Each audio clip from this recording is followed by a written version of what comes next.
Меня зовут Юрий Львович Авербах. Мне 97,5 лет. По профессии я гроссмейстер, старейший гроссмейстер мира. Когда мне было 12 лет, я прочел всего Шекспира. И это мне доставило большое удовольствие. Я считал, что английский язык – это язык будущего. И не ошибся. Огромную роль шахматы приносят детям, которые начинают изучать иностранный язык. В результате они овладевают языком и одновременно овладевают шахматами.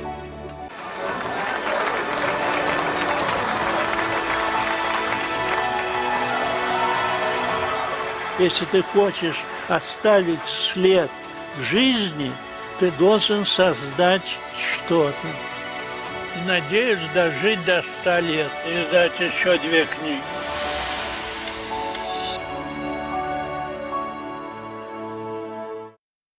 Там, где Европа встречается с Азией, Башкортостан – крупнейший современный центр нефтегазодобычи и нефтехимии, территория мощной энергетики, большого металла и передовой фармацевтики. Мы поднимаем в небо лучшие в мире самолеты и вертолеты.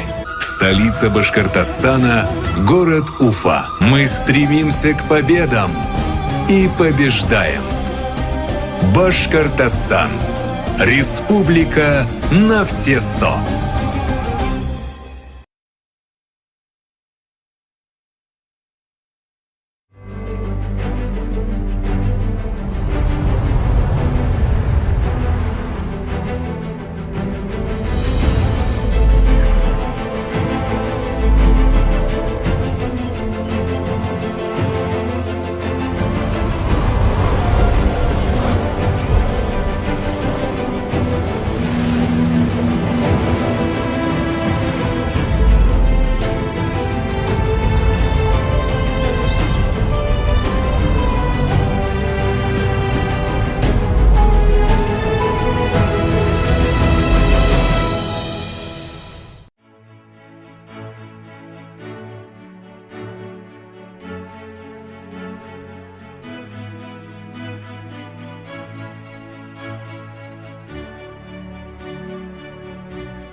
Aeroflot, Russian Airlines.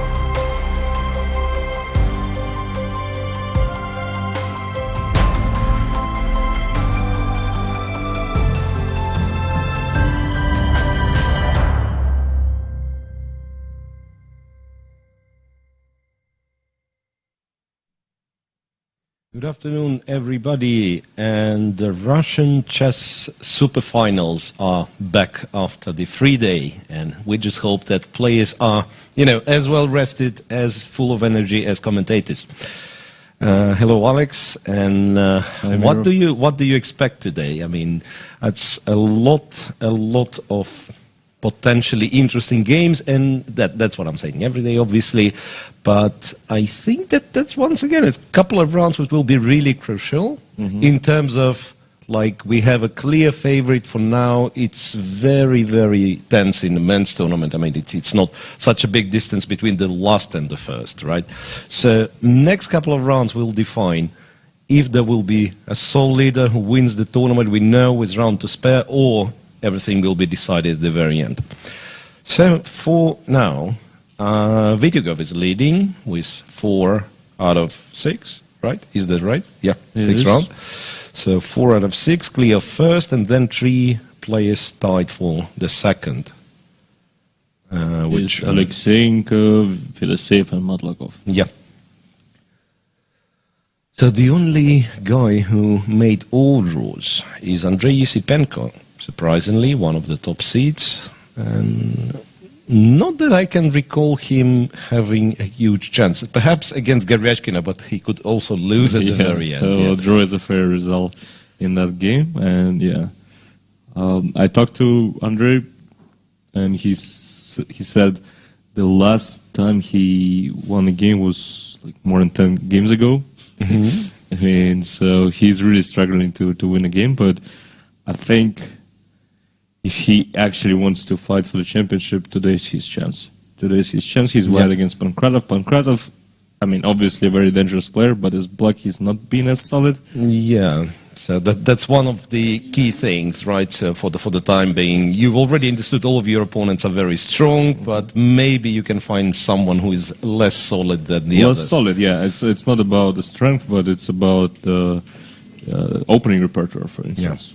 Absolutely. So as you can see, the round has started. By the way, Alisa Galyamova is one of the few players in the women's tournament who's in plus, right? I think she's like clear 4th or something. No, she's tied with Alina Kashlinska. Yeah, Kashlinska is also in +1.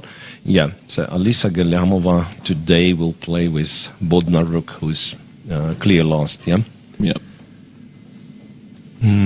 All right, so the other pairs in the women's tournament, Kashlinskaya with Ovod is, well, quite interesting. Garifulina with Guseva, Bivol with Giria.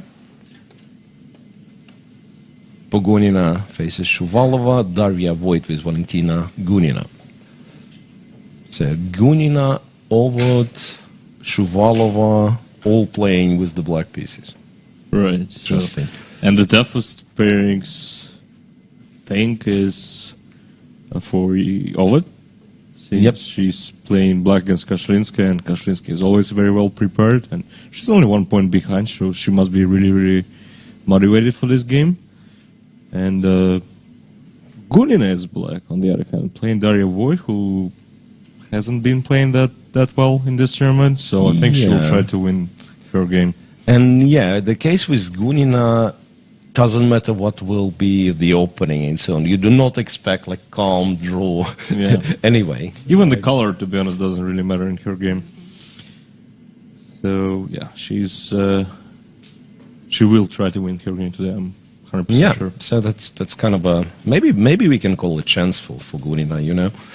All right, so the games have started, and what do we have in the men tournament? Alekseyenko against Matlakov. And before we turn this game on, I must say that the second move, knight f6, is already,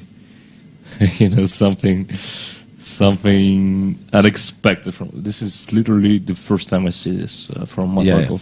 Yeah. Okay, so Alekseyenko faces Matlakov, Vityugov, our leader, playing against Motilev, who started really badly, but now he kind of managed to shape up and last 4 rounds he's been on +1, so +1, and he was pressing in some other games that finished in a draw. So Motilev is back in shape.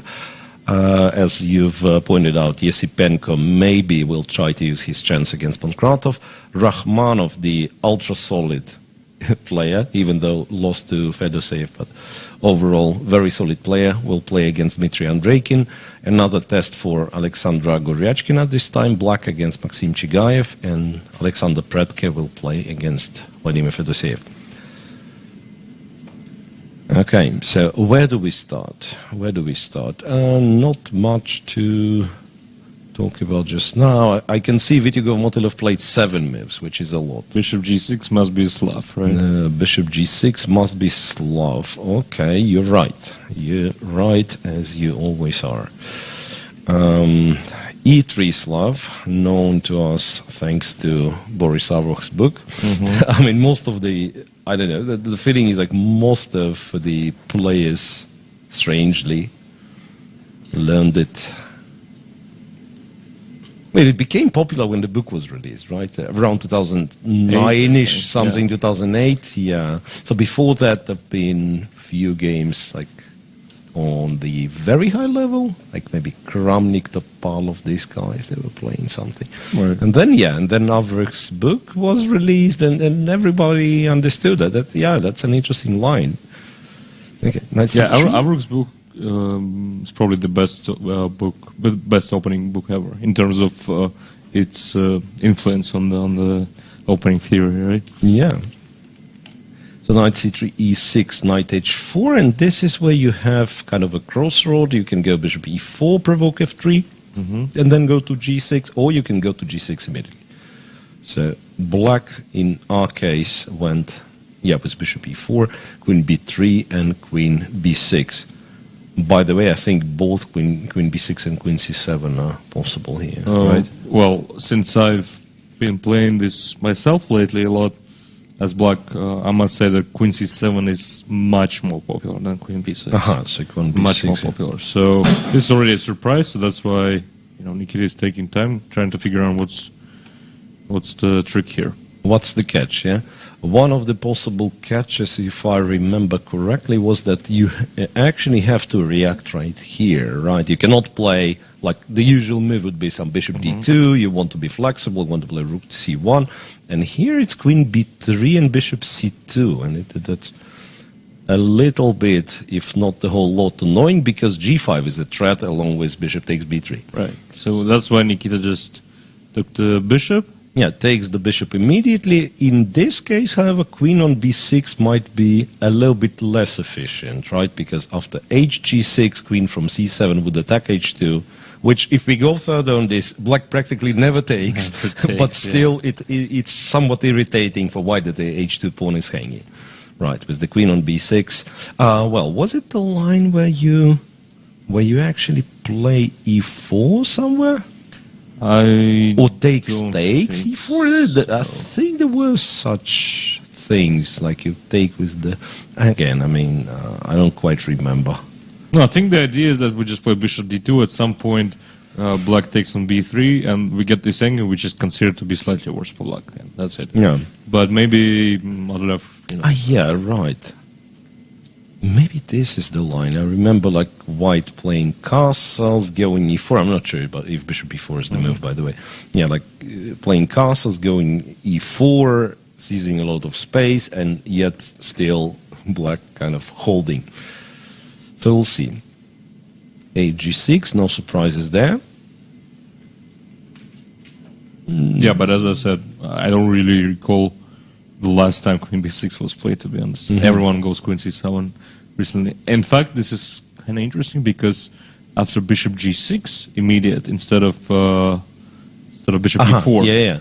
Then if white goes queen b3, then we go queen b6, and for some reason, this is considered to be okay for black. I guess, in that endgame f3, e4 idea is very strong for white, right? Yeah. And you do not expect Motilev to confuse, opening lines at such an early stage, right? Yeah. So he seems to be, I mean, not only he knows everything well, but also he seems to be, kind of a well-organized guy and everything. So judging by his kind of time-spending pattern, right? So he plays fast. Whenever he faces something new, he tends to spend a lot of time. Right. So he doesn't try to, as they say in poker, Hollywood, right? Yeah. So bishop to d2, knight b to d7. Maybe black is actually waiting for white to castle and then take on b3. Maybe we don't want to rush with queen b3 at all. Knight b d7. I think queen a4 is possible here. I think queen a4. I remember. Who was that? Like Evgeny Tomaszewski used to play this line a lot, I guess. So for some reason, like queen c2 achieves kind of the same. You prevent the queen's trade, right? But then you're running into some c5, and it kind of queen on a4 is sort of better. And you cannot take on b2 because rook b1, yeah? And there was something more to that. Whatever. Yeah. But I guess we could conclude that Madrev already knows more than Vitigov in this position, just because, as I said, no one plays Queen B6 recently, so that's not the line you look at as well, right? Yeah, absolutely. And speaking of who does what, recently Nikita, recent games kind of switched to E4 in many cases. So it's not like he's completely forgotten the D4 Petra, but he right? could. But yeah, this is like a sideline of a sideline, and it's not necessarily that you've repeated everything right before the game. The reason for him to play D4, one of the possible reasons, is the opening in Aleksandr-Matlakov game. I mean, you go E4 against Motilev, you have to be ready for the Petrov. And Does he play? I mean, he does, I believe. Okay. So, this being said, Aleksandr with Matlakov, indeed, knight f6 came as a surprise, I believe, yeah? It's very serious. As I said, I've known Maxim for like 25 years, and I don't remember him playing this at all. So I'm really curious what's going to happen. Yeah, knight c3, which is considered to be kind of the most challenging thing nowadays, perhaps. One remark is that, some players said that knight f6 is actually a great line for black. Basically, Rachmanov reinvented this line, and he's saying that black is just fine. D4 and then g6, and somehow black is just fine. So, but of course, knight c3 is historically the main line. And knight a3, dc3, bishop e7, bishop e3. Now it's an interesting question: how does black continue? I mean, you castle queen d2, and here you have kind of... No, but you don't have to castle immediately. You have some knight d7 plans, right? Actually, knight c6, bishop e6, which, to be honest, nobody knows what's wrong with. Right. It's like it goes in and out of fashion. There is, according to my knowledge, like some specific position which is tiny bit better for white, but kind of always holdable in the practical game.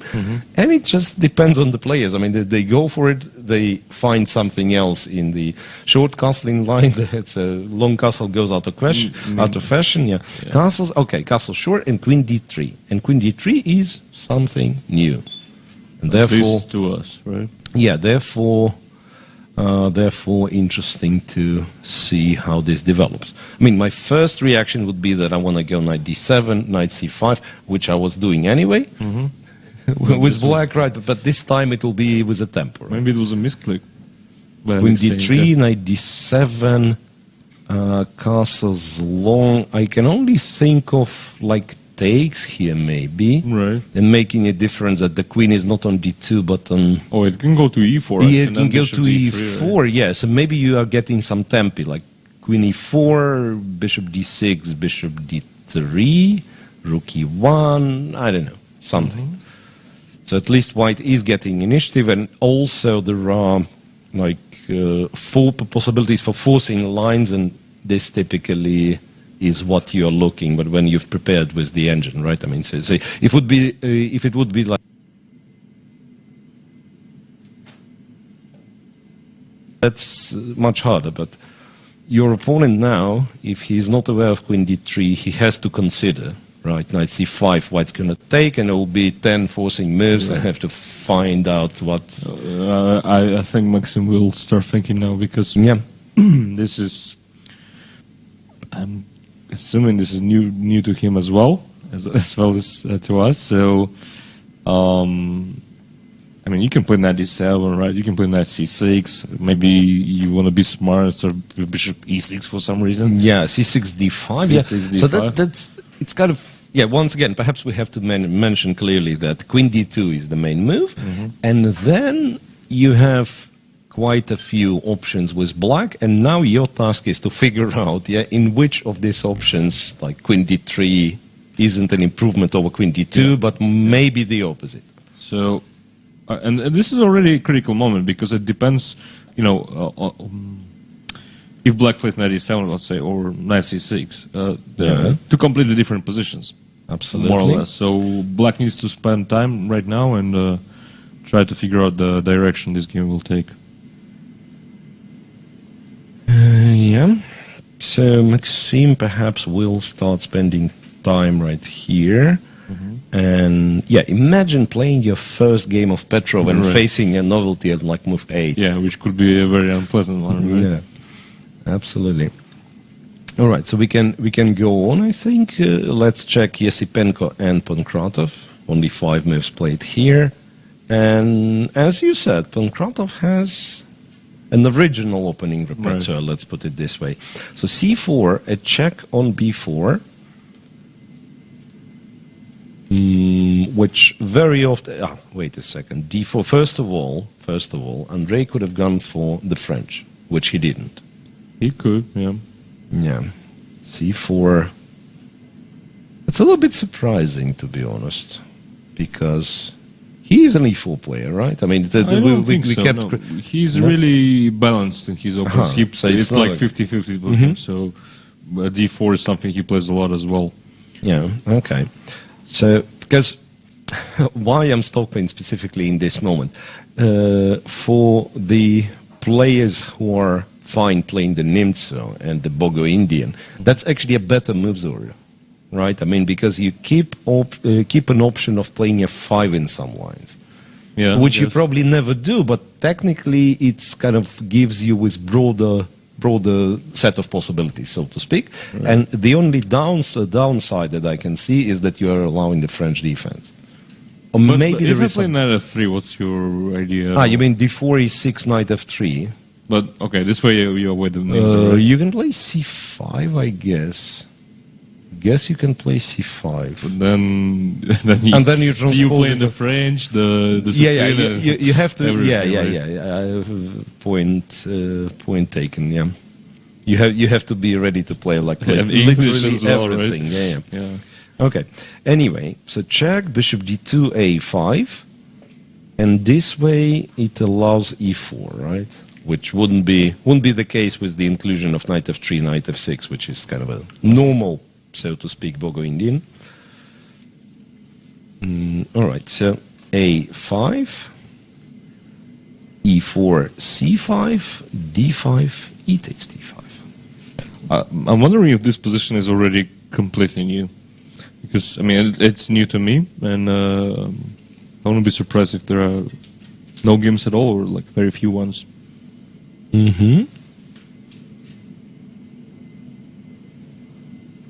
And one starts wondering, so what happens? I mean, both captures are, fine, but what happens if you play the Benoni structure? If I take with the c pawn, and you've committed to c5, a5, it looks somewhat suspicious. I mean, Pankratov is one of the very few people who can actually play this weird kind of opening stuff, successfully. Yeah. No, but you know, maybe it's not that simple. Like maybe black starts attacking a4 very quickly, like knight f6 and so on, and queen e7, and it will turn out that you're kind of not in time. Yeah, for sure, there's some concrete idea, right? Yeah, because if we just transpose into, play some normal Benoni, you let white develop, that's bad. It must be bad. All right, so Ispenko is thinking. We can move on. I mean, it's kind of interesting that both captures look absolutely playable, right? Yeah. And honestly, it's hard to tell which one is better. Like, usually once your pawn is taken, you have a feeling, like, at least how you want to take this pawn, right? Yeah, exactly. I don't have this feeling at all. Exactly. After ed5, you're supposed to have an answer already, right? So in this structure or this position, I'm taking with e pawn or I'm taking with c pawn. Right, and here, it's a position where you tend to think, because both moves look like independently good. Spending time, so understandably, yeah. Any chance for a third move? No, not here. Bishop d4, maybe.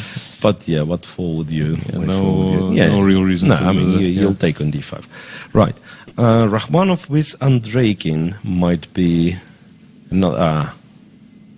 thought could be an interesting opening experiment if Andreikin is keen to play for a win, but probably he doesn't. He's really, not. Yeah. So that's instead. I don't want to say boring, but very, very so. It's a boring choice by white, right? Yeah, you're absolutely right. Because when I've seen this bishop d6, queen d6 in the notation, I actually thought of the other position. I thought of this, knight c3, bishop e7, knight takes bishop f4. Takes, and yeah, like C6, bishop f4, c6, and then you play the same position tempo down and still claim that you're fine. Yeah, it's I guess it's just fine for black. Yeah, c6. So black was ready for the Slav gambit. Black was perhaps ready to play the not a bomb variation after knight f3 and d takes c4. e3 is what you can do, but then f5. Yeah, f5 is an interesting alternative to kind of switching to normal semi-Slavs. And yeah, and c takes, e takes is kind of a better version of Karl's, but for black, absolutely. Harmless. Yeah, black is already just fine. Black is fine, but at the same time, if white keeps doing what he typically does in Karl's, but I mean, how do you win with black? No way, perhaps. Yeah, it's one very, very solid position for both. All right, so not much to say about this position here, I believe. Let's move on. We have two more games. Chigayev with Goryachkina. What do you think? Chigayev, will he try at least? I mean, he will. He will. Will he successfully try? Nobody knows. I mean, that's still a surprising thing to me, in the sense that, you know, after we do our commentaries, I usually talk to all these guys, Fedoseev, Chigayev, Yesipenko, and that's probably somewhat a secret, but Chigayev was really looking forward to this game, thinking that, you know, that's his chance. But I really don't get it, because Goryachkina has been playing really well.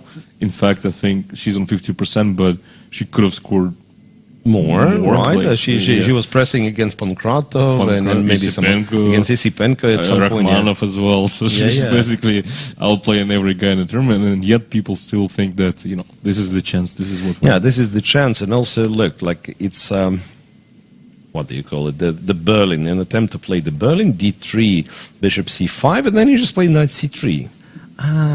Okay, so you've tricked black a little bit. It seems, right? Why?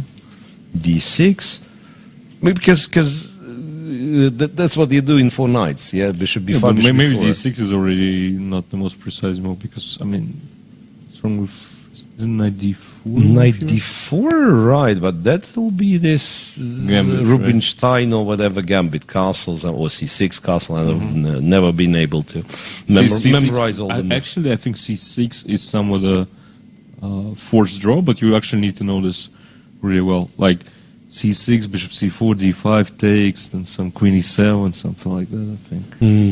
Could be. I mean, but it's a forced draw for sure. Yeah, so black plays d6, bishop g5, h6, bishop here, and then Goryachkina, with the loss of a tempo, goes bishop b4. But on the other hand, you know, loss of a tempo which black did not spend for castling. That's one thing. And after but after castle, the spin is annoying, right? I mean, if we imagine, you know, I'm sorry for making pointless. Yeah, knight c3. Actually, I don't have to go pointless moves. This and this and this and castles, and I think okay, you can steal castle, bishop g5, bishop c3 takes, and then in order to get rid of this spin, you have to be kind of clever, right? Either queen e7, knight d8, and trying to bring the knight to e6, or the other thing is this tactical thingy, bishop b7 and bishop d7, rook e1, knight e7, and pinning the knight this way. Right. Okay, so in our game, black didn't castle yet, so maybe g5 is just, you know, maybe g5 just works at some point. I mean, it could, and also, I mean, yes, we wasted a tempo as black, but white also just played a3, so it's not a huge. You're absolutely right. Yeah, so in the 4 knights variation that I was talking about, white never plays a3, right? White never plays a3, so that's kind of a surprise, really, that he played a3. But maybe the same reasoning as I just said. So if castles, maybe you take on c3, play g5, or just play g5 at once. Yeah, but still it feels like there should be a more useful move than a3, right? I don't know. Anyways, feels. I mean, this structure in general always felt okay for black to me. Especially, as you pointed out, without a castle, G5 looks reasonable, and we once again get this our favorite bishop on G3, right? Mm-hmm. Okay, so remains to be seen, but indeed people should stop seeing Gereshkina as target. Yeah. I mean, it's sort of understandable because she's the lowest seed, right? But she's been proven to be the way she's playing. I mean, she's solid. She's she's good. That's plain and simple. Yeah, that's it. All right, and one more thing where I can see castles long being played, which normally does not necessarily mean a calm position. This could be calm. Aleksandr Predke against Vladimir Fedoseev. So let's check our knowledge on sidelines of this E3 Slav. Because here, bishop g6, white captures, goes bishop d2, and black plays queen c7, queen b3.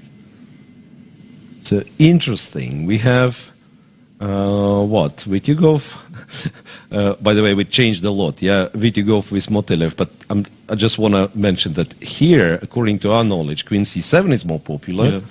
And in this other game, okay, it's a tricky moves order, right? But if queen b3 is played, actually queen b6 is more popular, and we have queen c7.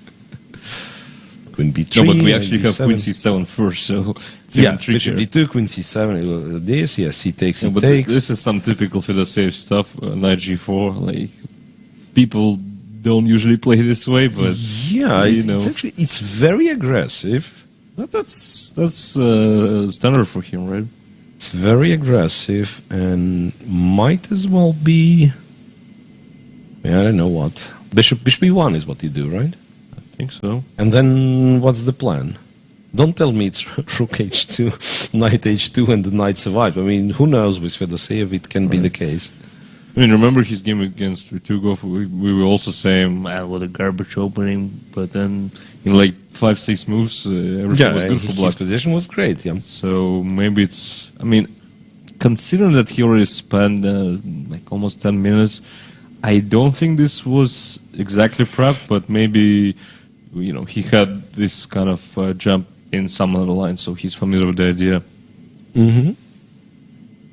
I'm a little bit surprised that Predke is thinking, because do you really have an alternative? I think he's just shocked. Yeah, knight g4 looks like a huge surprise, but do you really have an alternative to bishop e1? F2 is hanging. I mean, no, black did not commit such a deadly sin, so that you will win with e4 or something. Yeah, Fedoseev, to be honest, he might even play f5, I think, after bishop e1. Bishop e1, f5, just to control that, and then, when the knight's pushed back, you go to f6 and bishop d6 and so on.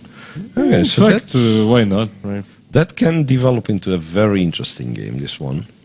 And Fedoseev might be trying to play for. I mean, obviously he does already, right? Like knight g4 and so on. Bishop e1 played. Yeah, so obviously when he played knight g4, he should have expected bishop e1, and now he should play quickly, right? I believe, Fedoseev's back to the board, as you can see. So let's see what he's gonna do. The bishop e1. Yeah, and while we're waiting, there's a question from Dmitry.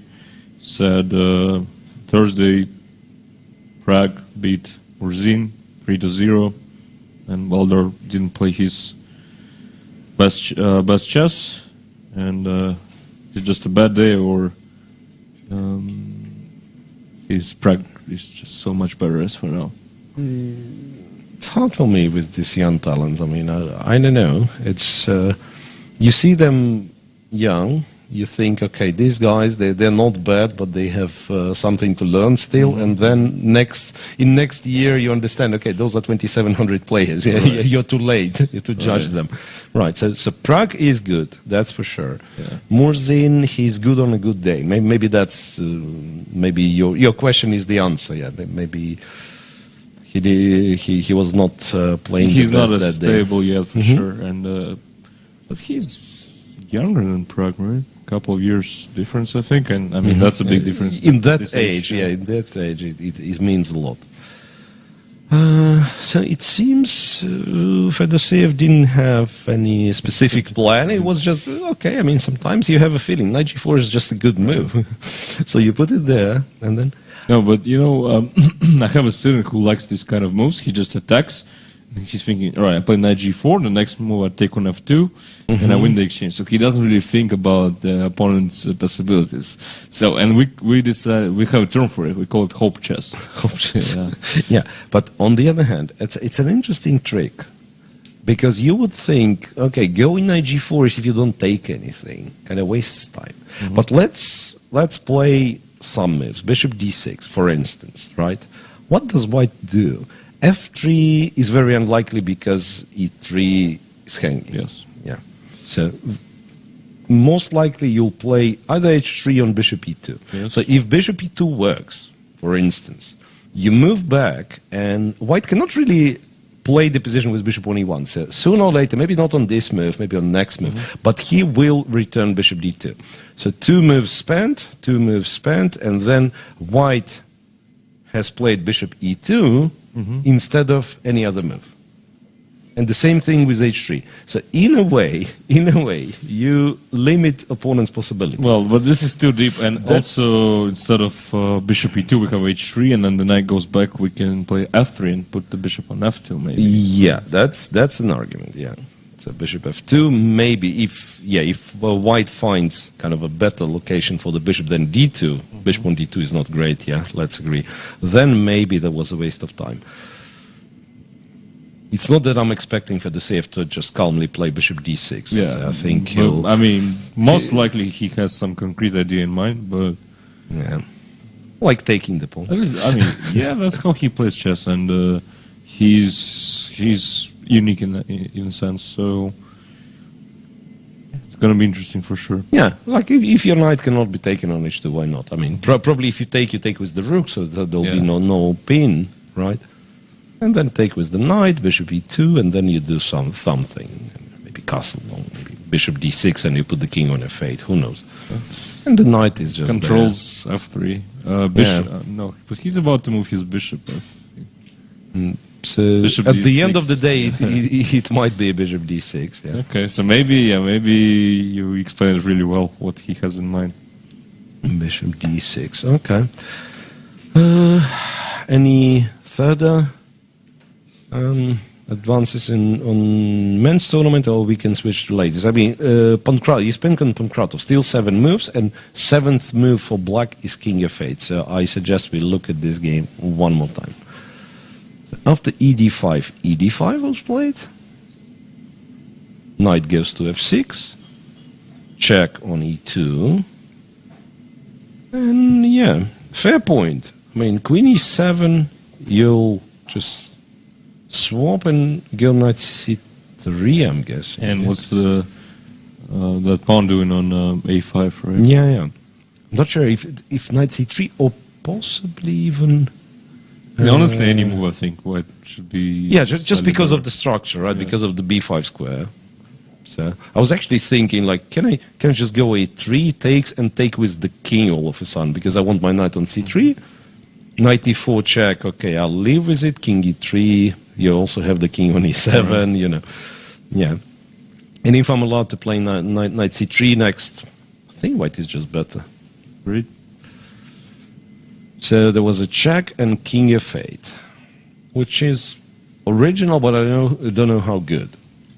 Yeah, I'm not sure yet what's the plan with the, what does the rook on h8 think about it, right? Yeah, maybe you're going to play h5, h4. Yeah, maybe you just push the h pawn and try to lift the rook via 6th or 5th rank, something. Because it's very unlikely that you'll be able to play g6, king g7, right? Yeah, so once you play g6, I mean, I play knight c3, g6, there's always a bishop h6, right? So that's what I thought, like, very likely just... I think white can actually castle long, I don't see anything wrong. Yeah, I mean, with king on f8, you can do a lot of things. So knight c3, I would expect to be the to be the Maybe move. in Pankratov style takes Takes b5. b5. Yeah, that's what I thought.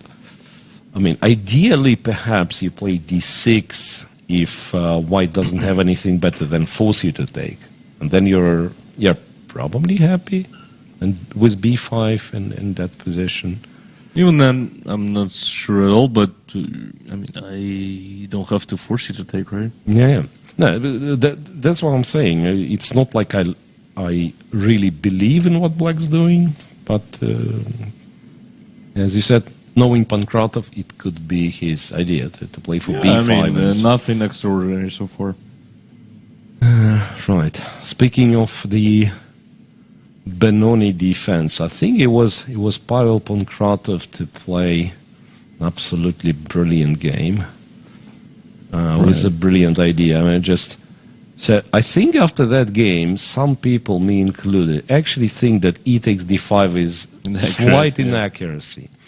So the game I'm referring to was this: a4, g6, rook a3, bishop g7, check on e3, king f8, and then just goes on. And then he went back because rook is clearly out of place on e3. You just you just make sure that Black doesn't castle, and then he will win a game. But that's a cool idea. Yeah. Okay. So this time he is with the king uncastled in some Benoni-like structure. Let's move to the ladies tournament. We have a game where 18 moves played already. It's Bivol against Olga Gira, and I suspect it's what do you call it? The open Rui Lopez. 94. That's a funny choice by Gira, considering Alina's previous game against Alisa Galemova.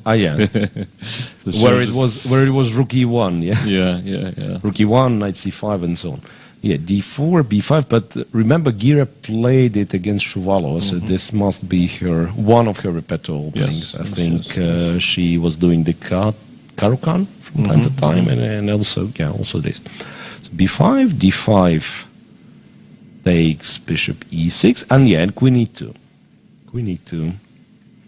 Point of queen e2 is that if you develop, quote unquote, normally, I'm not even sure what the move is, bishop e7 or bishop c5, is that, say bishop e7, rook d1, and then you want to play c4.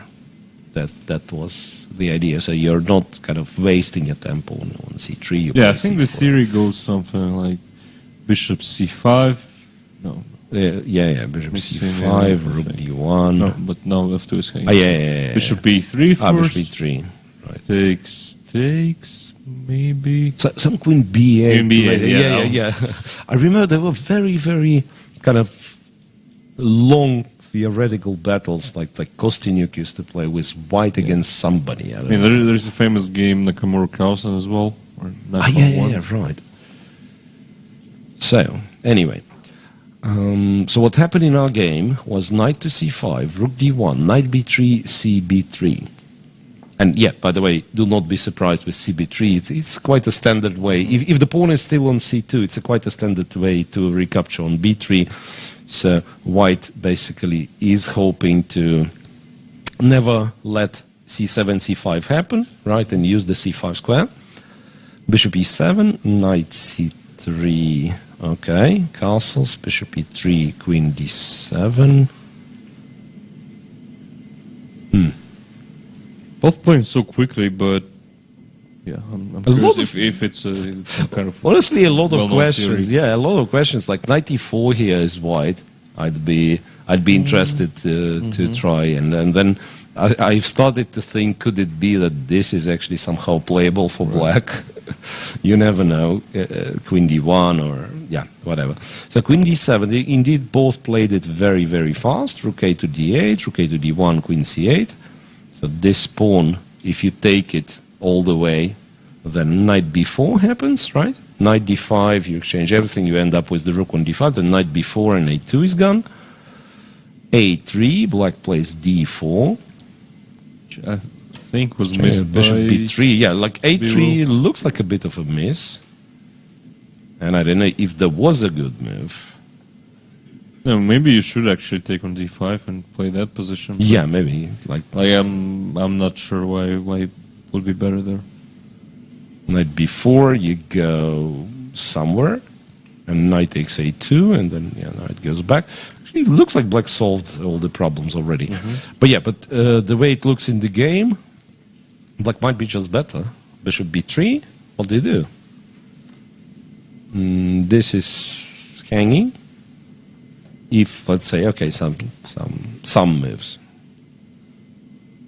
If everything is getting swapped, I think it's a huge advantage for black. In fact, not just an advantage, but a huge advantage, because not only it's a 3 versus 2 on the queen side, but e5 pawn doesn't really matter. It's like almost an extra pawn in all the possible. I mean, terrible position for white. So, how does this work? You blitzing out of the line, and you end up in a much worse position. Yeah. Like what's the catch here? Again, we could speculate about confusing something, but what do you actually confuse here? It's not clear at all to me. And then you start thinking, and it might be too late. it might be too late. So it's funny. Like, she actually spent like 5 minutes, and now she will fight for a draw till the rest of your game. A knight to d5 is knight to d5 a move. Maybe somehow knight d5 makes it different. Well, the funny thing is, even if I take twice, play c5, c4, I think even that position is kind of unpleasant. Yeah, actually, if you don't want to be any clever, let's say, you just swap everything. I mean, first of all, like rook d8. Yeah. I mean, Not a single problem. Yeah, not a single problem. And maybe you can say, okay, d5. I don't care about d5. You I play queen e6, or as you said, c5, c6, then queen e6. It could be that black is just playing for. I mean, the structure is unpleasant for Yep. white. Yeah, this pawn majority on the queen side is serious. Okay, so we fancy Gira's chances here. Let's see how it goes. And I'm actually not sure if the time that is, reflected is correct.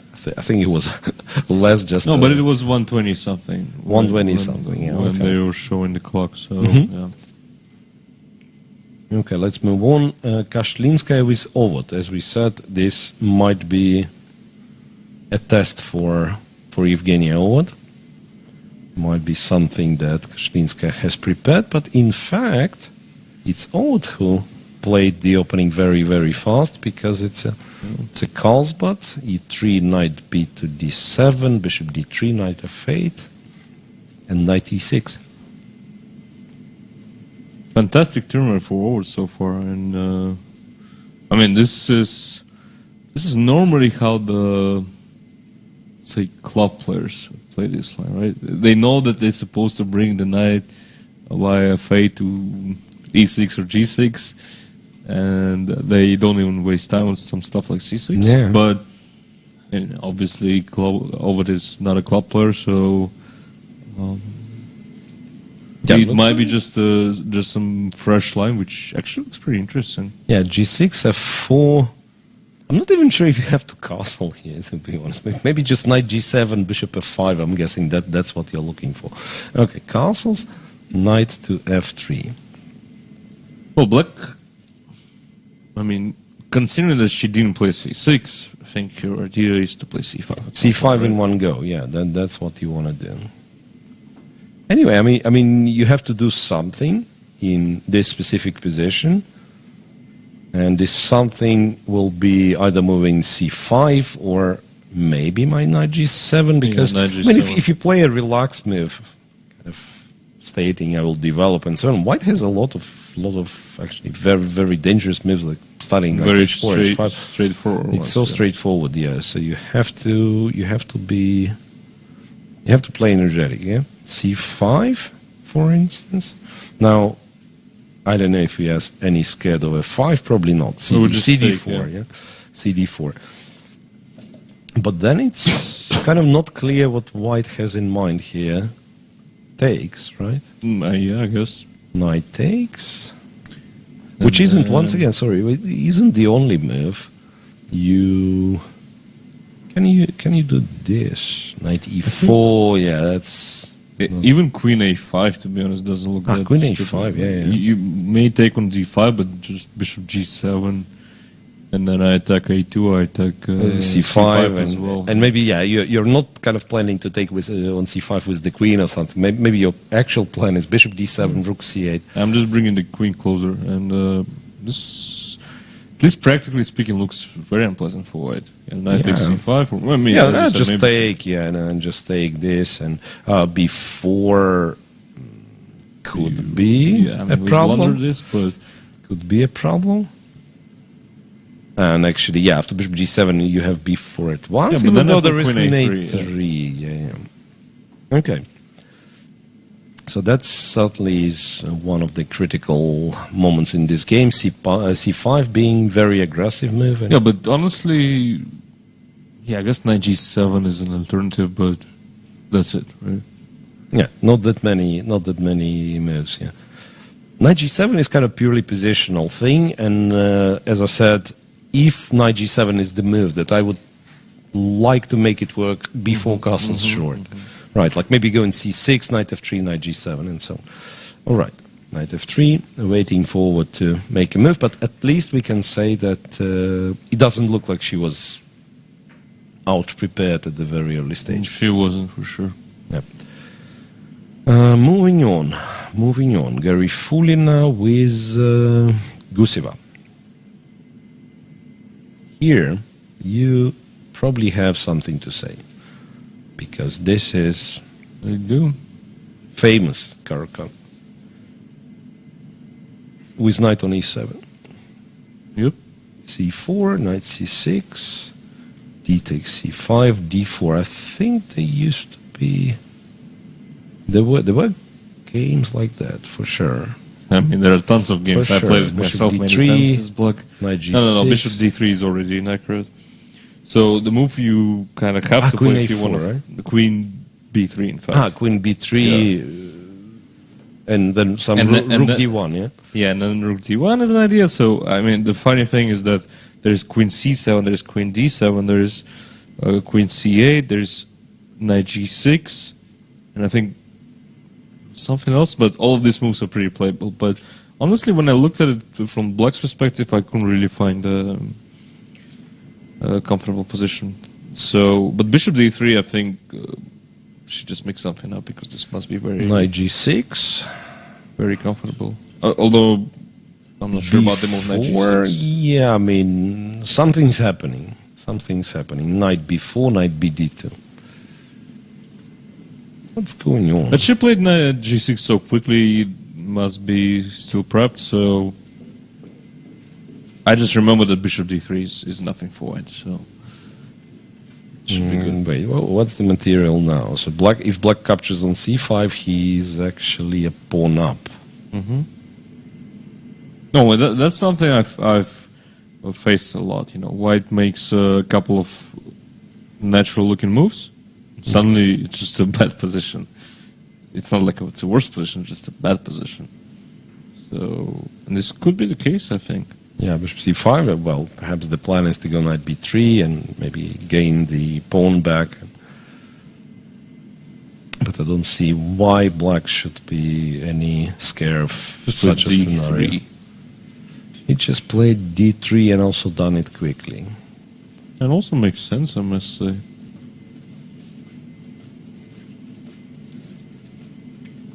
Go back, right? Or maybe I do give a check this time. Knight back, and then I don't know, rook b1. Just queen d7. In d7. There's also always knight a5 after queen d7. Yeah. Yeah, maybe white's not getting anywhere. All right, d3, kind of more aggressive. I'm not sure what was wrong with bishop takes c5, to be honest. You're kind of developing a piece, you're taking your opponent's pawn.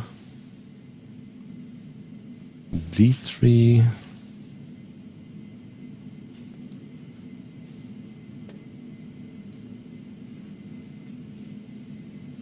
Not necessarily clear if d3 was needed.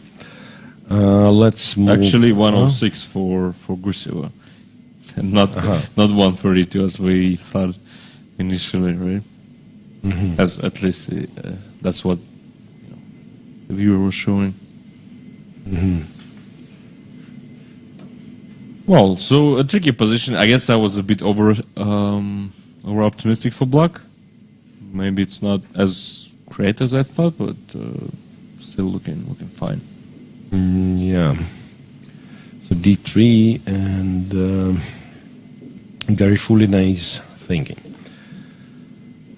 So let's move on to the leaders, right? What we've already checked. Pogonina with Shuvalova, 10 moves only. Benko Gambit with colors reversed, and I don't know about tempi. C5, B4, probably with an extra tempo, right? Must be. Yeah, well, actually, that's a clever trick by Pogonina. I mean, she plays it with black, so why don't we just play it with an extra tempo, yeah? 6 castles, E5, exchange, D3, G6. Yeah, but that's a famous, if it was a joke, but it's a famous saying by Guffeld, I think it was, who, was a famous bishop G7 player. Right. And at some point he decided to put his bishop on G2 as white, and it didn't work as well as when he was black. The bishop on G7. Yeah, and he declared that dark squares in chess are more important than light squares. Absolutely. Right, but that's the thing in a way. Like, you probably have such experience, like you as a King's Indian player, right? King's Indian feels like, oh, okay, it's a fighting, opening, everything. Because when you play against a strong player, they want to beat you, right? So they give you chances. And if you are white and you try to play the King's Indian attack, right, or the Reti, they're kind of more cautious. They want to equalize first, and you understand, okay, the position is not that rich, in fact, right? Okay. And another tricky thing is that, say, as black, you play on the Caro. I mean, any opening doesn't really matter, and you struggle to equalize in almost every line. Like it's always very tricky. And if you're an E4 player, whenever you face C6, it's always impossible to find any advantage. So. Yeah, I've been to this situation, and then sometimes you feel like you are against the wall with E4. Everybody is playing the Petrov, and you have no slightest clue where the advantage is. You try to play the Petrov, and you've been explained in clear terms, where the advantage is and how many, in fact, dangerous lines there are. So opening preparation, opening the Petrov is always a tricky thing. Okay, Queen B3. That's something very similar to what Pogonina was doing against Galiamova. I think she was putting the queen on B6, and I don't quite remember where this knight went once again. It went to C2, so C7. Yeah, so A3, C2, maybe. But with the tempo up, I think it should be a sound line. I mean, even like the normal banker, the normal banker is not that terrible. Offers at least practical compensation. Yeah, with a tempo up should be good. Right. So there is that. Then there is Gunina with black against Daria white, and here we have yet another E3 line. But not C3, this time. Yeah, but they've transposed. Yeah, they've transposed. Knight H4 exchanged here, and just Bishop E2 and H3. Well. That's a bit surprising. I remember Carlsen doing that, right? Bishop D6, H3, like games Carlsen, Gelfand, and so on. Right, Bishop E2 and H3. I don't know, why would you prefer it? Bishop D2, A3. No, but if we go back for a second, we should, I guess, explain that after HG, white has 10 different moves, probably. I mean, so we take on G6. So A3, b3, rook b1, bishop d2, g3, h3, right. bishop b2, bishop d3, queen b3, queen c2, c5 I think is a move as well. So Queen e2, or maybe queen e2 is the very next move, but g3, remember something, g3 and then queen e2 and so on. And maybe... And you can play bishop e2 and do all the same things on the next move, so... Yeah, maybe once again. Yeah. Well, actually, no, I need one more move to play. But wait, here I could actually do this. c5 f4, the Malakhov trick. Or maybe knight e4? Yeah, so that and that, but yeah, you have also to have g5, you have to have the bishop on d3 maybe. Right, but just wanted to point out that this is kind of considered to be the structure. If there is no break for black, right, that's considered to be the structure white is looking for. Yeah, but you can't allow the knight to come to e4 because now I go knight e4. I mean, first of all, there's some check on h4, but moreover, you take, I swap, and then this knight gets here, and you can actually play a 5g5. Yeah, black is super comfortable. So, yeah, ideally that's what you want to get, but you're never getting experienced player would never let you do that, right? Yeah. So a3, d takes e4, e5, breaking in the center, d5, e4, black gets the sort of a weakness on c6, knight e5, queen a4. Yeah, but everything else is so beautiful. Yeah, so beautiful. Now, you probably still castle, right? It feels a little bit sad that your rook is already kind of playing on the h file, but maybe king f8 is a move, but yeah, I would probably castle. Yeah, castle is kind of a simple solution, right? Because even if white castles now, I mean, and that's what she's probably planning, right? She's waiting for black to castle so that she can castle since the rook isn't on h8 anymore. But even then, white's king doesn't feel safe at all. Even g5, g4, I think, is an idea here. Gunia actually has played knight f2 d7, so she's not castling yet. I mean, it's a forcing threat. And knight to b6 well. And knight c5, knight d3. Maybe queen a4 is just a bad move.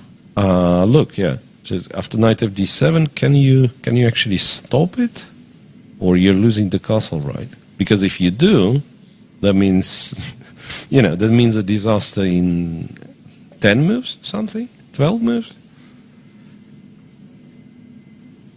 Yeah, weird play by Daria. I mean, all this bishop e2, h3, then a3. Like, you do this when you actually know what you're doing, and in this case, I don't feel like this was the case. 92, 95. Because I mean, black played all the most natural moves, I think. e5, e4, knight e5, and suddenly I think it's just close to winning now, right?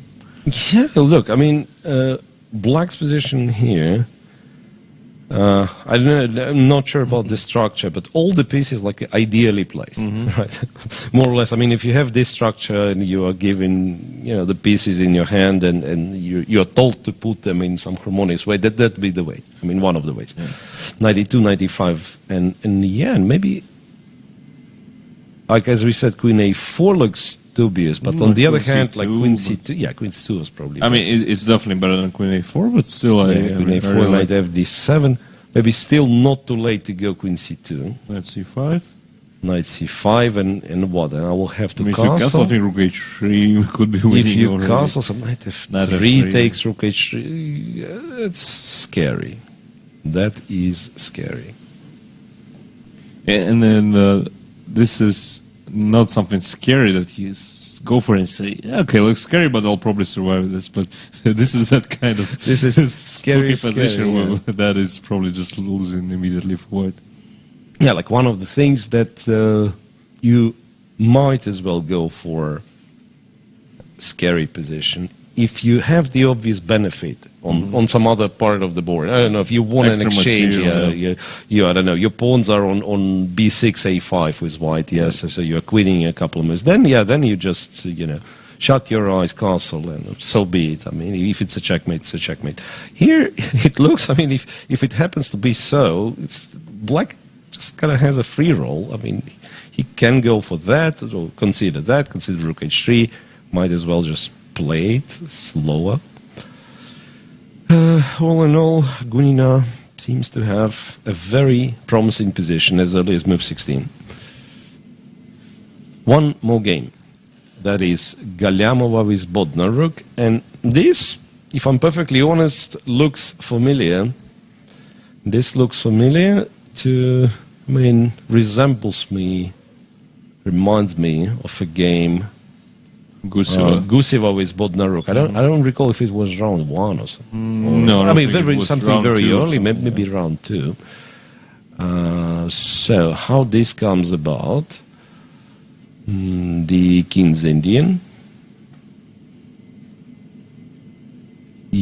As a devoted King's Indian player, I was looking for a proper system against G3 because you kind of never attack black, right, in G3. It's very hard to attack the king. Right. So I figured out D5 is an actual move. Let's be boring. D5, C6, make a draw, go home.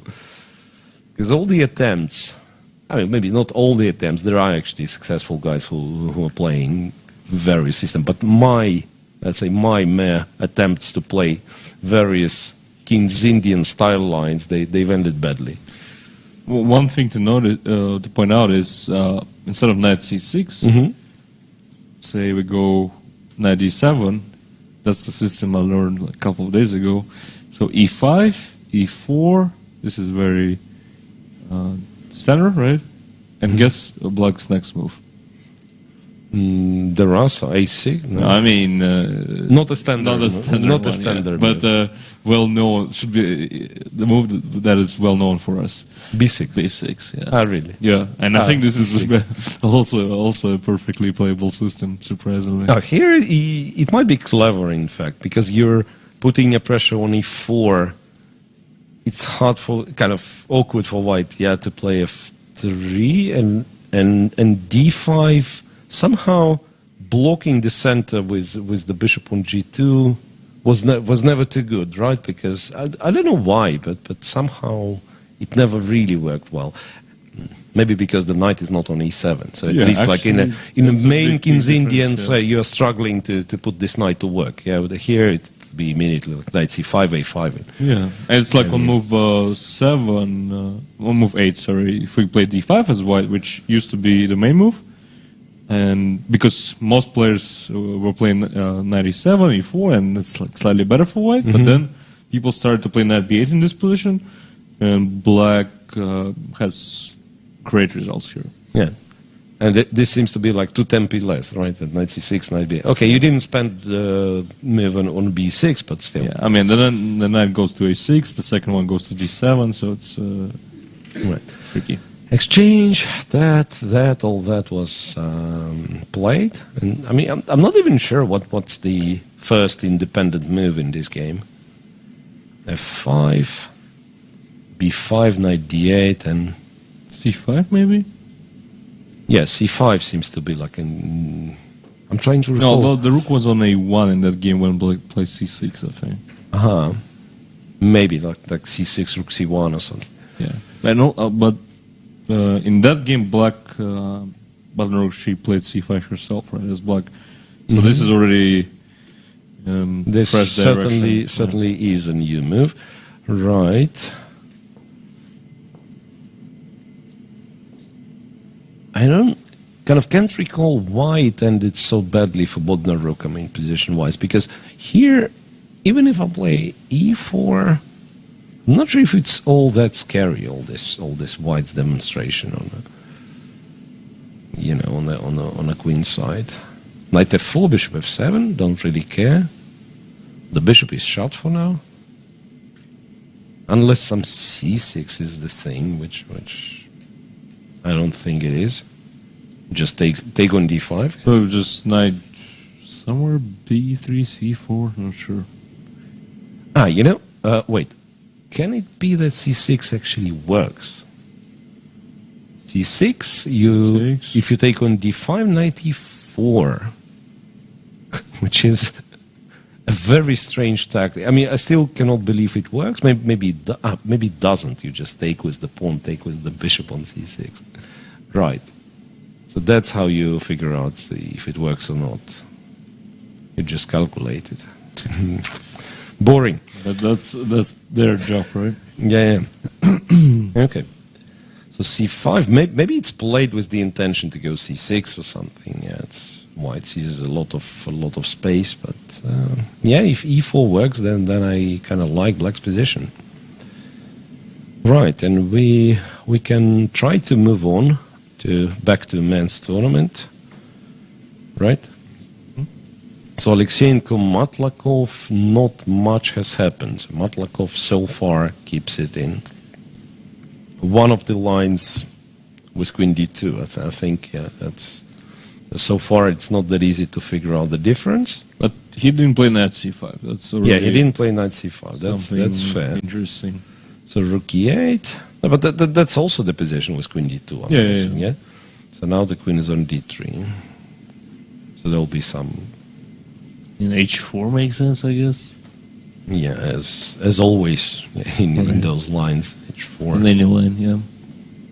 Ah, okay. So for instance, with the queen on d2, I'm not sure if knight e5 is the move, but sometimes it is. Here it's well, it's actually still a move. Because if white exchanges, there is no queen e4, the rook is hanging. I mean, I thought queen e4 gets us a very nice position. Queen e4, queen c7, g4, and bishop c4, you know, we are winning. Or maybe just bishop c4 at once.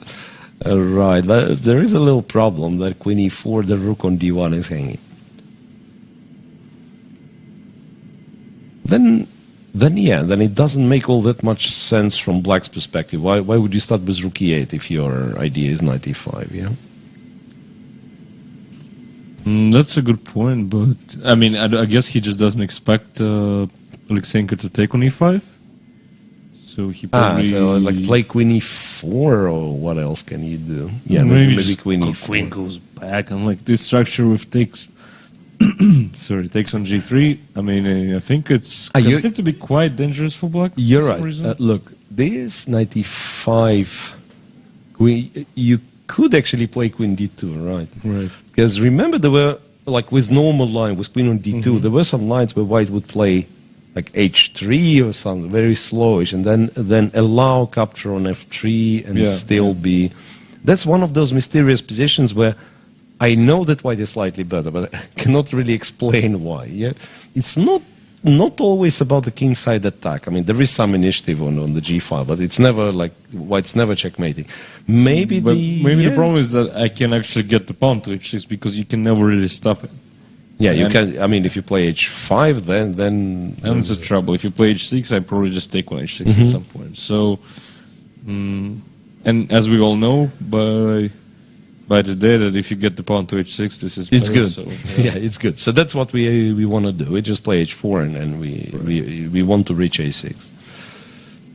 So there is that.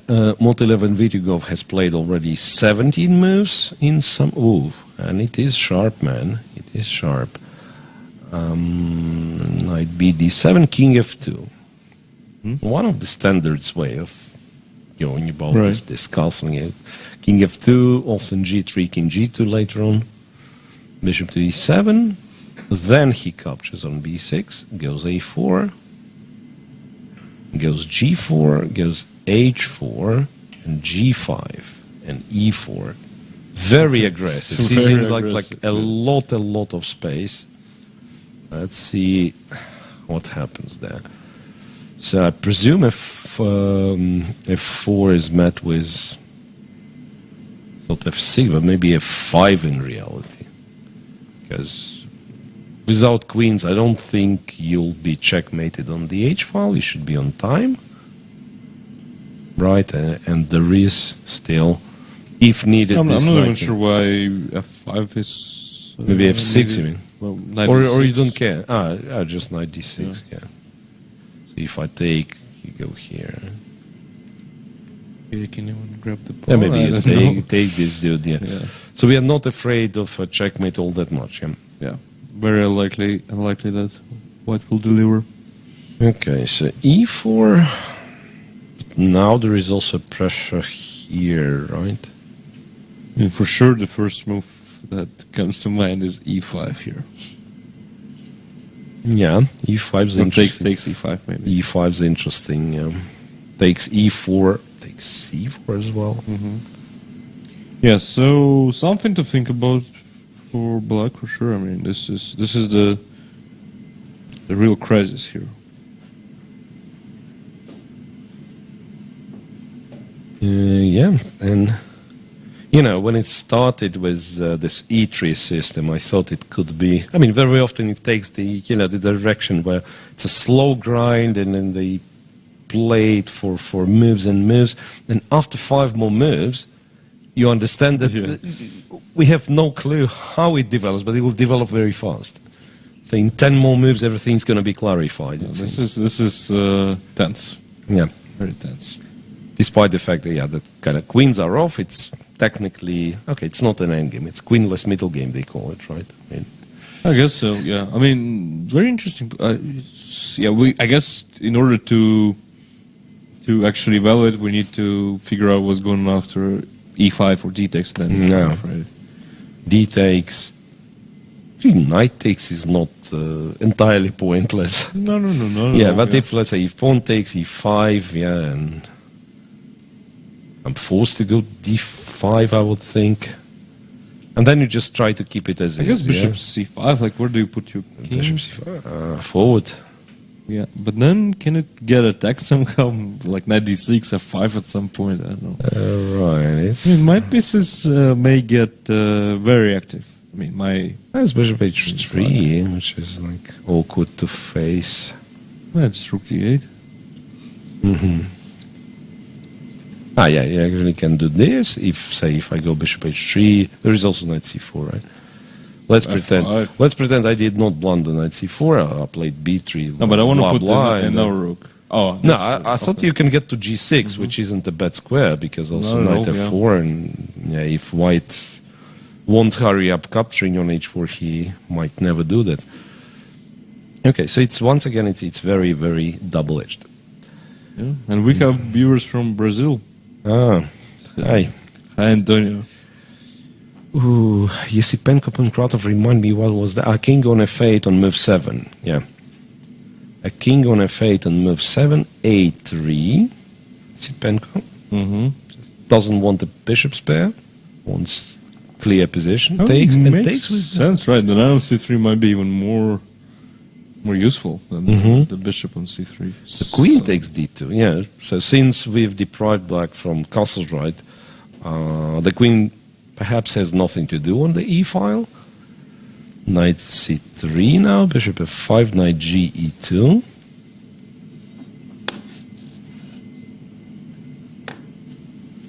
Looks not so great for black. And the reason is, I think the plan is to actually play f3, g4, h4. How do we stop it? So, as black, maybe here I can actually play h5, yeah? Or, alternatively... Like queen g5 is awkward, let's say. Queen g5, yeah. Alternatively, I don't like it, but very often in such positions, you're going to have to hurry up exchanging something. So less minor pieces. Yeah, but in this case, play knight c3, castle, but that's what I don't like. Such an easy that's the part of this move that I don't like, that you're getting a lot of tempi, right? Imagine the pawn on h6. I mean, maybe black would be just g6, and what do you do? Castle, yeah. Because you can also be a bit boring. Yeah, bishop b2, castle short, f4, and also it's not clear how to read. Castle's long. Might be even stronger. Yeah. So my argument would be that the black's position is really great. You can go knight a6 b4, some tactical ideas, or would be great if he would be castle short instead of king on f8. I mean, this resulting position, the line I was showing with knight e4 and stuff. I mean, if it's not king f8 but castles, then it's a good position. Right. Not looking good for Pankratov. Yeah. With king on f8, white can do a lot of stuff, and then it feels like always going to have chances. Right, moving on. Rakhmonov against Andreikin, perhaps the least entertaining for now. just a Carlsbad, where everyone is moving his forces towards the center. Yeah, well, actually, knight e7 is kind of a clever thing to do. Bishop f5, knight d7. Yeah, I think it's very, very solid. Yeah, Yeah. very solid for both. I don't know I what. mean, that's a special game because it looks like the most boring games of the whole tournament so far. Yeah, that's correct. Chigayev is Goryachkina. At least something's happening. BC3, A6. That's how you hyper-modernism, they say. Yeah, that's how you use your extra tempo, but just giving it back.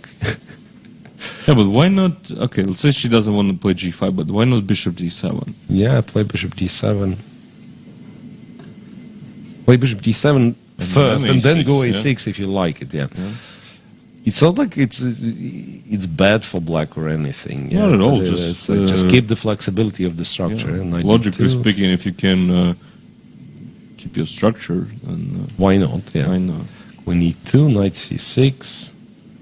Imagine spending all that time to bring the queen to e6 just to play g5 now. That'd be funny. Might not be a bad move. Eh? Can I? How no. bad is queen g4? Queen g4?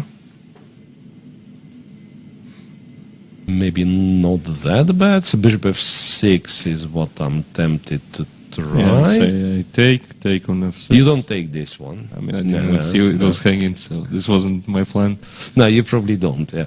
So you take on e2, king e2, g takes, knight e3. Even so, h5, yeah, bishop e6.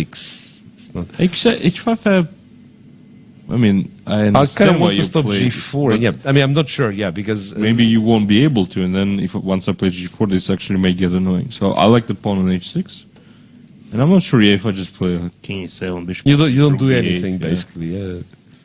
G4, I mean, is a problem if you actually threatening to play knight f5 after this, but I don't think you are. So, but knight e7 has been played, right? Knight d7, so she's very strict. Tries to be as solid as possible. No, but it feels like white has very little pressure, and if black is accurate enough, it should be equal, right? Right. So here, I actually do think that you castle knight e3. Maybe start with knight e3, then castle. But why would black be like ever worse? Let's say knight b6, the castling, Castling knight b6, knight e3, and queen g6. queen g6, and maybe f4 after queen g6. Even so, like f4, what's the big deal? That takes, yeah. Yeah, there's opposite colored bishops in this case. They actually give black quite a lot of liberty. Like you can play f6 and still be fine, yeah? Right. I mean, maybe it's white who's pushing, but it's very little. Not such a powerful push. Yeah. It's white who's pushing, but it's not such a powerful push. And that's it, right? And one more game is Predke Fedoseev. The H pawn survived, man. The And H that is pawn still on survived. Yeah, G4. bishop d6, king goes to b1, which okay, perhaps makes sense. Knight df6, h3, king f8. My knight is not hanging, he says. I mean, it's not, but what is it doing on g4? It's a little bit. What does it do on g4? Annoys white to death. And after rook g1, you go bishop h2 For a and draw? back. No, I don't think it's the case. Bishop d3, rook to e8. Yeah, king f8 kind of makes sense. You try to use this rook on the h file, the other rook on the e file. You are not trying to push your pawns there. But just How is it not terrible for black if I just move my rook? You have to go knight h6, I think, right? like here, right? Yeah. We should And then ask G4? Fedoseev. g4. Yeah, I mean, if I end up with my knight on h6, Yeah. it's I mean, I suddenly- guess his plan is to play knight g8 then. yeah, right. And At least you then still have e7. still have, I don't know, G1. Maybe G1, yeah. So if you go to H2, then I'll play rook 5. Knight goes, and then you go G4. And maybe knight G8 at once, so that this is hanging. What is this position? That's a terrible position. Terrible position, yeah. There's also some rook C1 at some moment, right? Right. Threatening knight B5. Yeah, No, but if we just look at it without knowing anything about the players, about about the the players. timings and so on. Yeah. Like the knight is on G8, the king is on F8, white has a bishop pair. I mean, the bishops are not that powerful yet, but I think everyone works in white's favor here. Yeah. That being said, it's still not obviously winning for white or anything, so... And it's complex, yeah. It's Maybe complex, once again, yes. we never know what Fedoseyev's kind of intentions are. So was he trying to equalize? Was he trying to be solid? Or maybe on contrary? He never really tries to be solid, I think. Yeah. He always plays for a win, so... But sometimes he overpushes. Oh, yeah. What else? Back to ladies tournament, right? I believe we can see Alisa Golyamova, and we can check her game against Bodnaruk. C5, E4. I was right. Knight C4, Knight F7. Is it like walking into the same trap twice? How about B6? I mean, White's not lost for black after B6. Can someone tell me? this is surprising indeed. I mean, I really doubt that the engine approves this line at all for black. And if it doesn't, like, why would you repeat it after painful loss? I mean, there are so many lines for black after G3, so that's strange. Yes, it looks more than promising for Golyamova. I mean, B6 being one thing, you can do stuff. B6, like moving the queen in order to bring the other rook. Queen D2 is not a tempo. Okay, it's protected.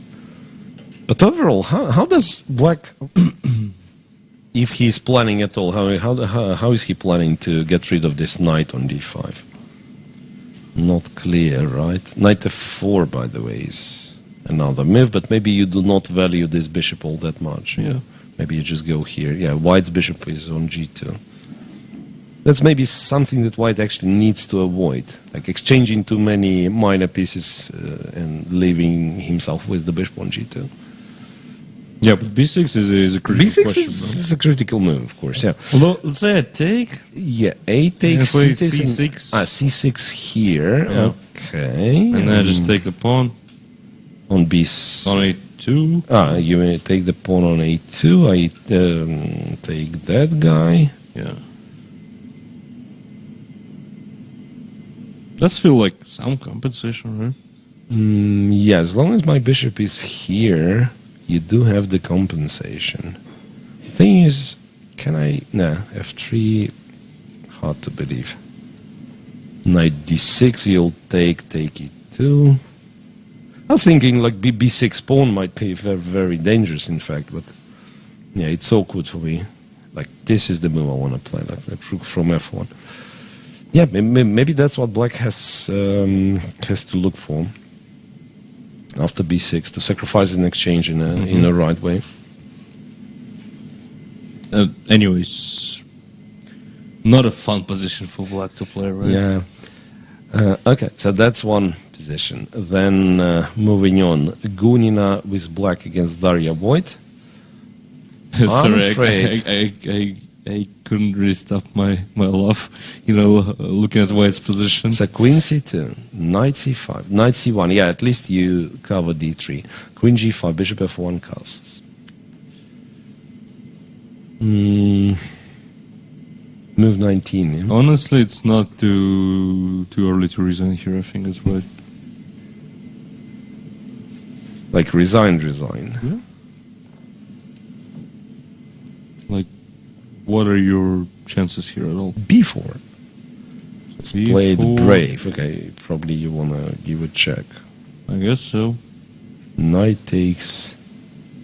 I mean, I'm saying it's not early, but of course I would never resign myself, but still. You know what? So knight takes. You know what? You want to take. I mean, maybe you're right. Yeah. I'm obviously capturing on d3. Pawn takes. Queen takes. Queen g2 and say castles long maybe. Or king e2.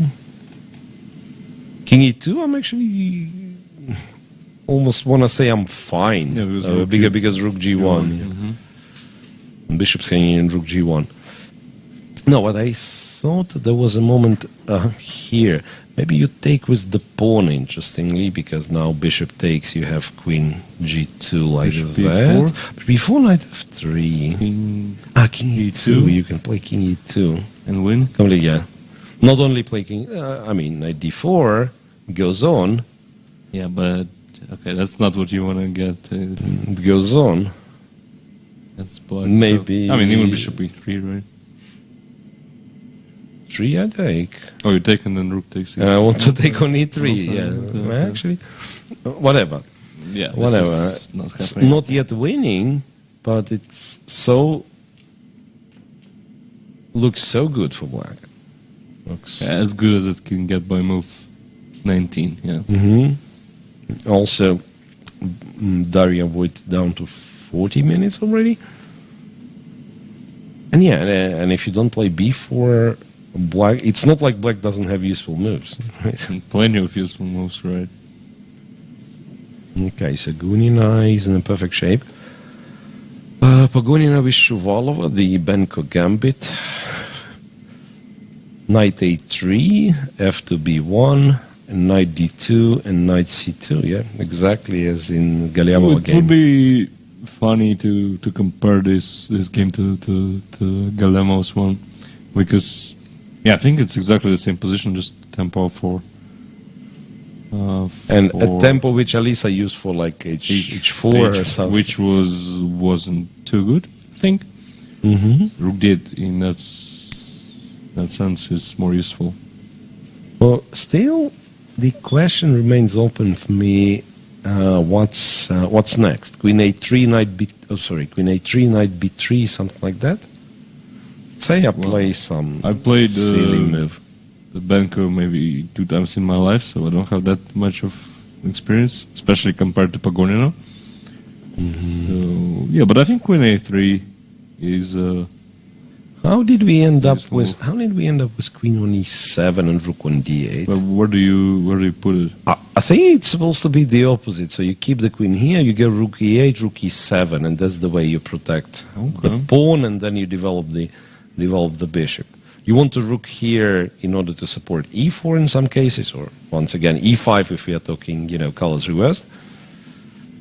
There's Queen e7. Queen e7 is okay, maybe not terrible, but the Rook on d8. Maybe there is another plan, but the plan I'm aware of is like to protect this in order to develop the bishop. Now I'm looking at Rook d7, Rook c7, but that's nonsense, right?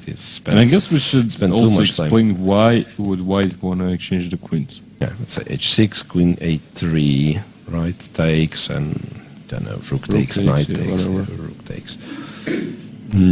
Because the squares, right? So maybe not e7. We've exchanged the dice for bishops. We've exchanged the queens. So potentially knight getting to d6 or c5, and plus I think the pressure here is kind of bigger, larger. I don't know, stronger. Without the queens, increased for sure. One of the reasons being, by the way, I'm just making it up. It's not like I know for sure. One of the reasons that maybe it's easier for you to take on c6 if queens are not on the board. Take c6, bc6, you win the a5 pawn back, and you and play. It, right? Yeah, maybe some. I mean, that's like just that. one of the very few positions where you actually want to exchange the queens being pawned down. Yeah, exactly. So that's an important thing to know. And especially like when you're learning chess, and that's kind of a huge discovery, right? So you're a pawn up. You've been taught you're a pawn up. You're supposed to exchange, and the opposite, right? And so that's one exception opening, let's say. So Shuvalov was thinking after knight c2, and that's like a fair game, let's say. Nobody's kind of well prepared or knows everything for sure. But I'm surprised that Pagonin already spent 40 minutes, because that's exactly Playing the position she playing had. the bank all her Yeah. life, yeah. That's... But yeah, Alright. it's anyone's game, so Let's we'll just, see. yeah, let's move on. Bivol with Giria, we actually do get this two bishops position that we were discussing. Rook takes d2. Yeah, it's a struggle takes for d2. Bivol. She may make a draw in this position, may not, but it's a result game. Yeah, and the thing is, like, without the rooks, you don't even care if the knight gets to d6. You just ignore it. I just thought that queen c6, for instance. I don't know if... No, this shouldn't work. Knight d6. So what? Yeah, bishop d5, bishop e6, and then... And just start pushing. I must say, in the women's section, you know, the girls who are not playing well in this particular tournament, they can't really deliver a proper resistance, so to say. Yeah, but I think it's very often the case. Even like when the field seems to be absolutely even or very solid, but then second half of the tournament, if the tournament doesn't go well for you, you kind of tend to fall off in terms of resistibility, if it's the word. All right. So let's move third. Grifuli now with Gusev. Actually, those girls, I mean, they keep insisting on playing original moves. I don't hear, for lack of a better word, because still there is no clear answer what was wrong with bishop c5. After d3, I'm still confused. Why wouldn't you give a check? At least push this knight back and maybe have a chance to queen attack d7 d3. was a problem, right? Knight c6 some point. and queen d7. Yeah, could be. Yeah, Okay, knight white b3 went looks knight b3, natural, yeah. bishop b2 castles, knight f2 d4. Well, actually, I think like some of the moves were a bit mysterious, but generally it's okay. It's okay. Yeah. D3 still is kind of puzzling. Because what do you do now? This is hanging. A3 might be a threat as well. A3, yeah, A3 and takes on D3 is the thing. If I take on E5, how bad is that? Takes F5, I reckon, and bishop F6. Because if there is nothing straight, then I'm probably taking C4, A3? A3, knight C2, let's say. You can maybe even take on C4. Maybe I could take on C4. But I mean, yeah, like I'm playing with my brain switched off. Just you attack, I play knight C2. I don't see why it's what's bad wrong for with Black's position, right?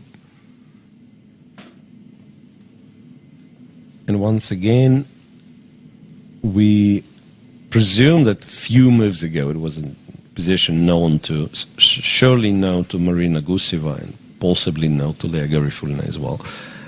And yet that's move 15 and they've spent really a lot of time. Yeah, but it's a tricky position, right? Very unbalanced, very original. Like even counting the pawns is not that easy here in this position, so it's understandable that they're spending a lot of time here. Yeah, you know what? We were saying A3. Maybe A3 is not such a big thing because you can go to A6, in fact, and try to take it, yeah? Okay. Let's move on. That's something that is very hard to navigate, and I'm kind of giving up. But where do we move on? Bivol, Giria, did we... we checked. We checked everything, more or less, apart from Kashlinskaya Ovod. Okay. And this is something sharp. So knight f3, c5. We said we are not afraid of f5 because this capture. But Alina went third on this one, and she goes knight e2. I missed that. So I'm not sure if that's a big deal, but no, wait I a have second. to be honest. I Knight missed this. g7.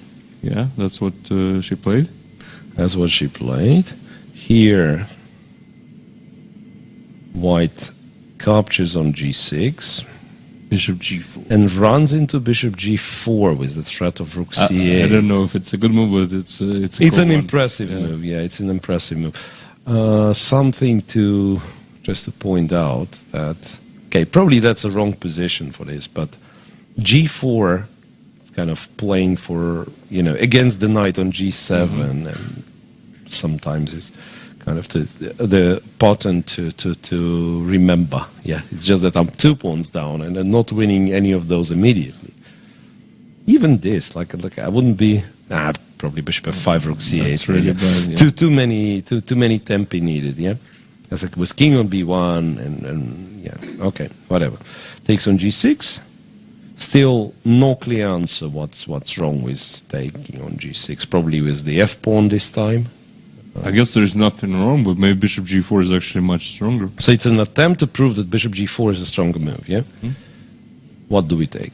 f7, h7, f7. Yeah, I mean I don't know. f7 feels a bit more natural, but again, it's very concrete. So, well, let's just take on h7 and see what. Yeah, what's as going the on take on h7, king Okay, h8. king h8. Then rook c8 is a threat. there. Yeah, so say king b1, right? What exactly happens if I take on d4? Because here I still have knight c3, right? Bishop d1, I understand, but is it that great? The knight on g7? Maybe it is. Takes d4, knight e6, or an immediate knight e6. Yeah, the king is surprisingly safe on Super h8. safe. I mean, h7 pawn protects the king as well as the bishop on the Actually, diagonal. So. protects it better than if it would be a black pawn, Absolutely, yeah, right? yeah. If it's a black pawn on h7, you kind of switch the order of these pieces And in you this attack it, battery, and you attack h7. Yeah, h7 pawn is a great defender in this case. Right, so goes here. Let's imagine it's king b1. You're basically running away, playing the game of chicken. Go here. Then if needed, maybe just take on e3. Here there is queen a4, right? Maybe just take on e3, right? And God knows what's that. But I like black. I mean, yeah, it's unclear, but I'm 99% sure if anyone is better, it's black. Just the bishop is much stronger on f6. Yeah, the bishop on f6 is a monster, right? And if you look kind of closely, you will find good squares for nearly all the pieces. Like Yeah. queen goes to b6, knight if needed to e6, and so on and so on. Yeah. Black's king is actually very safe. So Yeah, so that brings us to the conclusion that we have to take on f7. well, but maybe it doesn't change anything, right? So you rook takes, let's say. you take with the rook. Take with the crook, as my friend Nigel would say. Check on h7. Yeah, I am that greedy. King goes. And then I don't know. I think you'll get punished for being that greedy. King b1. So my queen will go to d3. One day knight f4 will be Okay. a threat. So that's I'm not saying that white kind of has a good position or better or anything, but it's such a mess. Oh, Such a so, mess. so I just take on e3? They go on e3, knight f4, And like rook c8, I ignore all of your nonsense. or queen d3, Then queen b6, I'm also queen throwing some b6. stuff. You are threatening, and now my beautiful attack doesn't lead anywhere. Yeah, check, and you're just capturing all the stuff I'm sacrificing. And then I made you, actually. Yeah. Okay. But kudos to Howard. I mean, she found a very interesting way to unbalance the position. Kind of, in my eyes, at least, she's breaking that image of a bit boring player who only likes to play end games and stuff. Yeah, we established her as a great endgame player, but maybe she's an attacking monster as well. She didn't get a chance to show it yet. Yeah. So really interesting, how White has to, deal about it. Wait a sec. I was doing some weird things, like King B1. Why don't I take, in fact? Why don't I just take B5? Or Rook C8, Knight C3, B5. Or that's, yeah. Mm-hmm. Well, actually, even like playing it slow on 996. I mean, the king is just too safe, right? It's strange, right? It's really strange. So you basically allowed White to take 2 pawns, and yet it's not the most important factor, right? Because opposite castles, Black certainly has more attacking prospects like that, and therefore it seems that the initiative, at the very least, compensates for the material. So we actually think that White should take on f7 because somehow it makes Black's king more exposed, right? Yeah. Well, yeah. That's if remember we called what did we call Rachmanov and Draken the most boring game of maybe the tournament, but certainly the round, and then this one I would immediately nominate as the most entertaining game of the round, at least for now. Yep. At least for now. So do we go back to the open? Let's check the one that I've made. Not much is did they actually play some moves? I mean, the position is so deep that they have to take time to understand what's going on. Bishop E2, because that's a well-known idea. You do not trade pieces with weak players. No, honestly, it's very hard to keep it serious because I mean, first of all, the Carlsbad structure is a little bit dull, right? And especially the way it is played in this game, it might develop into something original. I don't know, but it just looks too solid for both. Right, at least, I mean, if there is like this plan or a 3-4 plan, you are getting something to talk about. And the structure itself, that's just like... But I think objectively Black is totally fine. But not better at the same time, Yeah, right? probably not better, but I don't see any player in the world who would beat Andreikin from this position. Yeah, that's fair. Yeah, even Magnus, I think, would really... That's a fair claim. Struggle, but on the other hand, very few people could beat Rachmanov as Black. Yeah. So that's just game that is doomed to be a draw, right? Chigaev with Goryachkina. At least something's going on. Knight D7, Knight E3, Knight F8, Knight F5, and Queen G6. So now the knight's attacked, kind of. Or the pawn attacked, technically. So what do you do?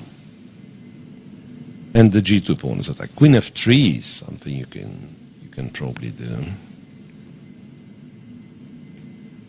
Well, again, speaking of styles, Chigaev is a great attacking player, but he needs the open positions. He needs some targets to attack.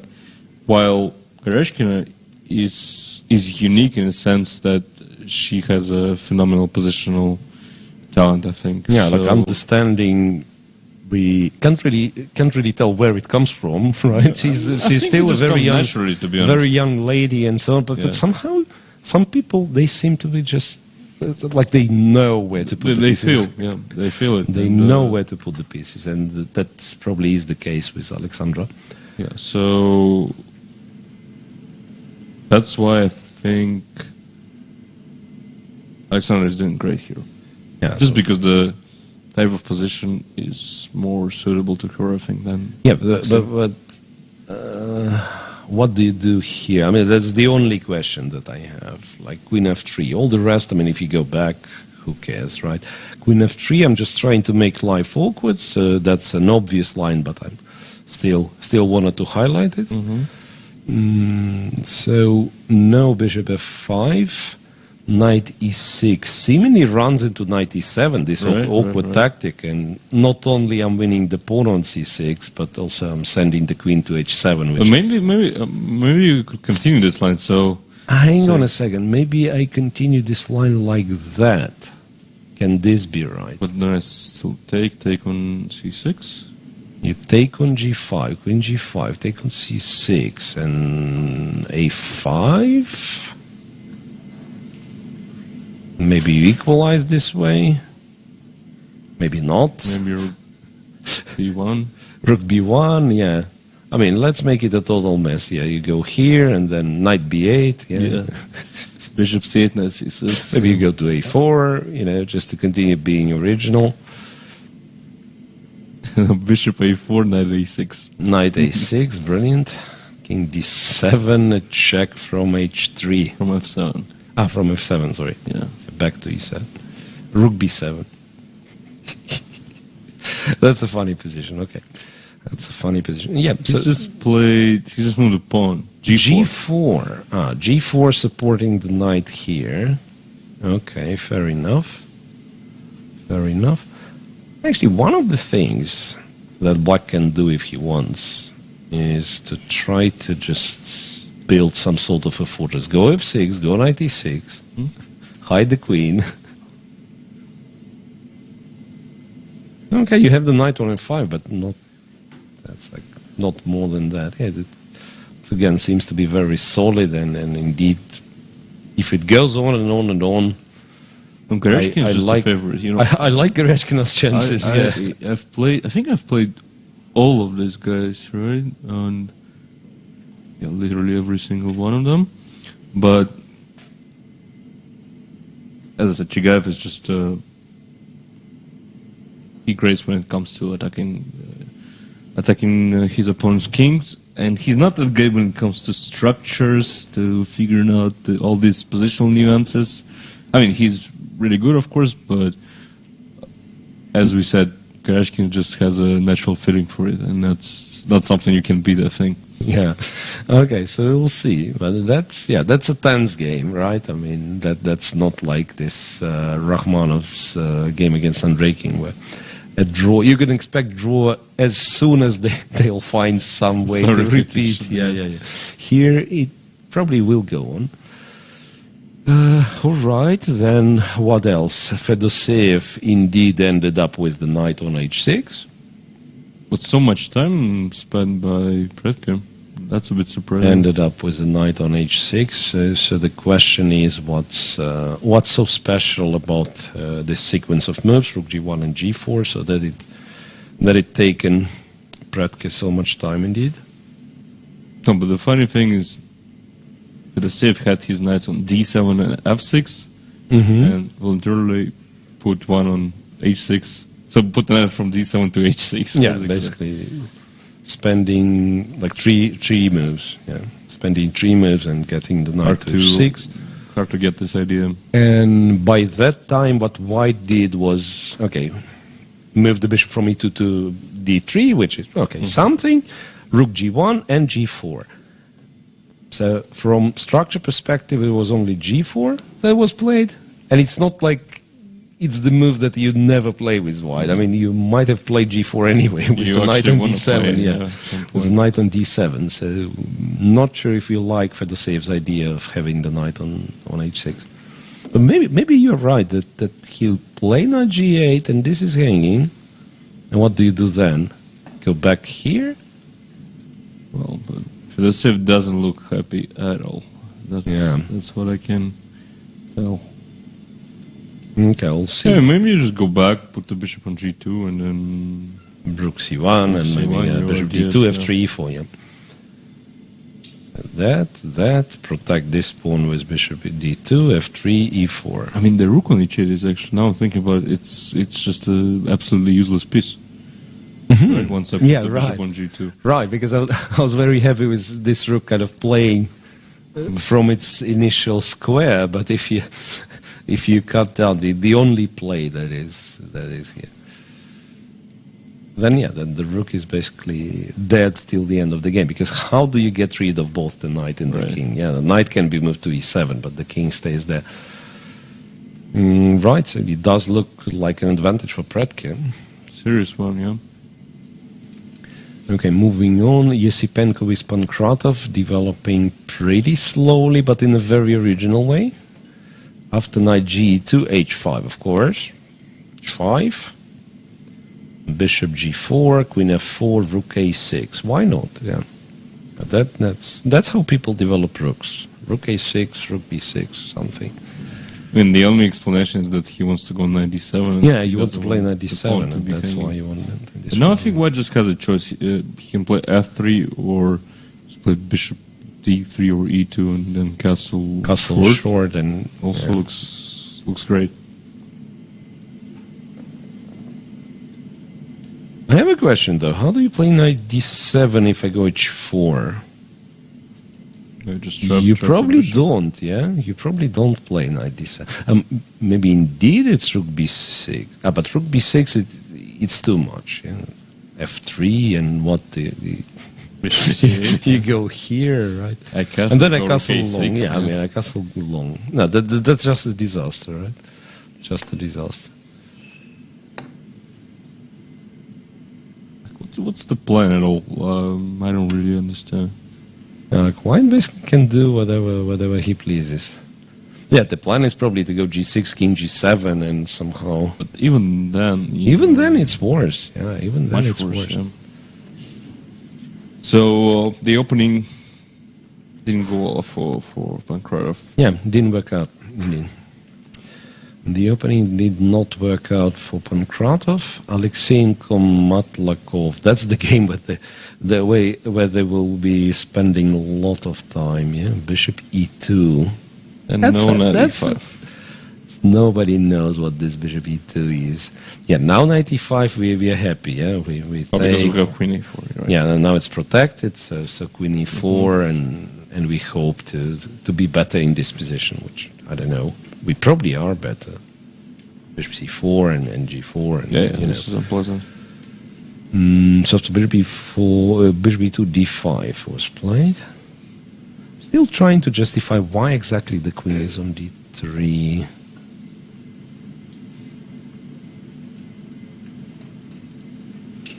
Because you work on the opening and because you've put it there. Yeah, you see this is one of the top lines, so you play it.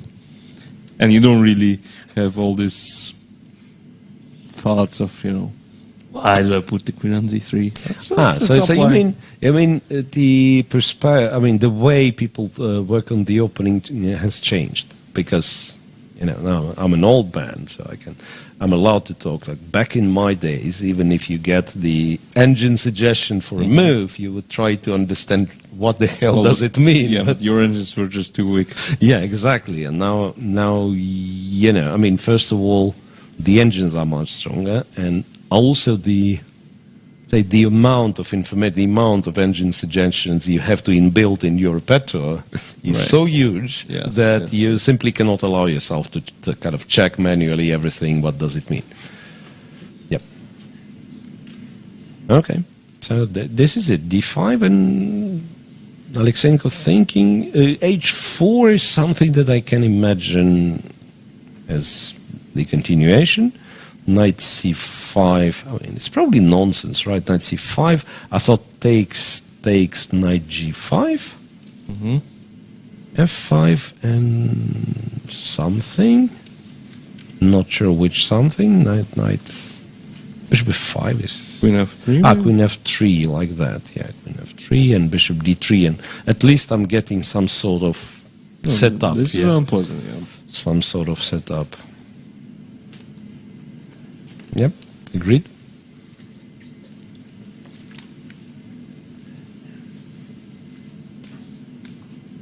Maybe actually go knight f8. Not play knight c5 at all. Yeah, but very rare case, two great opening experts move 11. Both out of book, both inventing something. Yeah. I think we should also mention that they are both from St. Petersburg. I don't really know their personal history, but Matlakov has been around for many, many years, and Aleksandr was growing up, looking at Maxim as one of the most successful players from St. Petersburg. So maybe there's some kind of bit of jealousy or something like that. No, not not really. jealousy, but a bit too much respect from Matlakov. Yeah, okay. I don't know if that's the case, but this could be the case. All right. Ooh, and speaking of players from St. Petersburg, Nikita Pityugov with white against Motilev won. One that it looked crazy position. I don't know if it's crazy anymore.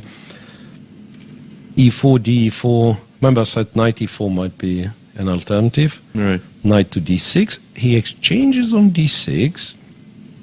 Takes on H4 with the rook. And black has played the 5. And it's not that it's terrible or anything, but it's a little bit alarming, I would say. So that if you have to play a 5 here,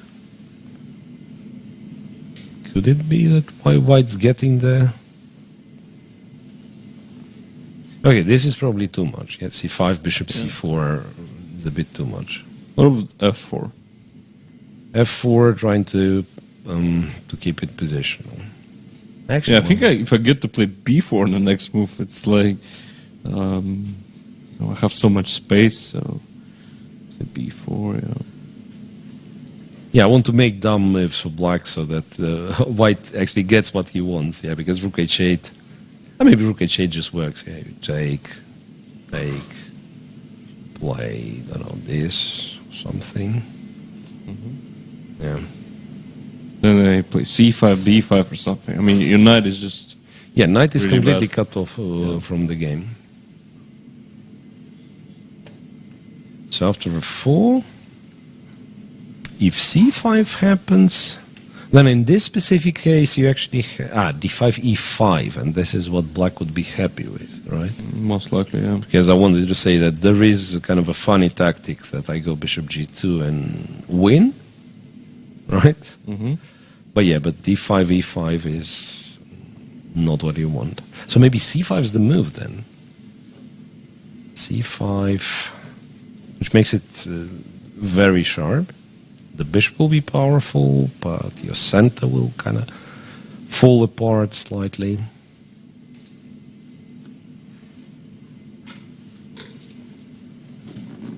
Yeah, still very tense and unclear. Yeah. I mean, it feels like, white is the one who should be better here, but Yeah, I also always have a tricky position. also have a feeling that somehow, once again, we perhaps abuse the word objectively, right? Especially talking about games played between two human beings. Right. But yeah, but it does seem that white has to be better. That being said, it's not something you enjoy forever. It's you have to be very precise. It's very dynamic. Yeah, if like we move all the pawns back like couple of files, so that we could say white has a pair of bishops and therefore he's better, right? I mean, it's kind of the only factor, the only explanation in the position. And here it's quite tense, right? So let black play a couple of moves like c5 and black better because control over dark squares and this bishop being passive. All right, so Nikita is thinking. So today, to sum it up, today we have, this in the open section, and Rachmanov and Andreikin excluded. We have very tense games. No clear, like, let's make a draw today, or let's try you, if you remember, a line and make a draw. So everybody's fighting. It's time to fight, yeah. Yeah. By the way, I think Rachmanov and Andreikin, they may have found bishop e2, bishop g4. Ah, clever way. Bishop g4, and then you go back, and I go back, Right. and we go home happily. Yes. Yeah, that could be the case here. That could be the case, and I don't think that's players, or rather, I don't know. Maybe it's players to blame after all. But in that specific position, it's not like even if you have tons of fighting spirit, how do you actually fight? Well, I think as black you can. As so black, bishop you can- d3. Oh yeah, what's next? I'm not sure. So what is Rachmanov think? Is he pretending that he's playing for a win? He likes the. Wait. Is f3 an actual move? As weird as it looks. No, but I mean, I think he doesn't really play for a win. He's fine with a draw. And this is extremely likely that after bishop d3, bishop f5 will happen, right? So, logically speaking, I think bishop d3 should be played quickly. Bishop d3, and from Draken's perspective. Wait. This is hanging now. Yeah, h5 is something I was thinking about, but yeah, g6 is attacked, so there's no win even h5. And Yeah, it's very hard to invent something. But yeah, all the rest are very fighting games, interesting games, and we'll see. So, surprise, surprise, 2 hours into the round, not a single result, not a single draw in the men's section. Everyone's fighting, as he said. So we'll leave it as is. We'll go for a first and not the last, possibly, break of today. I mean, usually we have 2 breaks. Usually we have 2, and that's only because they've never finished right after the time control. And this won't happen today. This so. won't happen today, yeah. A lot of tense, entertaining games and potentially a lot of time troubles. So stay with us, we'll be back shortly.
Меня зовут Юрий Львович Аверба. Мне 97,5 лет. По профессии я гроссмейстер, старейший гроссмейстер мира. Когда мне было 12 лет, я прочел всего Шекспира. И это мне доставило большое удовольствие. Я считал, что английский язык – это язык будущего. И не ошибся. Огромную роль шахматы приносят детям, которые начинают изучать иностранный язык. В результате они овладевают языком и одновременно овладевают шахматами.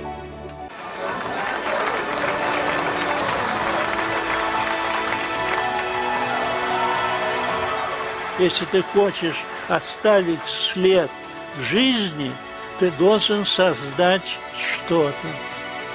Надеюсь дожить до 100 лет и издать еще 2 книги.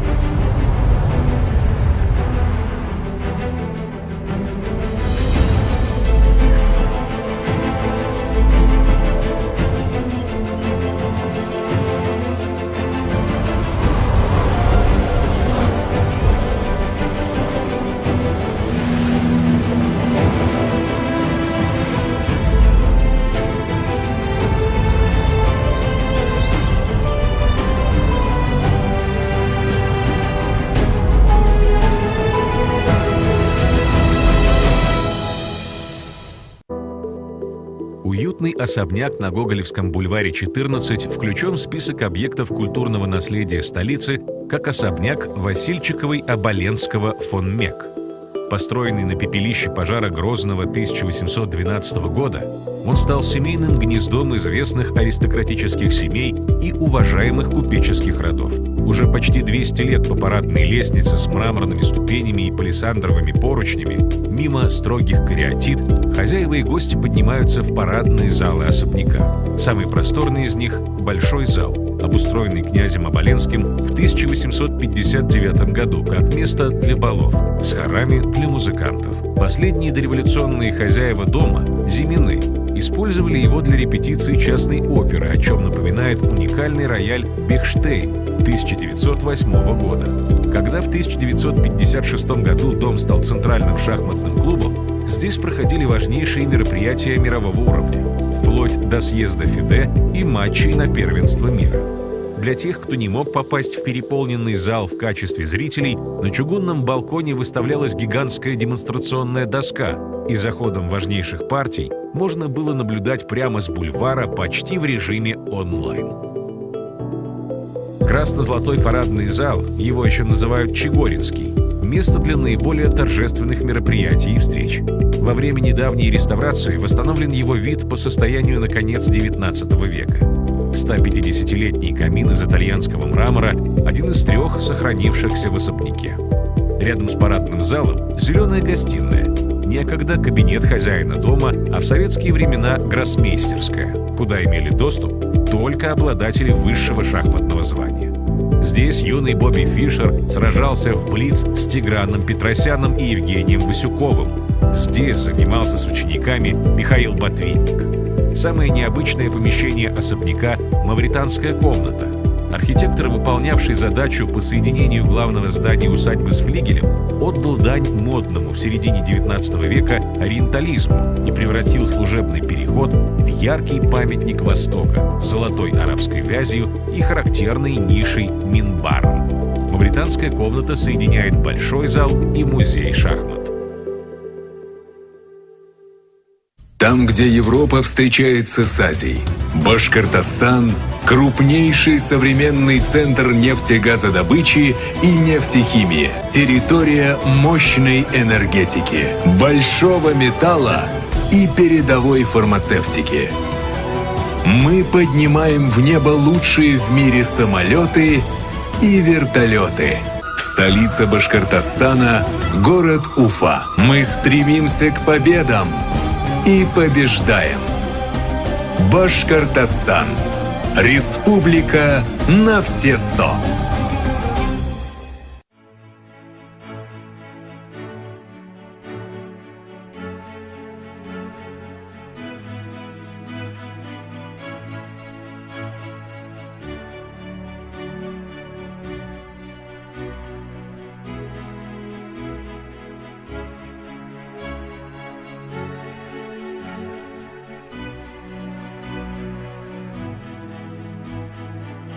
Aeroflot, Russian Airlines.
Welcome back, everybody. Welcome back to round 7. Is that round 7? It is. Yeah, great. So round after the 3-day round where after the first break we don't have a single result yet. And a lot of tense games. Just paid attention that Aleksandr and Matlakov only made 13 moves. So big time trouble incoming.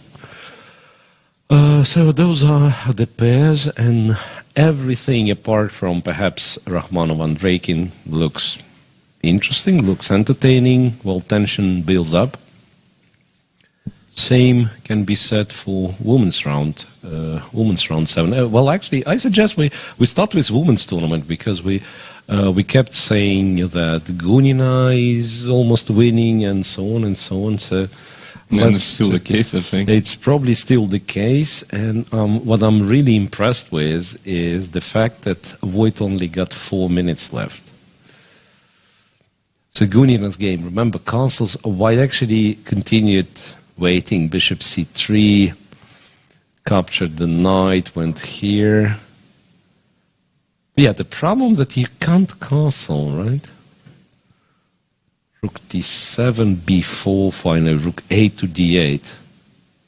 Beautiful. Yeah, we just want to go rook d1, right? Bishop a5 as well. It's like A5. if you take, bishop a5 and rook d1, rook d2. Okay, knight b3.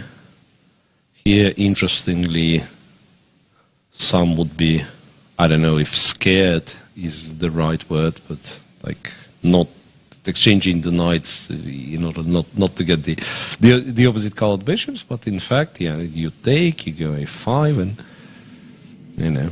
Yeah, but g3 and I actually want to castle in the next move, right? g3. It still looks super scary, but I was wondering if I play rook d2. No, I don't. Yeah, g3, what you want to do is castle king g2, and maybe you resign after yeah, I don't think you want to play king g2, but you don't want to play king g2. g3, okay, let me do this. Rook d3, so if you castle, I'll take on it. Nah, I won't. No, it's really just a waste of time, yeah? So maybe you just take. This is actually... bishop c4? Bishop c4. Can't make it. Not that simple. This.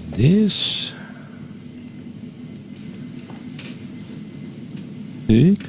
The rook. Yeah. Because... Oh, sorry. Actually, queen e4 might be a thing, but Queen e4, okay. I mean, maybe bishop b5, bishop Queen a4 e4 is might an be. idea as well. Yeah. That's kind of plan B. Yeah, because you can...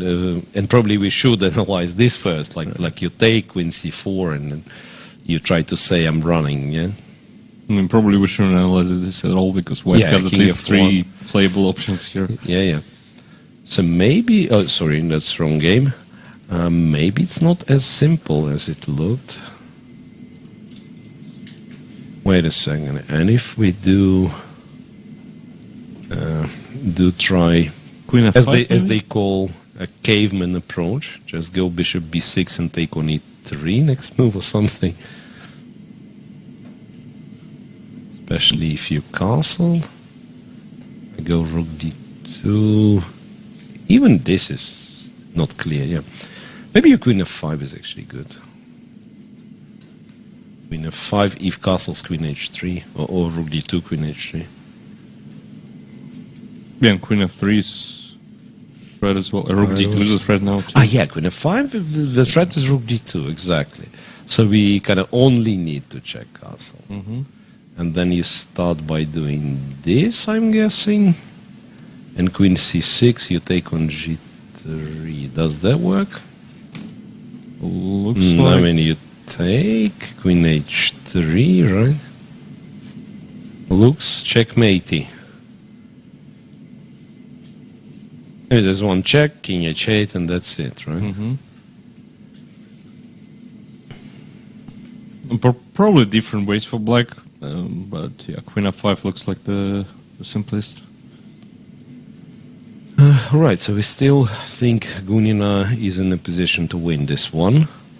And her closest rivals, or rather, Ovod has joined first, right? As Shuvalova, as well as As well as Shuvalova. So Ovod with black, yeah, we have this position. White actually taken on h7, went ed4. Then this is at least something that we didn't consider. Maybe it's fine, yeah. That queen f6, rook c1. But somehow now it feels that black's attacking potential is not as big anymore, right? Yeah. Like, I still don't think black is any worse, but I mean, you have to show something, yeah. You have to show something. The knight on g7 is no longer that great. Maybe you take and you move this knight to f4 question mark. Or via h5, yeah, okay, it was taken. I mean, d4 is, I don't know if you need it, but it's an option. actually, what do you do after d4? d4, c4, I thought. d5? b5, so you keep opening up. Yeah. c5, I'll have to play c5. Maybe I get away with it. No, maybe knight e6 first and then b5. Or knight c5. Yeah, I'll like play d4, c4, knight here. Yeah, that sounds reasonable. Yeah, and the problem for white that he actually doesn't have any attack. Interestingly, without this pawn, right, there'd be some rook g1, queen g2, queen g8 ideas. Rook c6, okay, so that's what Ovod did. Rook c6, why not? Yeah, rook b6 being an idea, rook c8 being an idea. Right. Yeah, I like the move. Well, definitely pleasant situation for black. So both leaders have chances to win, it seems. And Pogonina with Shuvalova. Oh, Pogonina got back the pawn. Yeah? That's Gunina's game, yeah? We are shown. But yeah. We are just switching too quickly, perhaps. Right, rook b1, knight d2, a5, knight c2, rook a6. Okay, black played rook a6. Queen a3, swapped the queens, went a4. a4 perhaps to stop that. But then it allows knight b4, and that's once again very, very classical way. Rook back to 8.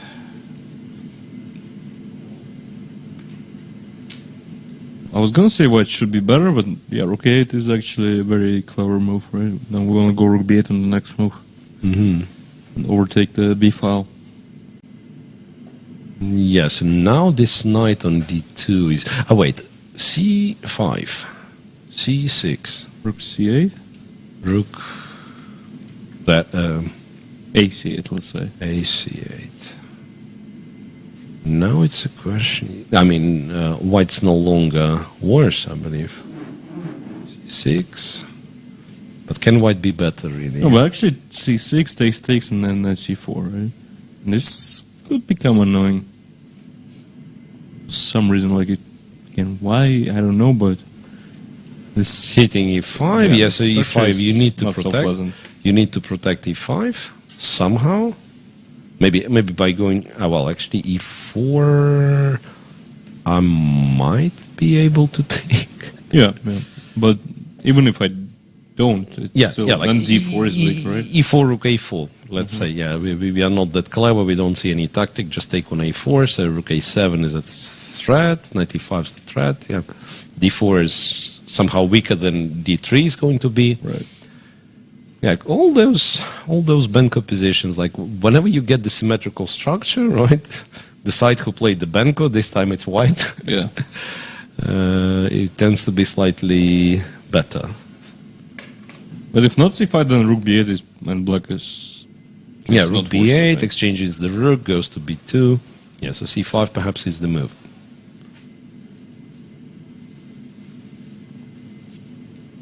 Yeah, you can't do much else.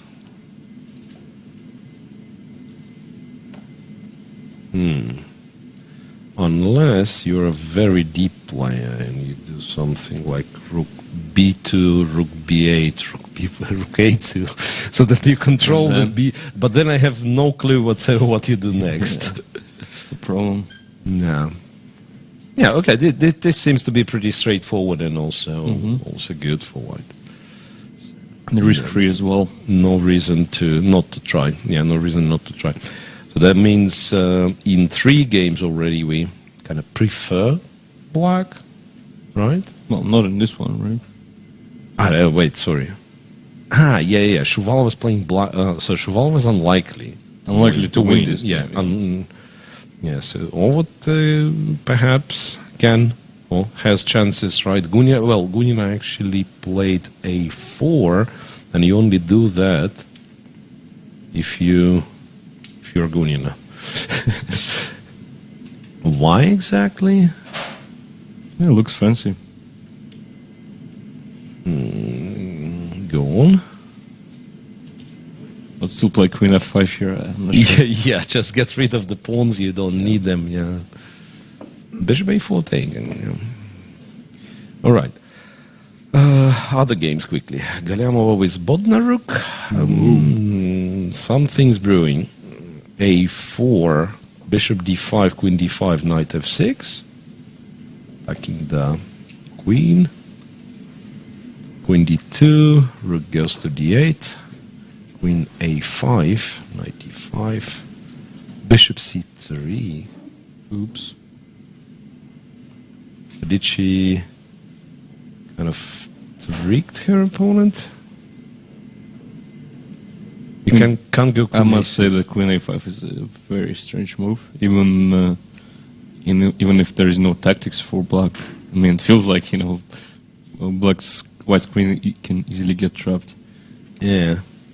So c takes, a takes, right? She just played c takes. C takes. Interesting. It could be that a takes. You might have. Nah. Okay, c takes, but maybe it's just the same. What do you do? Queen's hanging. Everything's hanging. You have to take on b6, right? Queen a6. Just take on c3. You have to take on b6 and then... No, but then you take on c3. Now the queen is hanging for free, so you have to trade. And then the rook is hanging, so you have to take on d8. And even, like, a pawn is gone. So black just wins. Yeah.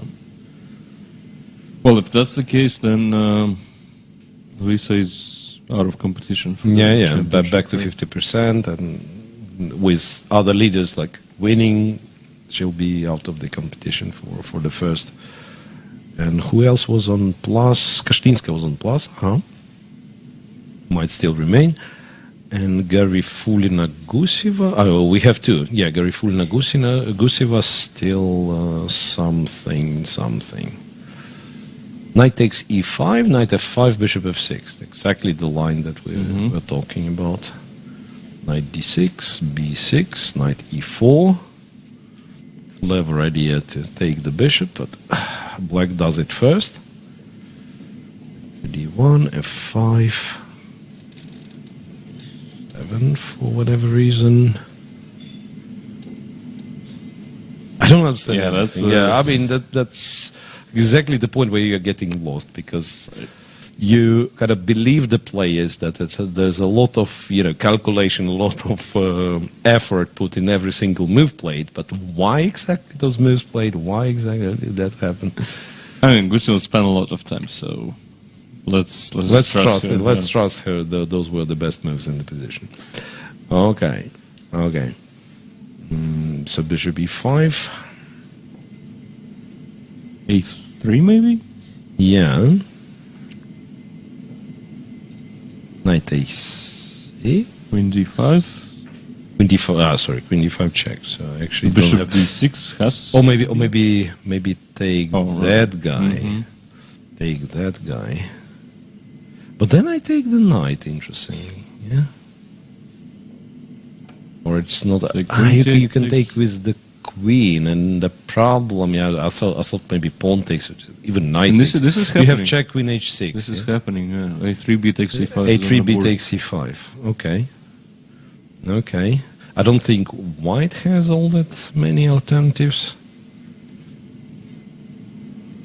Technically, no. Thought knight f5, but it's weird. Knight b7. What do you actually do with knight b7? Knight b7. So this is hanging, and then I'm planning to take and take. Right, take everything.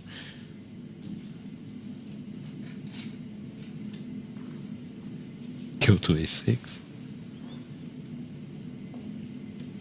That, and take on h2 if you want to be. Maybe just go queen d6, knight d3, takes, go here, go here, go here, exchange, and also draw is not that far away. Right.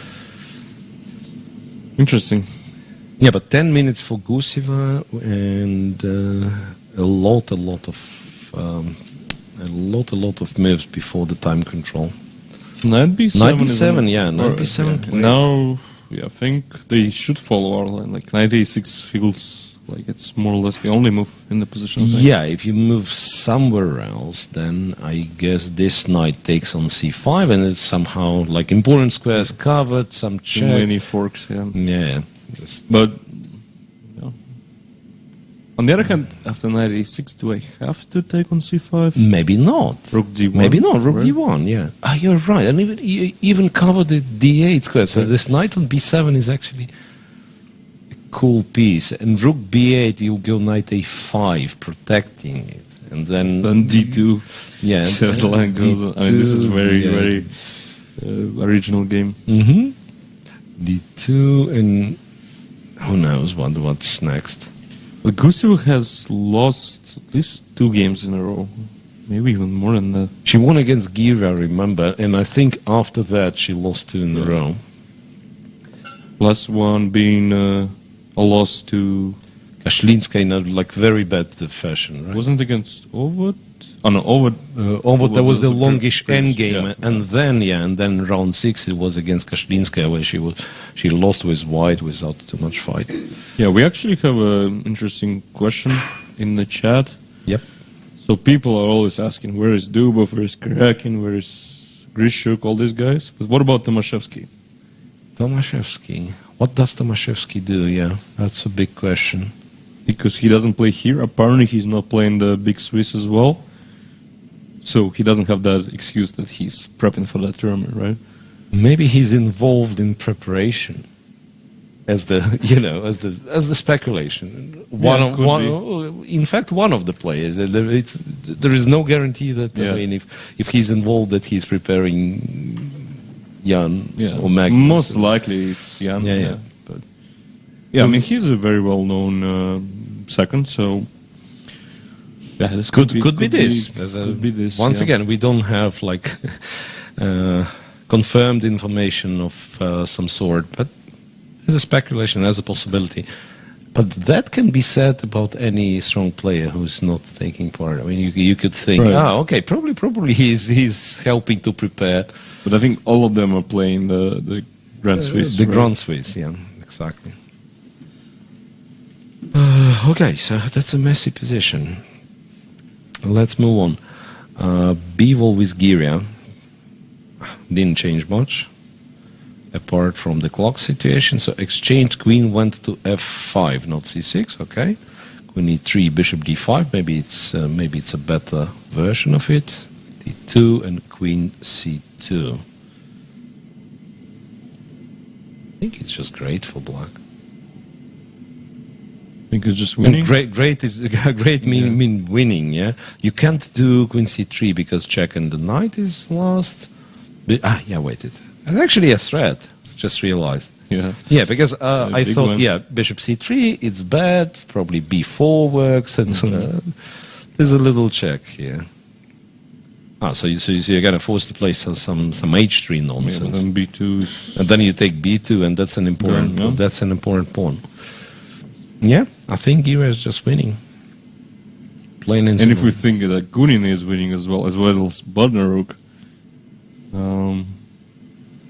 what would we say she's better? Yeah, and it's all black. Yeah, right? a lot of players winning with black. So in Overt's case, it's still not clear. But you know what's interesting? It's hard to pick a game today that will last for long. Like we always have a game, and it's always from the women's tournament, which goes past the time control, and you immediately understand. Yeah, after move 40, there will be move 60, move 70, and so on. I think there's one candidate, which is Pagonina Shuvalova. Yeah, Pagonina Shuvalova, it could be. Yeah. By the way, which is actually one of the candidates, I think, as well. So she didn't play c5, she went knight f3. So how does that work? This, I suspect it's check. No, well, you still have this pass pawn. Yeah, it's not that clear, right? It'd be a typical sacrifice, you have to agree, but... Yeah. Actually looks great for white anyways. Knight c6. But I prefer this pawn not to be there. Yeah. I prefer this pawn not to... wait, but maybe I don't have a move at all. Maybe I don't have a move at all, interesting. Because I'll take on d4, yeah. I'll take on d4 and put the knight on b5, and then I don't care if I'm able to block the file like this. And it seems right. Yeah, rook b6, I don't know. Whatever it goes, yeah. This way, 97 wins the exchange. But actually, not that many squares, right? Okay, let's agree. It's rook b6, knight d4. Now this thing is hanging, and okay, you go rook b8, that rook a6, and you just chill. And Gunina is the first winner of the day. Yeah, Gunina just won. So a4 after all is a good move. Queen f5. And now she's probably still threatening rook d2, so this pawn doesn't really matter. And after castle, rook d2. It's probably not a bad thing to deflect the bishop to... Not a bad one, for sure. Yeah, queen c6, bishop g3, f2, 5. Queen g5. Good enough. Queen to g5. Interesting. I would probably play queen f3, but... I guess if it's a mate, it's a mate. So yeah. So that's kind of in style. You force your opponent to accept your sacrifices by going queen g5. You want to continue the game, take the rooks. Yeah, nice. Nice play by Gunina, but once again, Daria Voigt has misplayed the opening completely, and somewhere around here it was already felt that Black's position is getting overwhelming. Sure. Eric is asking who's Nepomniachtchi's second for the match. We don't know. No, honestly, I mean Potkin is always there. Potkin, yeah, Hairulin I think must be there as well. Ildar Hairulin from St. Petersburg. I mean, or he's like not clear. He was living there for some time. He used to live there, but he's not originally from there. And Leka was one of the seconds for the candidates, as well as Nikita Vitigov, actually.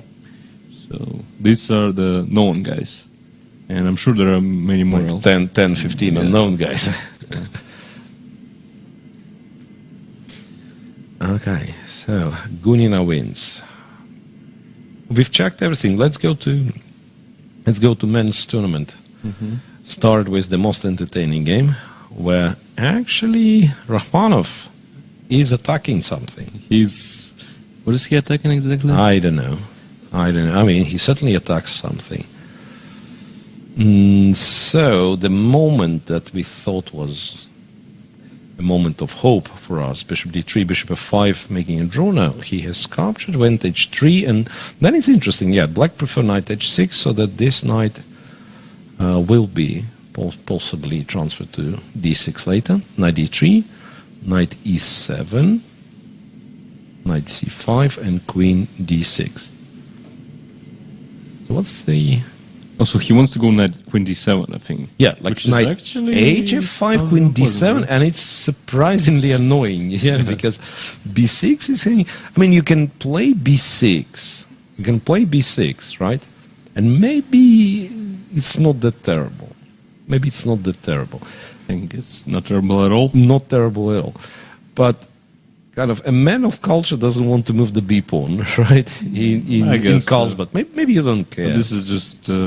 But by that point, you don't care because your knight arrives to d6, and you can even maybe play c5. Maybe you play for an advantage, right? Other than that, what can you do? You can do this knight to f5, but then you might end up doing Fedoseev thing, so that the knight on h6 is getting a bit stuck. But overall, still, nothing has changed all that much. So that was it. I believe all the rest of the games are more entertaining. So. Could be. Here, some drastic changes. That was the last time we've seen this position. Chigayev against Goryachkina. G4 was indeed answered with f6. H3, H5, king to d2. And then Aleksandr Goryachkina followed it up with a capture on f5, gave a check. Here, I can't say a little bit surprised. I'm a lot surprised that Queen e3 wasn't played, where at least black can't go g5. I mean, he can, but then has to take with the queen, right? Because of 6 hanging. So instead, king d1 and then g5. And Chigayev decided to go here and h4. And it's, Winter Capablanca is famous. Okay, not such a terrible bishop. Right? This bishop gets out. To a degree. I mean, not like it's terribly active on that diagonal where black's going to play c5. If truth be told, the knight is not much better. It's one of those kind of block positions, yeah. So knight d7, f3, castle short. It's perfectly understandable. Rook to b8, bishop e3, rook b2. Yeah, black also needs to try to get the queen somewhere, right? Mm-hmm. It's not doing much on h6, so still a very complex position. Mm-hmm. Even though it's really close, but maybe d4 is a move now. Yeah, like I'm looking at that, and also I'm a little bit surprised that she preferred castles over like e7? King e7. Yeah, because you want your rook on the b file, right? So it'll be a move plus rook b8, either king e7 or castles. So it's basically a choice between having the king here, having the king on g8. And as it is in our position, I can imagine white like putting something on the g file and then you actually have to react. While with the king on e7, you just don't care. Yeah, maybe you react by playing king f7. Yeah, king maybe, e7 maybe there is no difference at all. Yeah, maybe it's not one of those positions where you actually rush. It could be the opposite. You're right. Well, I think our assessment that if it starts being like long maneuvering fight, that Goryachkina is quite a bit of a favorite. It's not that far from being through. Unless the position opens up somehow, then Chigayev is probably... And then Chigayev shines all of a sudden, yeah. Right. But Dmitry is asking why I'm not playing the Russian... Superfinal? No. Superfinal, I just didn't qualify. And Russian Blitz and Rapid Championship. Which is currently taking part in Sochi. But unfortunately, I'm not Naka, who can play 2 tournaments at once, so I chose to be here with you guys. Yeah, okay. Chigayev does the right thing. King e1 and f2, and kind of moving towards the short castle position. You desperately need to bring the knight into a game. Can we? What's that? You'll take it, right? Will you? So? Will you? Knight b6, bishop c1 is the problem. So I want to abuse the fact that a4 is not possible because of knight a4, and install the knight on a4. Let's say, you're that kind that you go king f2, and then the knight on a4 actually does something, does a lot maybe. But I'm not managing this because knight c5 you almost always take, and knight b6 kind of cuts off the way back. Not entirely. I have rook b5, but it's awkward, and then knight's not getting maybe a4, maybe c4. Yeah. This is not how it's done. black can kind of always choose to be boring. Just put the other rook on b8. Yeah, but knight c5, there's also d4. Right? I just realized. There is d4, some queen c4 and so on. Yeah. Rook b8, yeah. Just be boring. Boring and strong. Yeah, boring and it's strong just in good, this yeah. case. Yeah, boring and strong in this case. No, but I would also move the king somewhere, like literally anywhere, just to avoid this d4, queen c4 potential stuff. So that's why I thought the king on e7 is not brilliant either, because after d4, and if I move the knight, you take on e5, maybe I don't have kind of right way to take. We'll see. So for now, Chigaev is preparing, don't know what, just brings the king to f2. It's about the only active idea in the position for white, so black certainly has to watch out for it. Right. Maybe queen h5, so just in case we have queen f7. Yeah, I mean, that's no longer you attack f3, but queen f7, yeah. Queen h5 to put it to f7, where actually sometimes, like rook a2, maybe, after queen f7, maybe white will have to react with c4.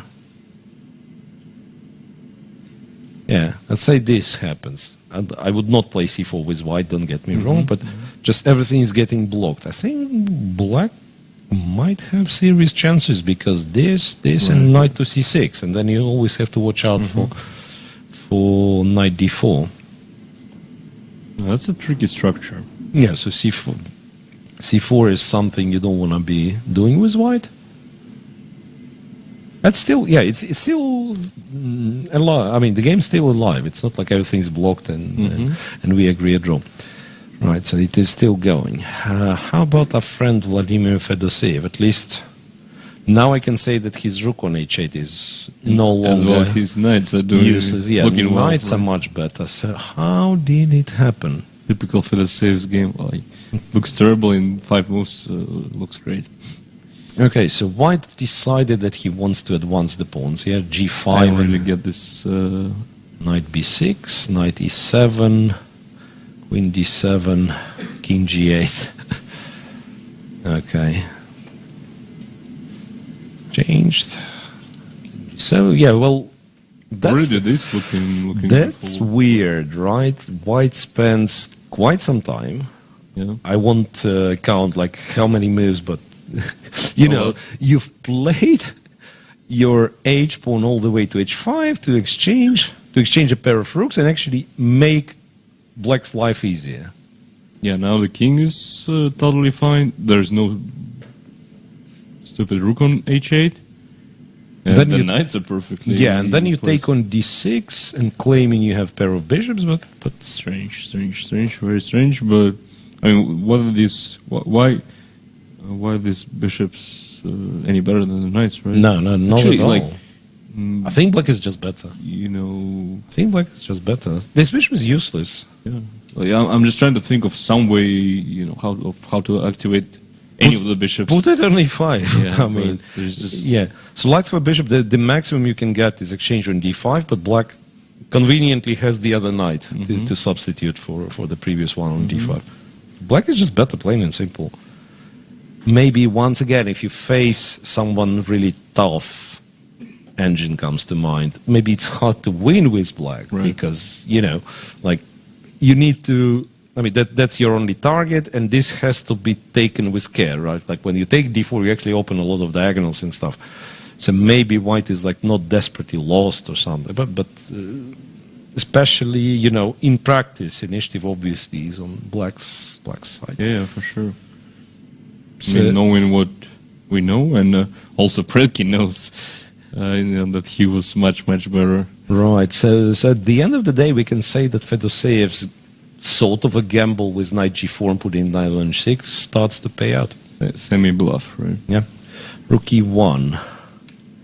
And he saw, maybe putting the rook on e5 or whatever. I'm not even sure if it's that great. Honestly, I don't think black is better yet, but yeah. Really? I mean, this and rook h3, these kind of things.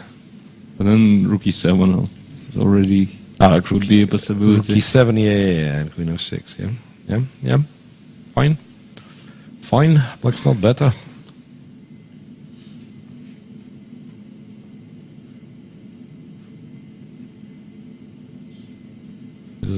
or maybe rook h4, rook h2, rook h2. Or a3, let's say. Yeah, and I had this idea in mind. The point was like you take twice, queen g6, and just. But it's an endgame pawn down. Yeah, so it's a good position. I mean, it's a good position. It's a good position, with the only problem that it's an endgame pawn down. Okay. So maybe black's not, once again, not better objectively, but the time advantage and the fact that indeed Predke had kind of comfortable advantage in form of initiative, and now it's really hard to activate the pieces, as you said. Yeah, that's the main problem. Like, there is no obvious move for white. Like, okay, rook e1 is more or less obvious. Next, I still want to play e3, but maybe that. So put the bishop on c4, so you target f7, and then somehow. Yeah, but once you play bishop c4, have knight you f5, go knight f5, and then I'll take and go to the 4m. Tricky. It is a tricky position. Yeah. Okay, so there's that. Yesipenko and Pankratov move 23, and Pankratov still survived it all. Moreover, 7 minutes for Yesipenko, yeah. How many, like 17 H4, rook b6, indeed. F3, bishop c8, castle long. That's exactly what we were discussing. And we were actually making fun of all these moves, but that's what Pankratov apparently had to play. Knight e5. Oh, wait a second. Here. Was this a move? Then take on c5. Gladly. I mean, if you let me. Rook a6, yeah, just take.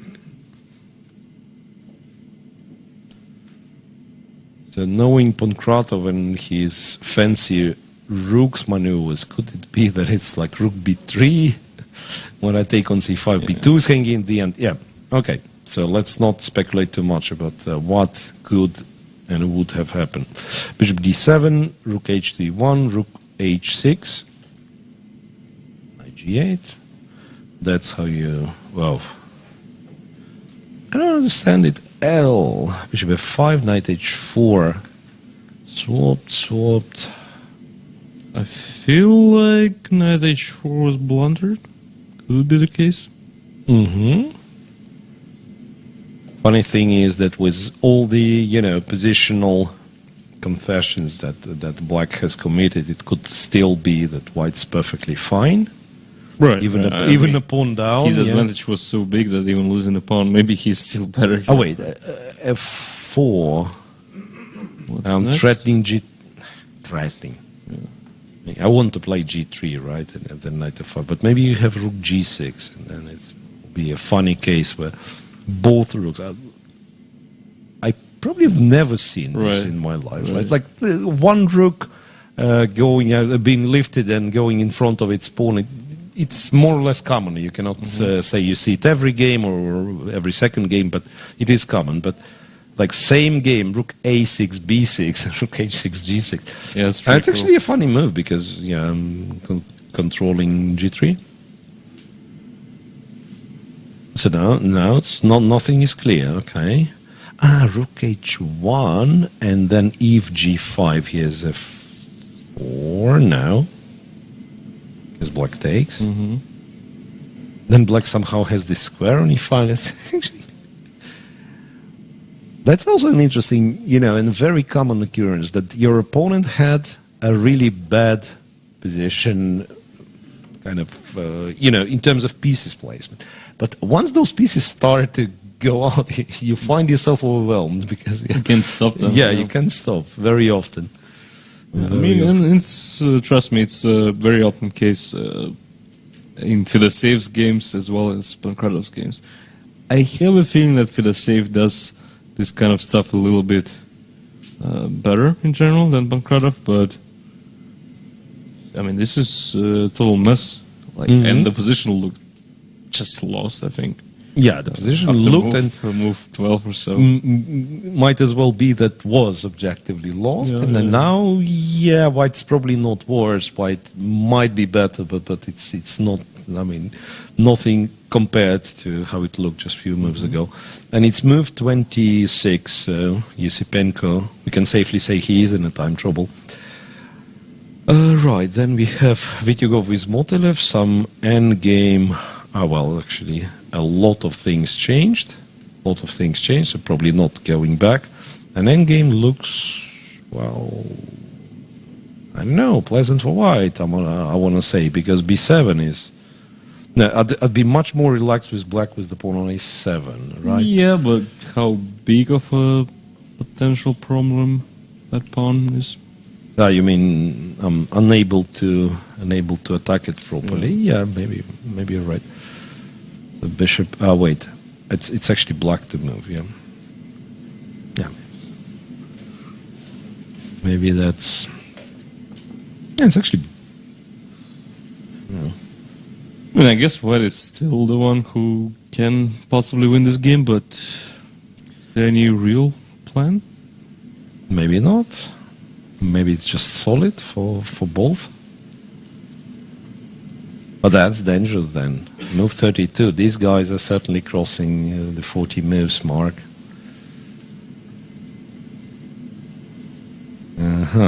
Yeah, this could be our candidate for the longest game. Yeah.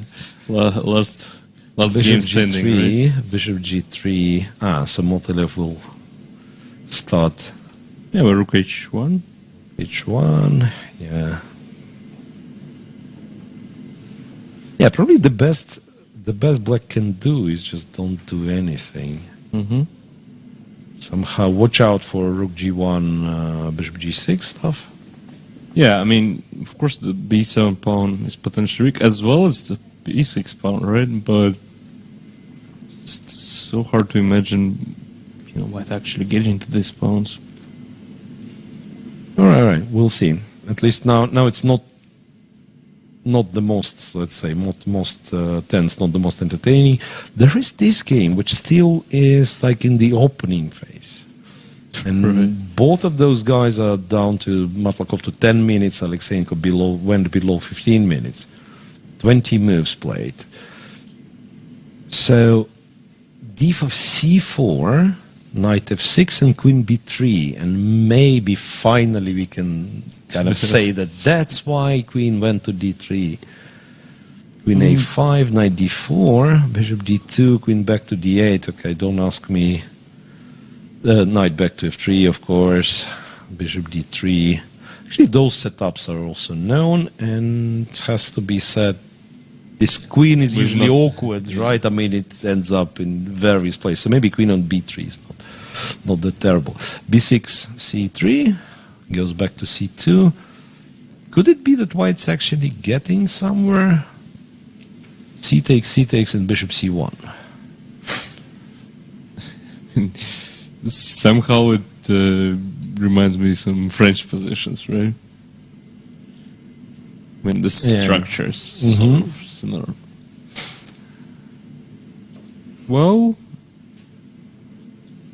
really hard to tell if who's better here. But then I see that the pawn on d4 is a real target now, right? The pawn on d4 is what black has to care about.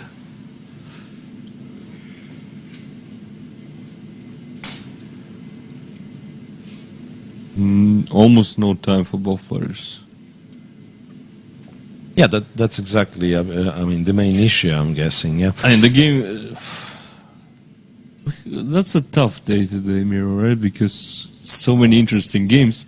In fact, the game Rachmanov-Andreikin is also heating up surprisingly. Really? Ooh. Yeah.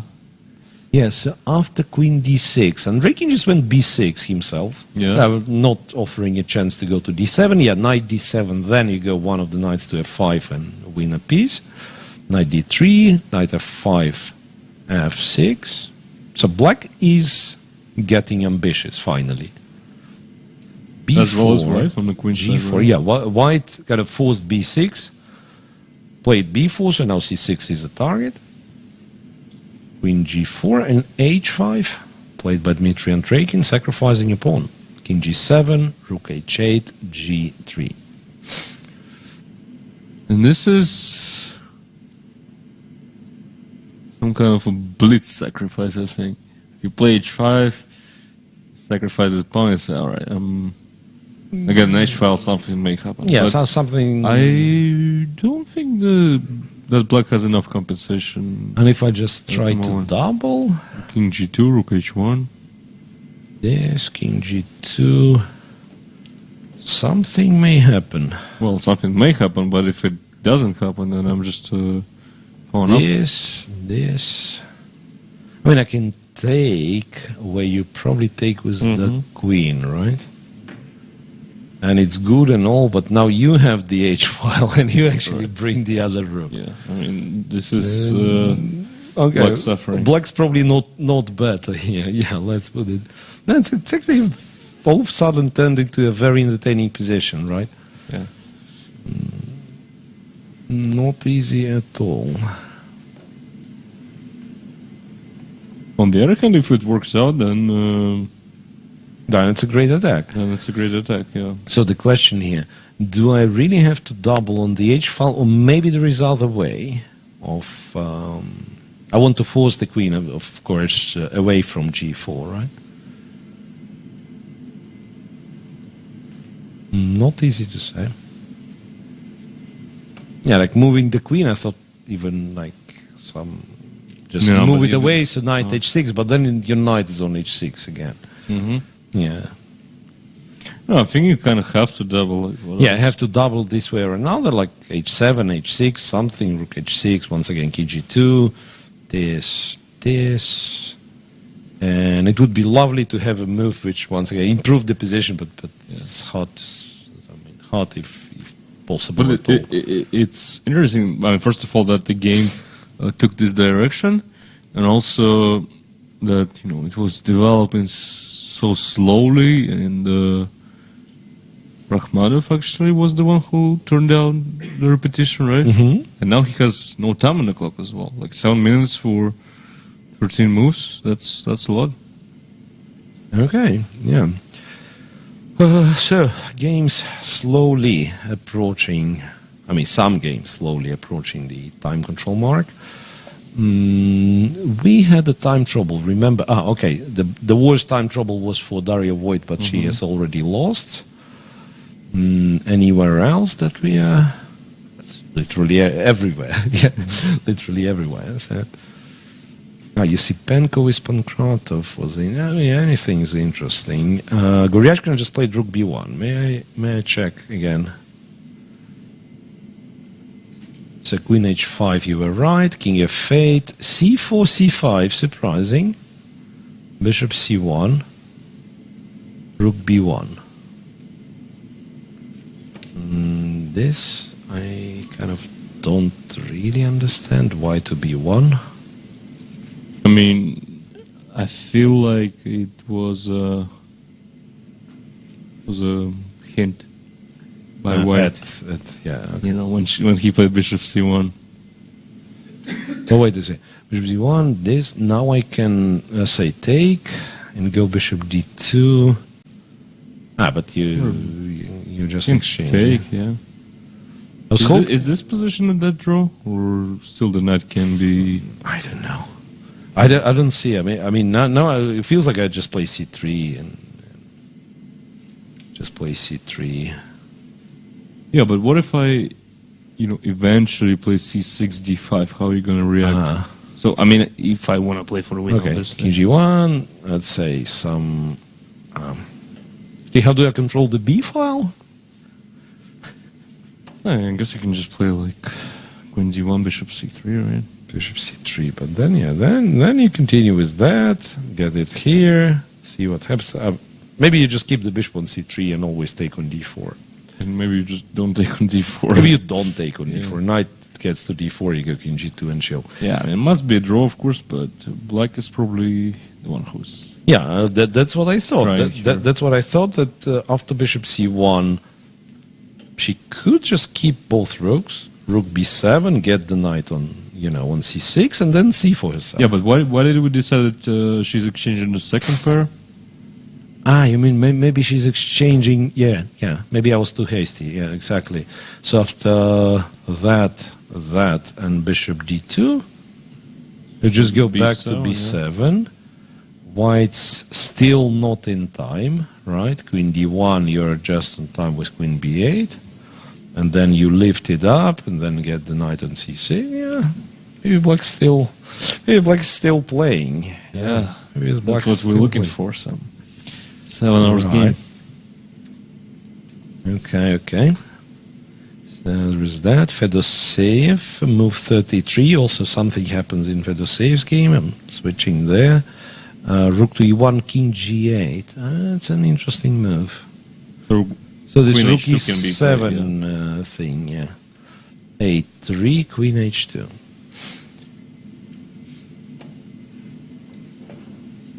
Rook e5. Rook e5 is played, but now rook h3. Queen e2, let's say? Queen e2, yeah, because this is hanging, right? Hmm? 2. And then a check. King goes, queen f3. Do I win something? I mean, actually, if you want to exchange the queens, you can go queen h1 at once, right? Like not playing rook. Rook h3, yeah. I'll play in rook h3. Yeah, I can do this. Check. He'll go to c2 now. No, like rook h2, rook h4. Yeah, it's still black who annoys white quite a bit. Absolutely. I mean, this two knights are surprisingly superior than the bishops. Mm-hmm. Who would have thought, when the knights were on f6 and h6. Yeah, but maybe rook h3 is actually a bit trickier because rook h3 here, check. And perhaps you still have to go to c2. If you move the king at all. Maybe you go to c2, yeah. King a2, queen f3, I find it awkward for white to protect. Maybe he takes bishop e3. And Bishop e3, but then I take take, d5. right? Take, go knight d5. e4, right? Some tricks, But yeah. Unpleasant for Predke. But they're getting closer and closer, right? So it's move 34, and that what seems like a huge time trouble for Predke now. It's like meh, 6 moves, 6 minutes. In this game, not much will happen in the next 3-4 moves, I think. So I suggest to go back to Matlakov's game, to be honest. Because this is like literally no time left for both players. Still a lot of moves to play. And the position is very unclear. Yeah. So Matlakov goes knight e4 and knight to c5. Does it mean he sacrifices this? Like if I take and just take? But then you take, well, wait a second. Then you take d3. e3. If I take on c5 without taking on e1, then, on e8, then you take on e1. Still take on d3, right? Probably still take on d3. Take on g2, G2 or h2. h2. Maybe you can take on h2 immediately. Yeah. So black is not losing After any... knight c5 feels like... Okay, so this is... So he captured and went rook e1. Okay. So that means black's not losing any material. Yeah, queen d7 maybe? 7 perhaps over queen d8, yeah. It feels like black is just doing completely fine. Because, I mean, if I get to exchange this bishop, then even if I lose the pawn somehow, I feel like black will always have enough compensation. And it's, it's interesting. It's simplified with the exchange of pair of rooks. It's simplified just enough for black to start taking the the king side. Because, like with 2 rooks, you take one of the pawns, they go rook, h1, rook g1, they checkmate it. Yeah. With 1 pair of rooks, I can easily imagine, like even queen takes g2, and you eliminate one of those pawns one after the other. Fedoseev, by the way, just traded queens on h1 as we were talking. So queen to d7. Not played yet. Sorry, rook e1. Black thinking. They seem to be so calm, those two guys. Well, Incredible. It I just- mean, compared to Owen's, right? compared to Owen, yeah. Yeah, but to be fair, I mean, they look calm, but they're not calm at all. calm at all, yeah. Okay. So there is that game, which is very... I really want to see what Yesipenko-Pankratov are doing. I mean, that's like- once again, that's because they had to speed up. Yesipenko is on 2 minutes. Pankratov is known for playing fast, yeah? And the rook on b3 is so great. Yeah, so G5, 94, rook amazing. B3, 95, A4.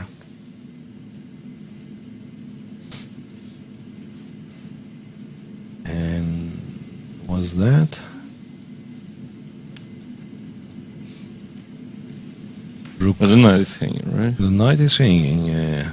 That's a problem. Knight G2, rook G6, F4, yeah? Knight d3. Knight D3.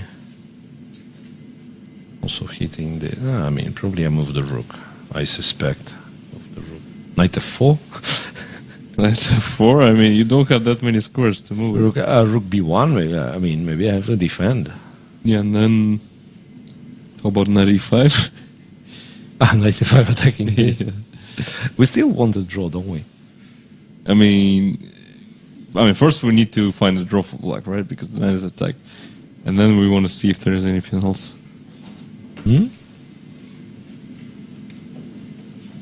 Actually confusing. But such a terrible blunder by Yesipenko. I mean, he Yeah, it seems like he playing I'm sure he playing in blundered simple. this, He yeah. blundered just the played pawn on g3 H4. and like, what is black's next move, right? Seems here reasonable. Doesn't look all that great for black. Yeah. Then he goes bishop f5, kind of overlooks knight takes h4. And you probably see the idea of knight h4, and you think, yeah, d7 is hanging, and if you take, I take with the knight, just win. Right. Yeah, knight h4, turns out what's hanging is your queen. And when you exchange, it's knight f6, and he protects d7. So yeah, looks like a Very, blunder. very unexpected one. So are we getting any results today? No? Everything passes the time control, and we have longest All right, so we round have ever. Longest round ever. this one, which is still tricky, but it may finish in a draw. I mean, if our line is correct, then Fedoseev will play for a long time. Yeah, Fedoseev will play. It's only getting started. is also playing. Right? Gorechkina, they've although they- swapped all the rooks. Yeah, and maybe this it's is- a quick draw. Either relatively- she's brave. Wait, can it be? No, but now it's white. White who's first to go to a5. I Queen think it's C8, just Queen C8. yeah, but I think it'll be just just some mutual fortress. But what's the queen doing on a5? What's the queen doing on f5? Prevents black from playing knight b6, queen a4. That's what okay. I thought. Because if, let's say, black queen's getting on a4, and then I once again wanted to get the knight here, maybe it's still nothing. Yeah. Actually, white decided that he doesn't need Yeah, it. very, very likely to finish a draw, just because, I don't feel like Gorechkina minds a draw, Yeah, in that's- general in this tournament, right? I think that's fair to say that she could have improved her performance if she would be like kind A bit of more more aggressive, inclined to play. Not actually changing the style, but just kind of in every position, just think a tiny percentage more about, can I beat this guy? Yeah, Can I beat this guy? And And there have been that's- quite a few moments I when mean, she she's already very, very strong, and that's a clear improvement for her, potential improvement.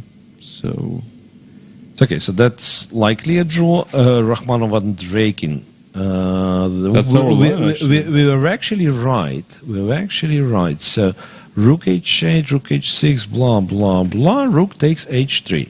Yeah, and now if you take with the rook, it's knight e3 check. So therefore, that happened. Queen a6. And maybe this thing with queen a6. Maybe, in fact, it's in the momentum. It's kind of right.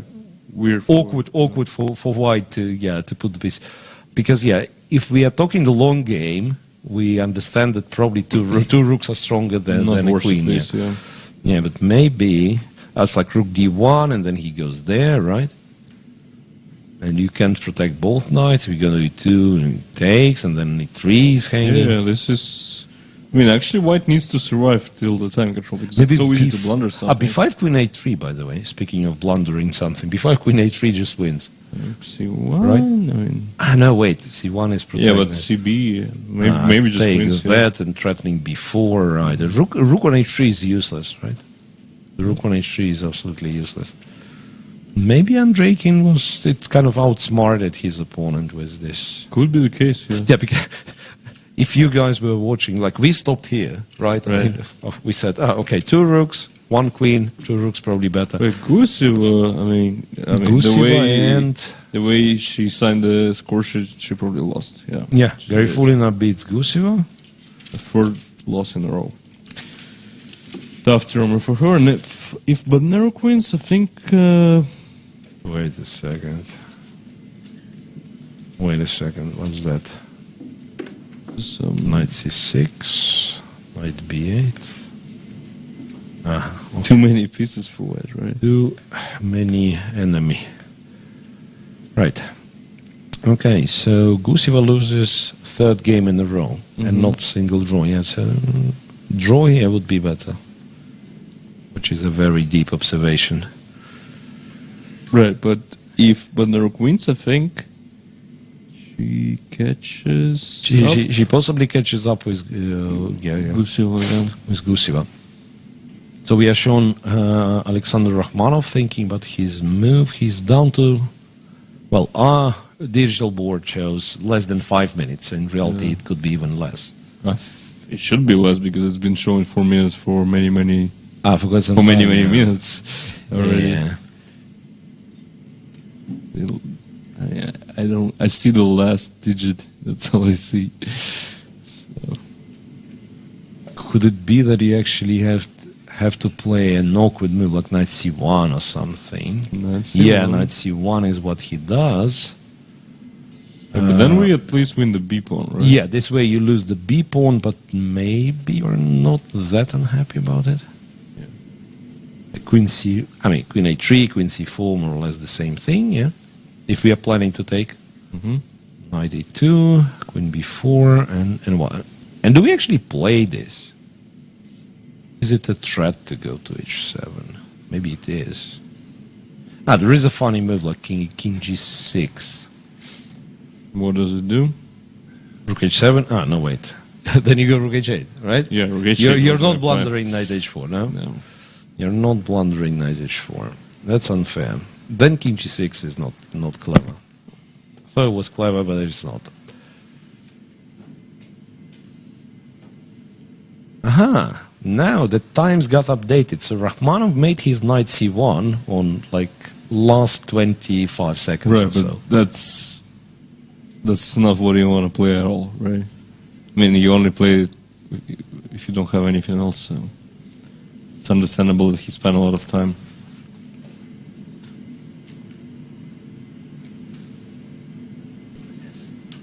Is something like c5, d4. I just want to use the fact that for now, all that, guys, they are not, all right, not so taking more results. 3 results. B-wall with Gira, I presume. Yeah, that's black won the game. Yeah, black did, and B-wall is also in the second half of the standings. So yeah, and I don't think she won a single game. Yeah, probably she hasn't. Right, so maybe today will be a special day where women's tournament finishes much faster than... How about Pogoni? Let's check all the games in women's tournament. Galyamova, even though we said she's completely lost... No, but that's our line exactly, I think. Yeah, I mean, she's completely lost, but she's down to not so much time. I don't think there is much to it. She's just completely lost. She's just completely lost. Okay, black to move, 95, whatever, yeah. Galyamova is completely lost. That's it. Pogonina with Shuvalova. How did this rook ended That's up a on... good question. And it was on h2 a move ago. That's Yeah, exactly. Rook on h2. It's like you... Knight f3, e4. Okay. E4, okay. E4. Do you believe in this E4 thing? Because I don't. Bishop c8. How about we get back to this in a few minutes, because I really want to see live what's going on in Matlakov's game. Yeah. Because it's that's 3 already... minutes left. It was super sharp. Yeah. So I agree. Pagonina's game probably will be a draw from the looks of I think it. they're repeating. yeah. So we'll find the reason later on. We'll find what was the reason for that, and was there a reason?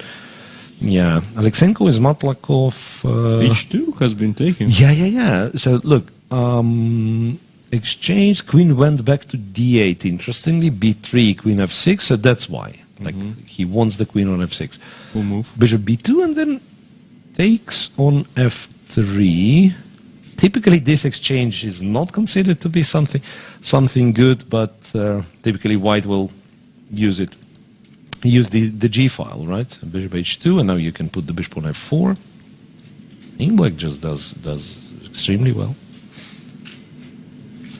Okay, so Check on check on h7. h7 and king f8 instantly. King f8. To me, it's not clear what was wrong with king h8. But maybe nothing wrong with nothing, but at least king f8. Maybe he wants to play rook e8, for instance. Yeah, I'm not saying there is anything wrong, but just it's not obvious. Check and b4. Is better. Okay. Something, it's a mess, yeah? Knight a4, queen a4. So that's why you had to have a king on h8, by the way. Exactly. That's why you had to have a king on h8. No, but okay, knight a4. b4, knight a4. Here it would be good. Here it would be probably winning, no? Bishop b4. Winning for whom, exactly, right? Will be winning, but not... For one of the sides. Yeah, actually after knight b2, bishop takes with threatening mate in 1 as well, so... Rook e8 is a threat, yeah. Okay. Knight went back to e6, makes sense. Knight back to e6. Where is the compensation? There's none. Alright, these guys... Goryachkina and Chigaev agreed a draw as soon as they've reached move 40. I think we've said more or less everything. That's what we expected, yeah. Yeah, it felt like a very, very long round, and then you see, we will be left with no games, it seems. Like everything finishes in the time. For sure. We'll have something, yeah, we'll certainly have something. Okay, bishop e4, attacking the rook. I think, to be fair, that black is much better. It's just that, in a time trouble, anything can happen. Yeah, like bishop d5, queen h7, for instance. Some Once tricks again, like that. why your king is here, yeah? And yeah, I wasn't saying that king f8 is bad. I'm just surprised by how quickly Maxim decided was to it? put But maybe he king had on no f8. time, He had like 3 minutes Rook or to so. d8. Okay, so at least we are making sure we are protecting the d4 pawn many times. And yeah, bishop d5 kind of threatens queen h7. And if, say, this already queen e4, maybe white is getting back in the game. Maybe he never was out of the game. Yeah, Maxim just stood up from the table. This is a bit surprising. More results. Pogonina with their game. Shuvalova. Maybe it's I don't know, they're figuring out if it was or wasn't threefold repetition or something. But they will. they will repeat. Yeah. Even if it wasn't, they will repeat 5 more times and make sure it's move 41. I honestly don't know why the discussion, because it seems the I don't think there is any, to be honest. I think the problem is Pagonina was trying to, claim a draw, but she did in a sort of wrong way, yeah, because you need to write down the move first and then you claim some nonsense. Whatever, it's a draw. Yeah. So we left with lost position for Galyamova and Kashlitskaya, or what that can be anything. But yeah, let's go back to Aleksandr and Matlakov, indeed. Yeah. So no discussion anymore? Yeah, it's just a draw. Just a draw. So In it's women's tournament, only 2 games left, and Bannerg is about to finish her game. So how's Owen doing? Let's look real quick. Hard to say, because White has got his chances as well. Yeah, right? but D3, D2, I mean, that pawn... D3, yeah, well, actually, I'm surprised Black is thinking, yeah? Are you? Owen likes to think, so that's fine. Yeah, but just play D3, that's a diagonal, that's the pawn. Maybe Queen C4? Trying to, C4, so she doesn't want to trade the queens, you mean? Yeah. Could be this, yeah. On the other hand, maybe A4, Gurina style. Queen D3 check. What's Queen D3? Playing in symbol. Maybe she has the perpetual of some sort. Right, unless Bishop C2. Okay. I don't know. Let's go back to Aleksandr and Matlakov. Yeah, Bishop D5 is on the board still. Bishop D5 is on the board. Queen H7 is a threat. At least we think so. Well, not really, Knight F4, Queen H7, Queen G6, right? Queen takes, this pawn takes. Rook H1. And then Rook H1 traps the bishop, but I have Knight D5. And this, to me, kind of looks winning. Who knows? It's actually not that much material. It's only 1 pawn for black, right? And everything bishop. But I mean, if you don't win the D pawn, then I just play D. If the bishop is on F6, we win. Yeah. But bishop on H2 is still awkward. Now, on the other hand, Bishop E4, yeah. So this is kind of still a threat. All right, maybe. No, it's very complicated. Very complicated. Now I believe Aleksandr is down to it's still... They both wait. time left. It's not the real position, right? Okay, that's the real position. So Matlakov must be on his last seconds. What else do I do? G6? Nah. You're weakening. King G8 was Knight G5? Is it not? Knight G5 maybe. But then, wait a second. Can I somehow attack the D pawn? I probably can. Knight C7. Knight C7. I guess the same idea, but the bishop doesn't. But not the same, yeah. Like bishop on H2 is not getting trapped. This just doesn't feel right. I have no idea. Maybe it's a good move, but bishop D4, right. Dude. Bishop D4. Queen D4, ooh. Queen H7, no checks. That's a checkmate. That's a checkmate, no? Knight E6 back or bishop E5. Sorry. No point in getting excited. Bishop E5. But that would be a beautiful tactic if it was to work. Yeah.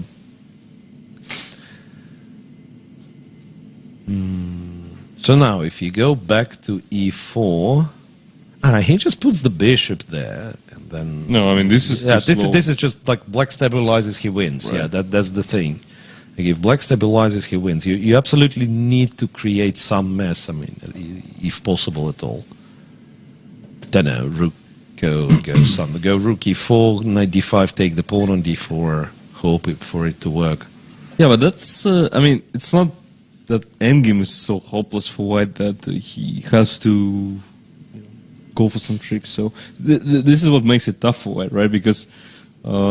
When you're in a desperate situation, you just go rook E4. You go all in, yeah. But here you're not sure if the endgame is that lost, so... Yeah, what's clear, what's lost is some position where, I don't know, black puts bishop on F4, right, protect this 100 times, goes G6, King G7, no threats, you lose. Yeah. And a draw in Yuspenko, and Yuspenko is clearly disappointed, and it ended in a beautiful draw, some perpetual. Yeah, actually, that's a cool position. Yeah, but he couldn't do much. It seems in the final position he couldn't do much. Okay, so we probably let's just continue. I mean, I understand it's a little bit unfair. Let's glance at Andreikin's. Andreikin's game. No, that's Fedoseev. Sorry, Andreikin 37. Yeah, he just captured the B pawn. He says you do not have any threats, and as soon as I play b4, the knights lose stability, I just win. And still 3 moves to play, and I think you play rook a8 or... Yeah. Rook a8, yeah. And B4. So that like B4 takes rook A4, perhaps? No, Queen B3. B3, rook B1. That's tricky. I mean, the rooks are strong, right? The rooks are strong indeed. But what black needs is just... Yeah, okay, once again, let's show this line. That. And you just need to find some way into white's position. Like, literally, like take on E3, go other knight on F5, take on E3 twice, and then you just win. B4 played, so it's also very sharp. A takes, for sure. Yeah, but this one is only rook A4, move 40, right? Ah, yeah, rook so A4. we can actually see... Kind of relax, yeah. See Rachmanov's move. He is playing rook A4. Yeah, Rachmanov does play rook A4, Andrei can still got some time. So he will play something, and then Rachmanov will spend 25 minutes on his next move, so we can go back to Aleksandr Matlakov, right? Well, actually, C5 is probably winning. Just take, go D4. I mean, you keep the B pawn, you know, should be winning. Yeah, should be winning, really.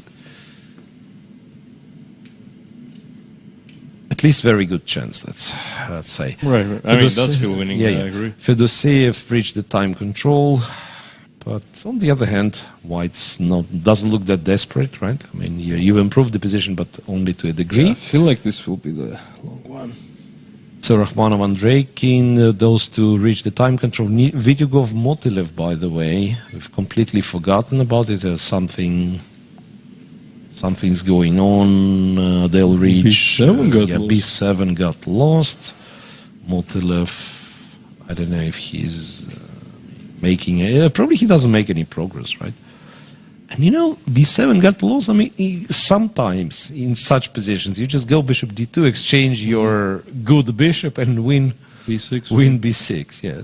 Actually, Vityugov is getting good chances, I believe. But again, let's go back to Kirill and Maxim, Aleksandr Matlakov, because something's going on again. Bishop E4. Just went back, yeah. We went back all the way to D3, knight E6, C5. Takes. Okay. But, I mean, this feels like he won't make it to move. To move 40? To move 40 probably he will, but not to move 50, I would say. Ooh, yeah, really it looks like that all-in that we were calling for, right? Went, like I'm creating a factor which is in my favor, and meanwhile completely ruining my king's position. And it's like, you know, players have been playing a lot of online blitz, I think, including Aleksandr. Maybe he doesn't play that much, but he definitely plays some. And that's just a natural reaction that you just want to move forward, you know. It doesn't really matter if you lose, whatever, you just play You play another game, right? It's an arena with 100 games a day, And so here, so what they've kind of not lost, but maybe their skill is not up to where it was, is to keep the tension, right? To keep the position, even like a worse position, you're still finding resources and so on. But here, to be fair, they're both very low on time. Bishop C7. Why not? Yeah, because bishop sometimes is hanging there. There is this C3, motive, right? There is, just move the bishop, maybe knight F4. Yeah, I think now it's fair to say that black should be just winning objectively. You know, I have some experience playing Blitz and Rapid with Matlakov, and somehow he gets to play all these, solid classical moves even when he has no time on the clock. It's a certain talent for sure. So I don't expect him to blunder anything. And once they reach the time control, should be over, right? Yeah. So how does that affect the cross tables? Matlakov wins, he'll be on +2, but he... Wait a second, Aleksandr was on +2 as well. He was on +1. He was on +1. So they were sharing Matlakov, Aleksandr, and Fedoseev. So now Fedoseev we don't know yet. Matlakov wins, but quite possibly Vityukov wins yet again with an extra pawn, right? He has certain chances. He has sure. chances, yeah. And Andreikin might jump on +1. Sorry, bishop c4 played, bishop to a5. Not afraid of any kind of queen h7, yeah, just And take. rook is hanging, right? There is this square. Rook's hanging. Bishop c3 happens.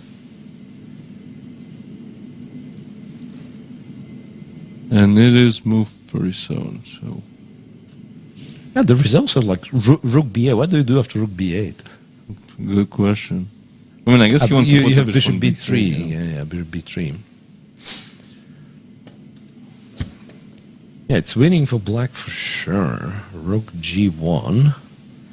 Okie dokie. Rook g1, intending queen h7, right? And g6 is covered. Now it's kind of an important question for black. Do you allow it at all? Or you can slow down, play g6 again and make it to the time control. Or you calculate a couple of lines, maybe more than a couple of lines, and you say, okay, queen h7, I'm checkmating you first, or something like that.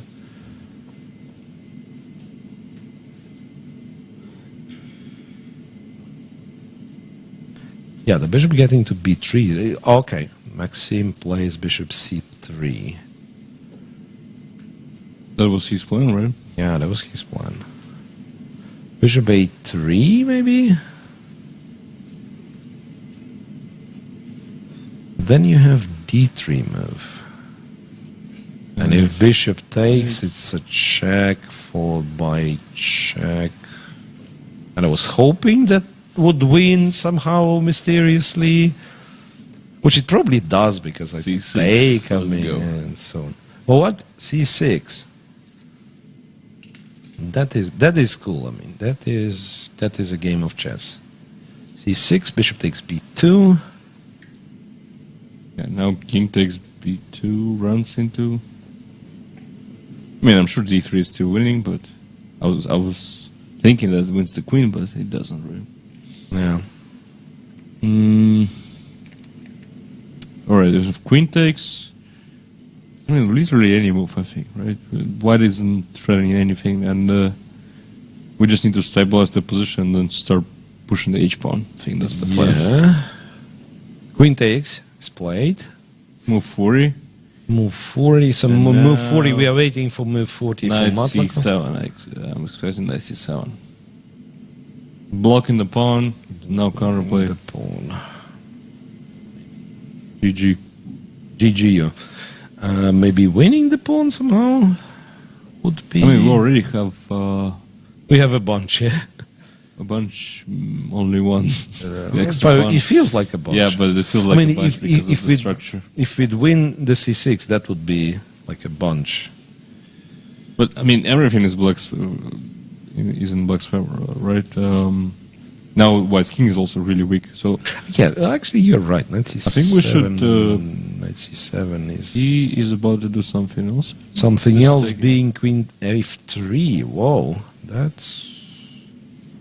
That is. Oh, but queen e4, I think, is his idea. Ah, so you mean bishop e6? He'll have queen e4.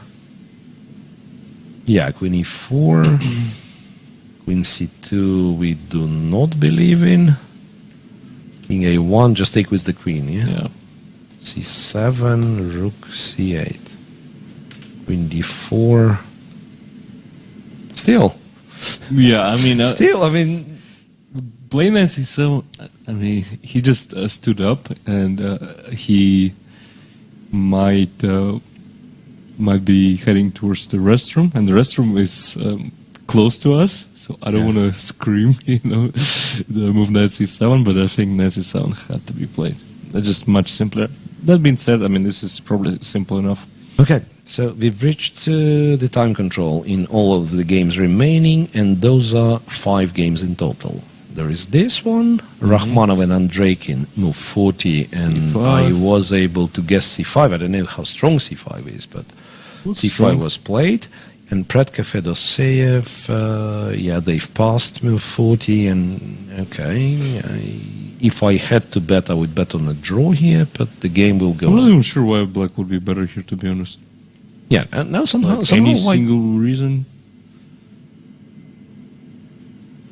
it's actually white who can start kind of extending a little, a4, b4, b5. But that way you can actually overextend. So Yeah, then check and rook comes. Yeah, I mean, very likely. I think it's somewhat a Once again, positional draw. yeah, I'm reluctant to call it a draw. It's like very likely balanced, but if it goes on, Of course, it's not like no one can win here, but maybe you get the king here, then you can free this knight, get this knight here. I don't know, knight e6. That's how they're maybe. kind of tricking here and there. So it'll be played for sure. Could be a long game. And then for the ladies, interestingly, Galyamova still did not lose. How is that possible? I don't know. Bishop h3, and that's exactly the moment where you play king f7. Okay.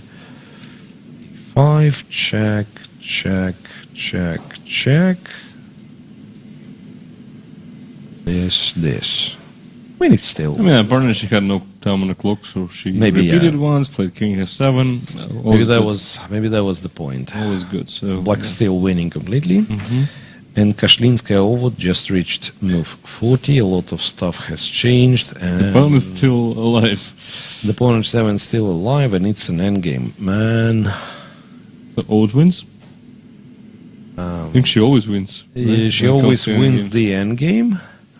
That's one thing. The other thing, we had a game where the knight was on g7. It was Fedoseev's game against Vitugov. Yeah, the knight on g7 is not that great, it turns out. Maybe it's better here than it was in the other game. Jokes aside, I think draw is the most likely outcome. Yeah, draw is most likely outcome. It's really hard for black to kind of what do you do? I mean, really. Yeah, black is not even better. Like, why? No, a3. I like to move a3. Then king c3. Yeah, that's the question. Do you take b4 or you go a4? Because I'm thinking, could it be that it's white who is... Okay, maybe. No, but wait, but the bishop is pinned, so it's actually possible to go like knight e6 and to d4. No, maybe I should not be. Maybe it's just a draw. No, but what's wrong with a3? I don't really see anything wrong. Knight is king c3. Check. That's what I wondered. Starts being funny. It's not that funny because probably you'll still make a draw, but... All right, maybe. Okay. So those are 5 games. Maybe the record number to cross move 40. 5 games, and I am 100% sure one of them will keep us busy for long. So we don't expect that one to be Madlakov's game? Where Maxim seems to be winning. Right. We don't expect this one to be Bodnaruk's game where she's winning. To be honest, Ovod's game also looks like it may finish any time soon. Our friend Vladimir Fedoseev is whom we suspect of doing playing a long game. Something bad to us, And Andreikins, that's the game that I would actually try to understand what happens.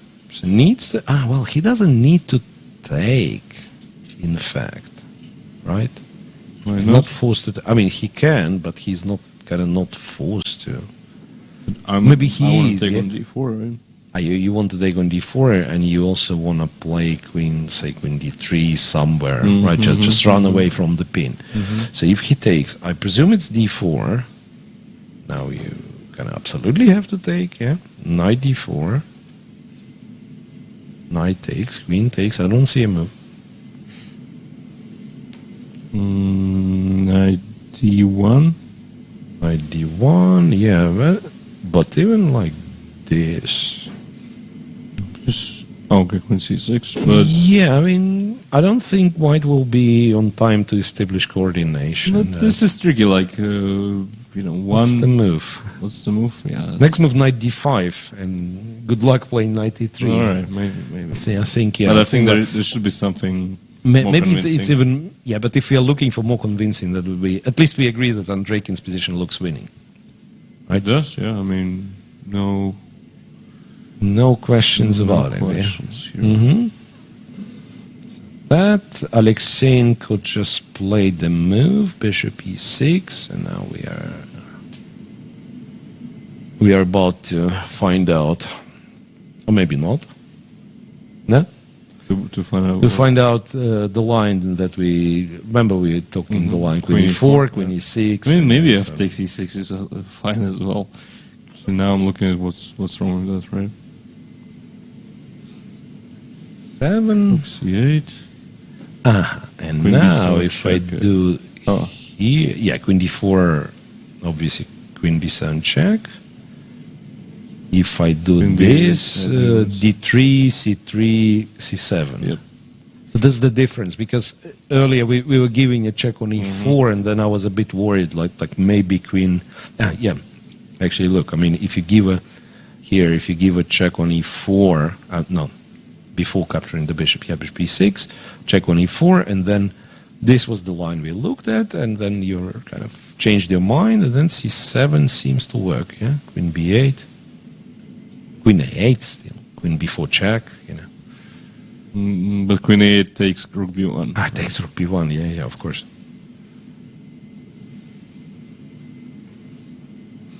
Yeah, but Maxim will try to calm himself down now, and I'm sure he will find some precise way. Yeah, and inevitably there comes the moment after move 40.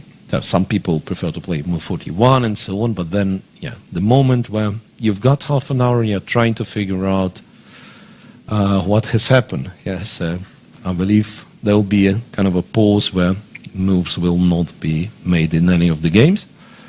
And also it seems that we are here for a long day, so maybe let's take a short break. Let's breathe a little. I'm planning to get a cup of tea.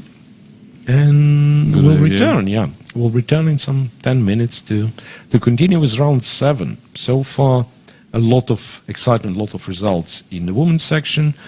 Only 2 draws in the men's section, but there will be, believe us, there will be decisive games. At least one of them, yeah.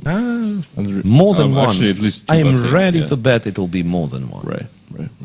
Okay, so we are coming back shortly.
Меня зовут Юрий Львович Аверба. Мне 97,5 лет. По профессии я гроссмейстер, старейший гроссмейстер мира. Когда мне было 12 лет, я прочел всего Шекспира. И это мне доставило большое удовольствие. Я считал, что английский язык – это язык будущего, и не ошибся. Огромную роль шахматы приносят детям, которые начинают изучать иностранный язык. В результате они овладевают языком и одновременно овладевают шахматами.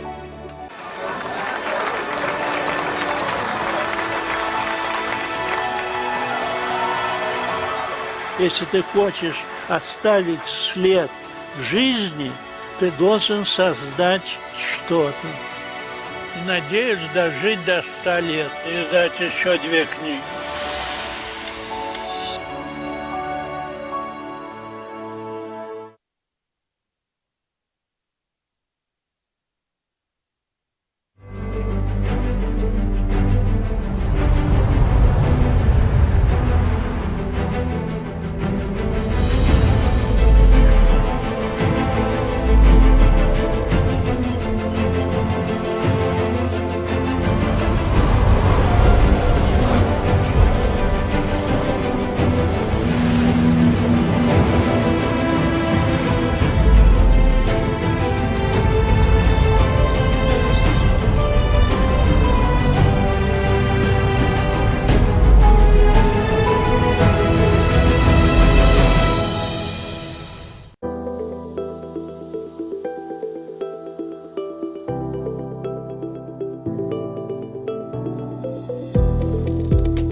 Там, где Европа встречается с Азией.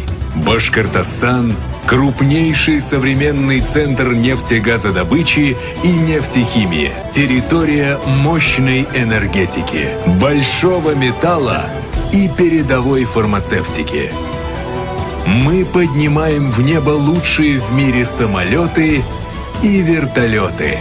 Столица Башкортостана – город Уфа. Мы стремимся к победам и побеждаем.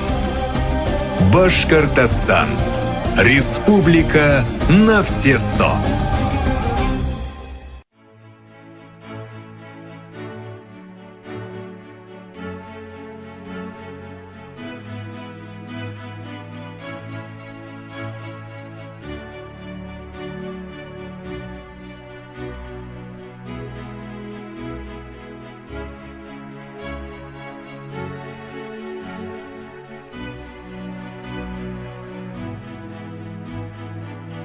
Aeroflot, Russian Airlines.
Welcome back, everyone. Welcome back to round 7 of Russian Superfinals.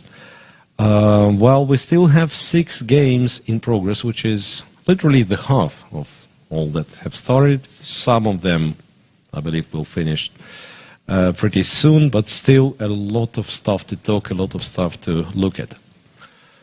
Okay, so those are the results in the men section so far. But it seems that Andreikin is winning, it seems that Vidygov is winning, and Matlakov, we are not sure. Yeah, we are not sure anymore. In women's section, as you can see, a lot of results already, and out of 2 remaining games, we think Bodnaruk should have no problem converting her advantage against Galyamova, while Alina Kashlinskaya and Evgenia getting closer and closer to a draw, which would leave Valentina Gunina as the sole leader. Yeah. Yep. All right, so that's the game we are starting with. I don't know. Yeah, I mean that's the current position. I think enough being said here. It's just a draw. Enough is right. enough. F5's hanging. I don't think any side has any reason to try. Oh, well, can someone try? Can I say your knight on g7 is terrible after king h7, so I'll take a b pawn like that and pretend that my a pawn is running fast?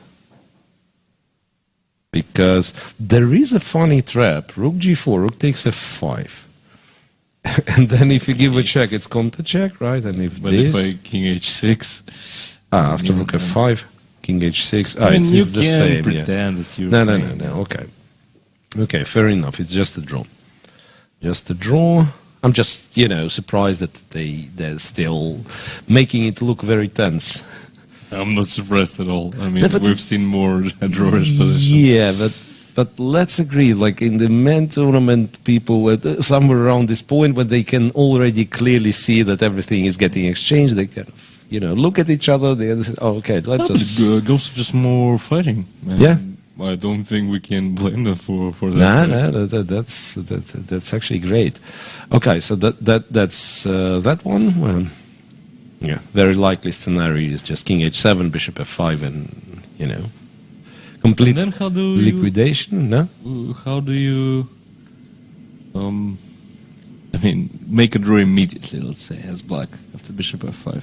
You take and go. You mean you don't go b3 because a pawn. a3 maybe. This is not how you play. Although, why not a3, right? You can do this. b2, and then just rook a. You don't win this pawn, right? King g6. I thought I saw some rook a4 some way. No, there's no way. Okay. Yeah, that's like. Nothing can be done. Yeah, you get the rook on a second rank, and I'm playing rook a3. Yeah, I'm playing rook a3. So makes sense. That's. They could try it. They could try it. The other game in the women's section is Galyamova giving a lot of checks with it. How is it even possible? How is it even possible? Okay, this and checking f1, rook a4 for some reason. I guess she wants to win the a pawn. He wants to win the a pawn. King e7 check. How exactly do you run away? King f6. But then perhaps some bishop d4 b6, motif. right? Yeah, this. Yeah, knight b. King f6, knight b6, and then you're still winning, of course. But yeah, that doesn't look like the most convincing way winning. Where else can you go? Like f8, f8, bishop h6 with a check. I'm wondering if black kind of already misplayed it a bit. Maybe very, very little. But that's of course is still winning. It's just that it'll take Bodnaruk some time. And back to men's section, where we still have 4 games in progress, and probably start with the game we are following the most today, Aleksandr with Matlakov. And during the break, we have found out that apparently move 40, queen takes f3, was a move to let all the advantage slip? Yeah. Most of it. Most of it, yeah. So bishop e6, check, king goes, and after bishop e6, I think that is what we thought was the move, right? Where black. I mean, we decided this gives more chances, but again, we don't know. Well, actually, there is queen b4 check and rook g7 check and check here. King g8. You can take, right? Queen e7, I think looks.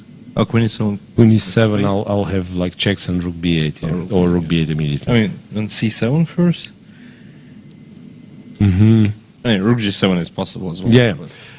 Okay. So what happened in the game was a check and queen takes, and we assumed from the start that is the idea Matlakov wanted to use when he played queen f3. c7, you absolutely have to go to c8, and queen takes d4. So now you can't take on c7.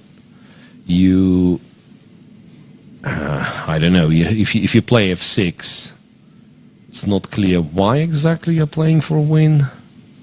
Maybe you do, but no. But it feels like, as always in this heavy pieces type of position, the passed pawn can be good enough to compensate the material deficit. Yeah, like rook c1 and maybe queen d8, queen d8 and so on. Yeah. Well, I mean, white is not losing this, I think.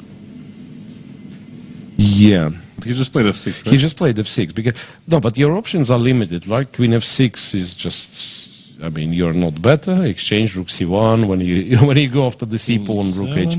I mean, I'll take the h pawn, maybe king b2, king d7. But my king is just a bit more active, and I mean, in the end of the day, I'm still a pawn up, right? So I guess it's a draw, but I don't think it's. No, maybe black is still trying. But anyway, he decided to play f6, and interestingly, he's down to 7 minutes only. He's kicking himself right now. I'm 100% sure. I mean, of course, he knew he was winning, and this move, queen f3, it felt really sketchy from the beginning. Remember I said that just block the pawn, that's it. Instead, he went for the second pawn, and that's a common mistake. Not so experienced player make. They want to grab as much material as possible. Like in this case, you only one pawn up, but it's clear that this one pawn will be enough for you. You don't need the second one. Once again, Aleksandr is referring to some position like that. Yes, you stabilize, you win. Right, you don't need more pawns and so on. Right. Knight c7, there's just no counterblade. You can just start pushing the h pawn, for instance. Yeah.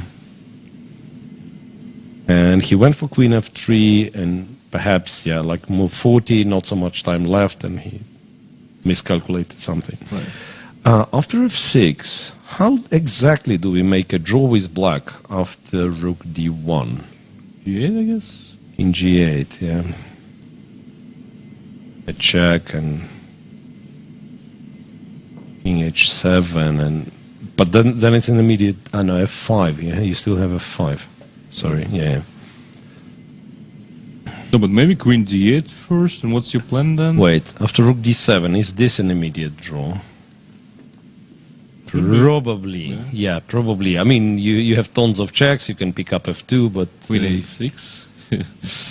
Queen a6. I mean, black's rook is queen e7. I mean, how do you lose, right? Yeah. I mean, how do you lose?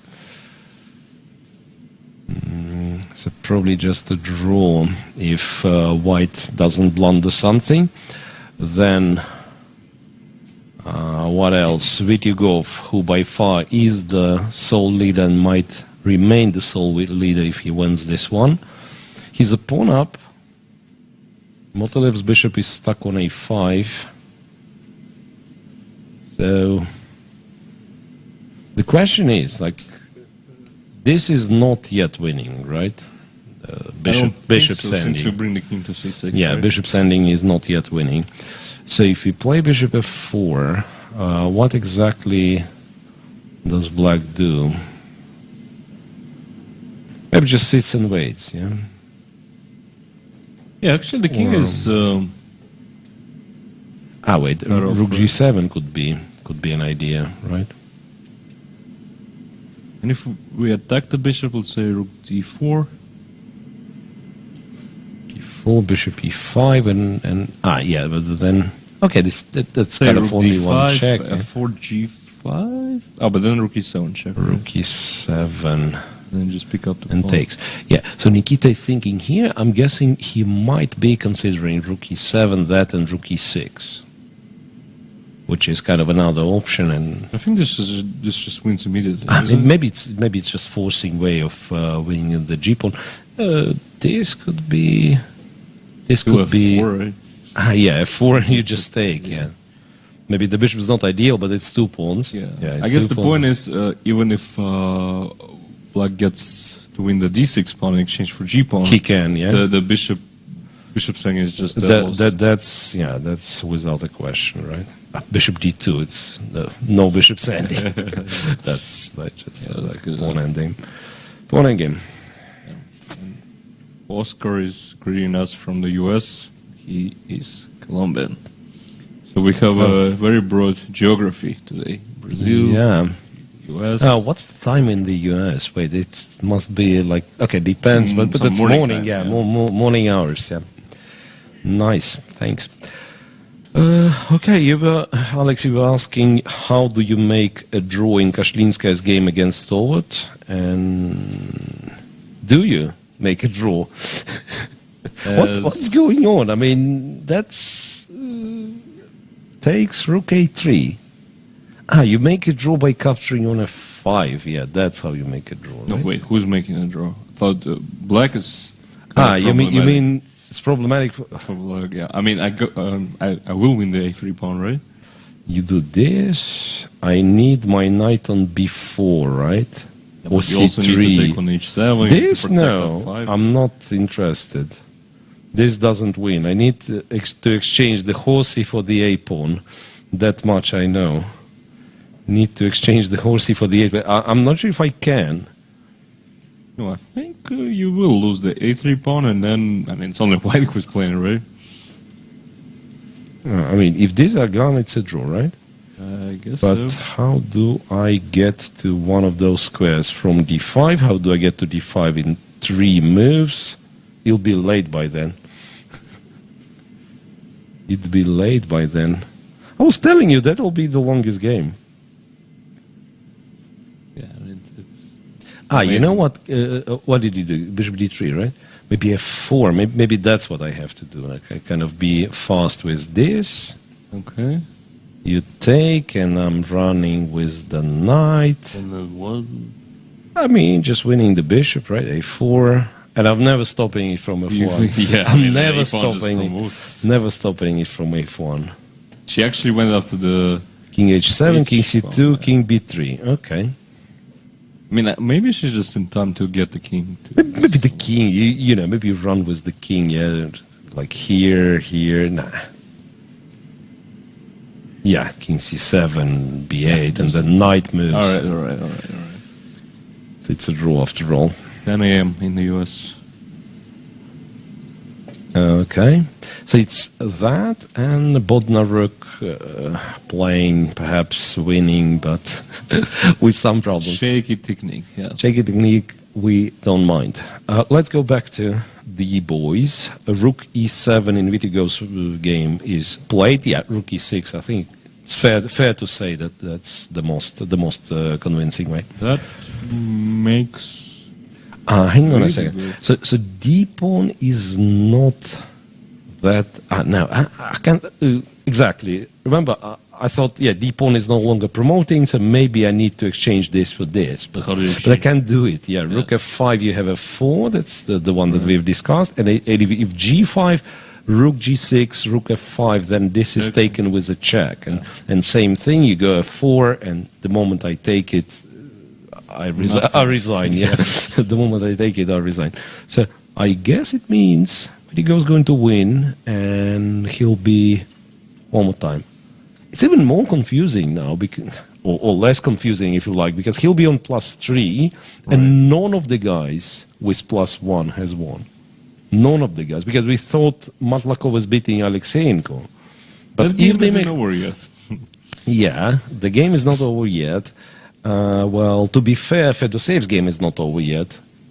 Fedoseev is also on +1. It just we concluded, okay, it's equal and white will not lose, but maybe he will. So what do we have? We have this one, which looks winning. We have Aleksandr and Matlakov, where something is happening. Andreikin with Rakhmanov. I think Andreikin must be winning by that point. Whoa. After c5. At least on the clock. Look, the move that we did not consider, I believe, rook to d1. C takes, okay, C takes, E takes, knight c6, rook to c1. That's a weird position where, you know, obviously white cannot move and pin the pawn. Yeah, but black, interestingly, also cannot move, like queen b3 instead of knight c6 would run into rook b1, and so on and so on. Okay, so knight takes, knight takes, knight takes, and knight a2. Yeah, now there should be some forced win. Queen b3. Now there should be some forced win. Queen b3, rook b4 is the only move. Queen f3 then, Queen f3 check, and knight e2 check, and you win. Yeah. I guess. And even if you don't take on d4, Yeah, I mean, the rook is hanging, right? So. No, after queen b3, that's the only thing to do. Yeah, and 20 seconds on the clock, so I think we will see the resignation right now. Yeah, we can follow this till the end, I presume. And I bet, yeah, he just resigns. So Andreikin wins with black, goes back to +1, goes back to +1, and with 4 rounds to go, you know, 2 white games, maybe last round with black, anything can happen. Still in the... He's still in the race, yeah. kind of. He's still in the race. Who is not in the race is Rakhmanov on -2 with no wins. And Motilev, if he loses, won't be in the race as well. Yes. Motilev won't be in the race as well. Motilev, who just played g5 and had to face rook g6. Not sure if there is anything he's hoping for. c4 by any chance? But that just... No, okay, he goes king d7. I don't quite get it. Okay, king d7, bishop g5. I mean, technically, I guess c4 has to be tried, but technically you are not resigning. Yeah, I realize c4 pawn takes rook d4. You are down 3 pawns. You get this one back. And a4 possibly, unless the king goes to a3. I mean, it can be awkward. I can imagine it can be a bit awkward. Must be winning for white, but yeah, maybe there is even something more precise than take on g5 immediately. I'm not sure. Like exactly. take care about c4. Yeah, but then rook f5 is an issue, right? Hang on a second. If I take with the rook, you have rook d6. No, I'm silly. I'm being silly. You always have rook d6. Yep. Yeah, I probably have to. Probably have to take. Motilev will put up some fight still. And the longest game, I'm announcing it yet again and again, will be Fedoseev's game, unless he's that kind that he agrees a draw. I don't think he's that kind. I don't think he is. On the other hand, he hasn't made much progress in the past. Yeah, like 20 moves or so. You know, we've missed quite a few moves in games of in the game of Vladimir Fedoseev. By the way, yeah, Evgenia Ovod and Alina Kashlinskaya have finished in a draw, which leaves Valentina Gunia the sole leader on +4 already. Matlakov's game just finished in a draw as well. Matlakov's game just finished in a draw. So there'll be something going, but you see, games are finishing one after the other. I can't imagine how how upset Matlakov is. He must be very, very upset. I mean, it's like he really fought well. He outplayed Kirill Aleksandr, who is one of the strongest players here, with black, just to give it all in one move number 40. And it's not like it was a tough position to figure out. Like the win was simple. Yeah, interestingly, sometimes they say you have one winning move, you miss it and it's gone, right? And in Maslakov especially, interesting, it was one of the few not winning moves. Right. I mean, from those that you consider, of course you can, I don't know, give a queen for free and stuff like that. But yeah, out of the moves that you could possibly play as a grandmaster, there was one of the few that do not win. Very strange decision, and also, as I said, he's generally a very solid one, and that queen takes a 3 move didn't feel solid at all. Yeah. Okay, so Fedoseev indeed, as you said, I mean, he was only moving his rook, it seems. Interesting. He was only moving his rook. But what do you do actually? Like, what's the plan for black? The plan? Yeah, maybe plan. put the rook on d7, free this knight. Transfer it, I don't know where. Or maybe free both knights with rook on d7, like knight c7, actually. This to d5, this to e6. Then free the rook, go, I don't know, one more leap. And this would be much more annoying for white, yeah, for sure. His knight from e6. Rook d7 now? Yeah, knight from e6 actually targets a couple of weaknesses, right? There's also a b5 square, you know, so maybe ideally you get one knight to e6, the other, no, but then d5 and becomes d5 may be annoying, yeah. You know what, I'd suggest here we just let them play, watch other games, and see if Fedoseev makes progress, and we'll be back. I think he will win this game. I think that's my bet. He's actually good. Now that I'm recalling the World Cup, he's actually good at keeping, you know, minimal tension in those positions, Absolutely. right? I mean, remember that game against Tibet Bay?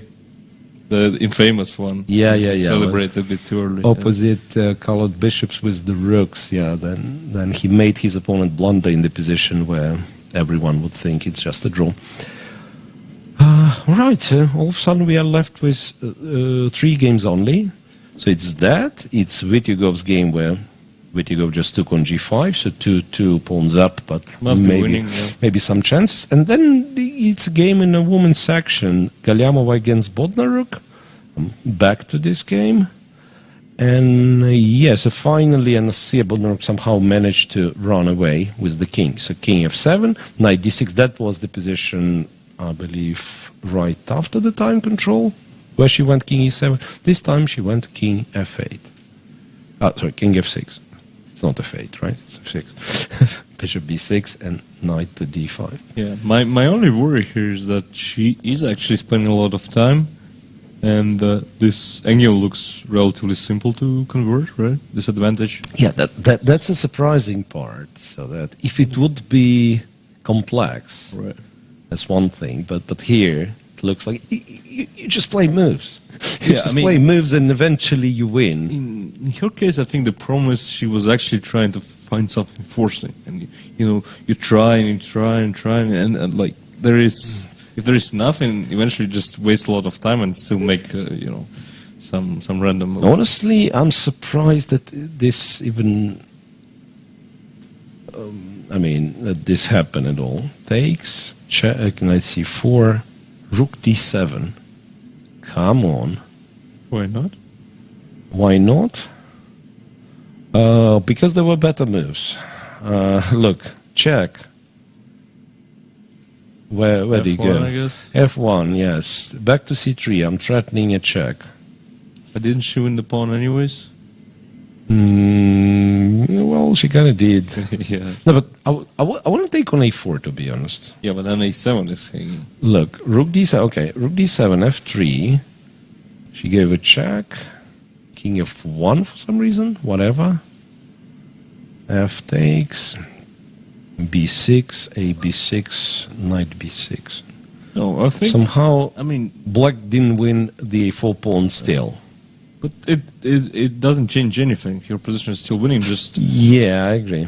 Your approach is wrong. She wants to win it immediately, but there is no need for it at all. Yeah, there is no need for it indeed. Yeah, just slightly improve your position. At some point, white collapses. There's just not much material left for white. Yeah, like pretty much any minor piece exchange wins immediately. I mean, I guess you can start pushing the e pawn at some point. Yeah, maybe in fact what you're threatening is 2 checks followed by e3. Yeah. And you win, right? I mean, first of all, I'm not sure what white does. I'm only. The only thing I don't like about your conversion here is your time management. That's it. Yeah. Okay. For instance, bishop b2. So we give a check, king f1, e3 resigns. Yeah. I guess e2, bishop f3, never check. Yeah. Yeah, fair enough. Fair enough. So now Galiamova spends her time. I'm not sure how serious is she looking for chances. I mean, you can give quite a few checks, right? And if this king goes to e5, it's almost a check. It'd be a beautiful checkmate with, say, rook on d4. But that way you're just helping black. You're actually bringing the king where it wants to be. Yeah, I think that's it's fair to say that's not much to discuss.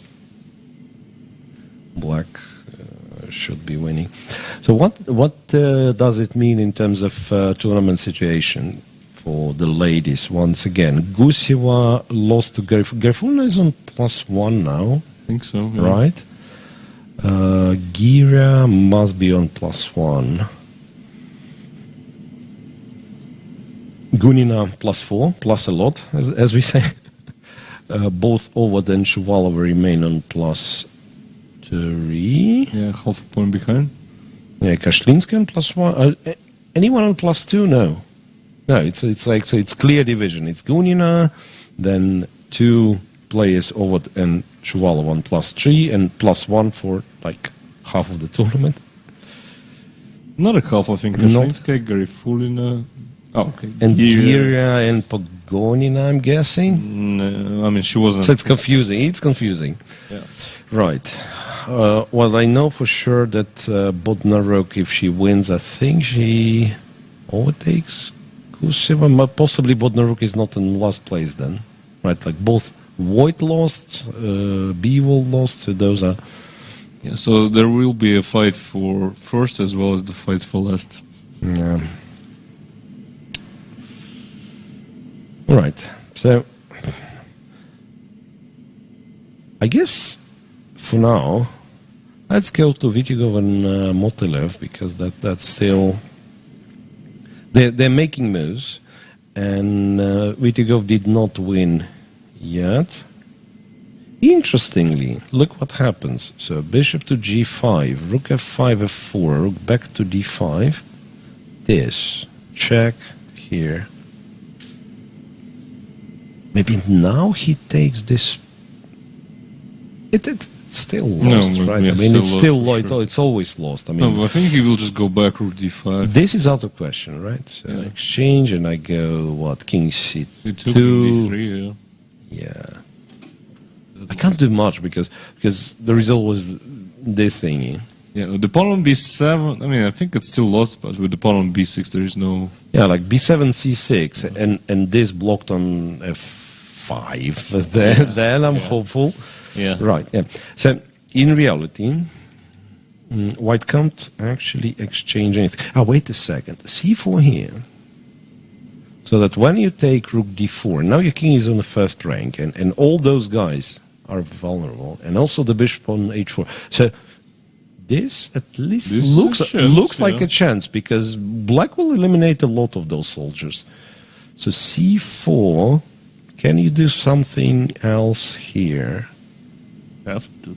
You're gonna have to. Bishop e1? Bishop e1. Maybe that's the point. Maybe that's why he went bishop h4, so that he has bishop e1. The question, however, is How about rook d4? How about rook endgame? Yeah, this and then b4, right? Oops. That's how you win. That's kind of how you win. Yeah. So after bishop b1, can I somehow stop the idea of b4? Not really. Rook a2. Rook a2? Because I also want to attack this guy. I mean, this is amazing if it works. So before I have a check, right? And all of a sudden I'm fine. King B2, yeah, why not? Takes, just takes. D6 is dead, yeah, rook E4. I think I'm fine, Rook F6. honestly. F6, King C6. C6.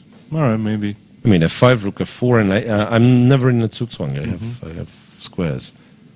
Okay, fine. I'm fine compared to the game. I mean, when I'm a few moves ago, it looked like dead lost, right? Absolutely, yeah. I mean, suddenly there is a counterplay out of nothing. Actually, how do you... He just gave a check, went Rook D4 Yeah, I mean, without that was my C4. first, So he'll play C4 first next. intention, yeah. He'll play C4 next. Could it be that he should just found a brilliant way of saving? And what was the mistake then?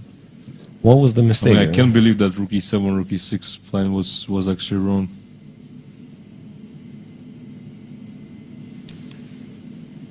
What was the mistake? It's a good question. F4, you can't really consider a mistake. You need the F-pawn.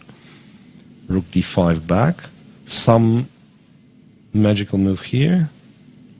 But what I like about Nikita, he's always so focused, so professional. So not that many players actually can keep that kind of discipline over the board.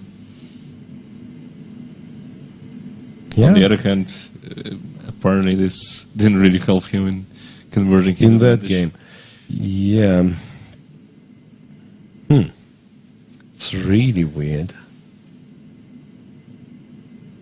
This is just a study. I mean, if it's if it's a draw, 2 pawns up, in some lines we are even 3 pawns up, and yet White is unable to convert. This is crazy. Yeah, that's impressive.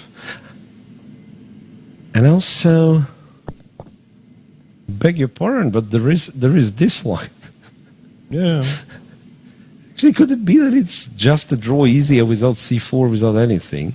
Let's just check. Bishop takes F4. If King C2, we obviously just go back, right? So, I mean, we can maybe even take, but I think takes should but be the- a draw, the- but we we can don't sweep it, do yeah. we don't do anything of that. Yeah, we just give check, go back. amazing. But I like it because this keeps a lot of intrigue in terms of the tournament standings. Because if you're 1 point ahead, this is a bit too much. But half a point is just exactly what we need as spectators to. Right, yeah, fair point. Okay, so Bishop F2. Now, I need to take this guy.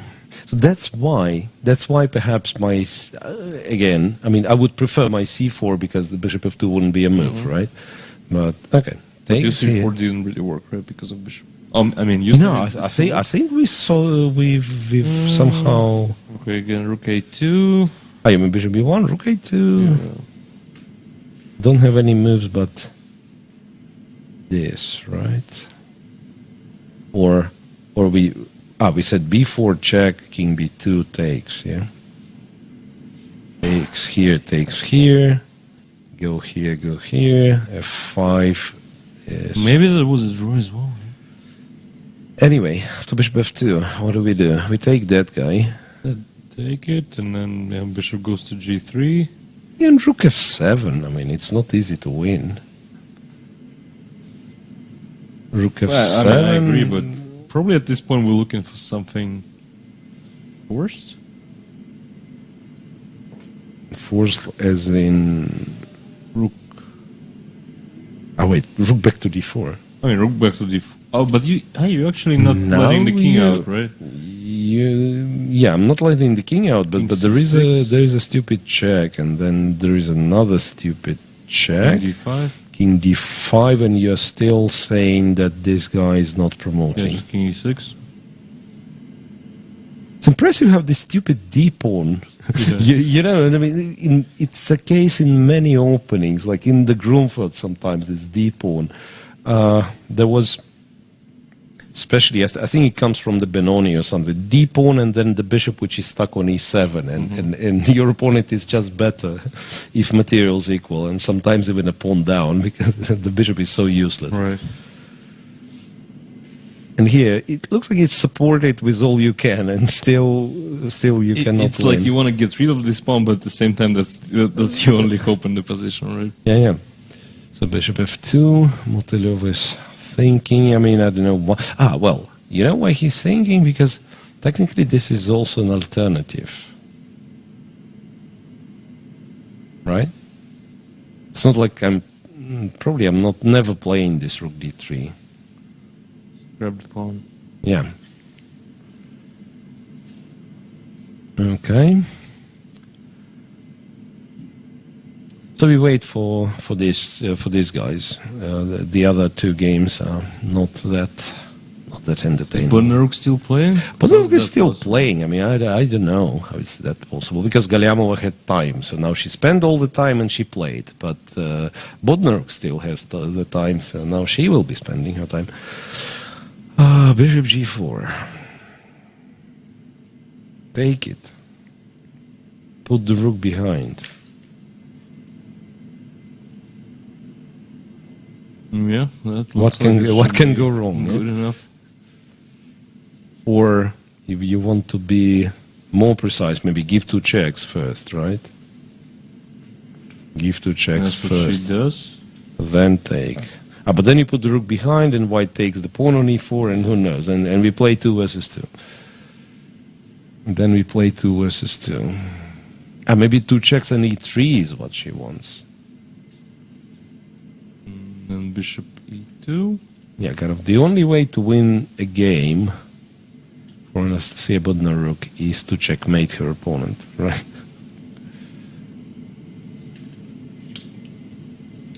Check, such a broad choice. You can go here and here. White thinking about it.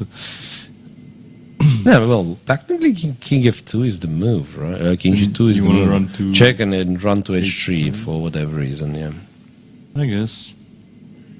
By that point, you won't be surprised with anything, yeah?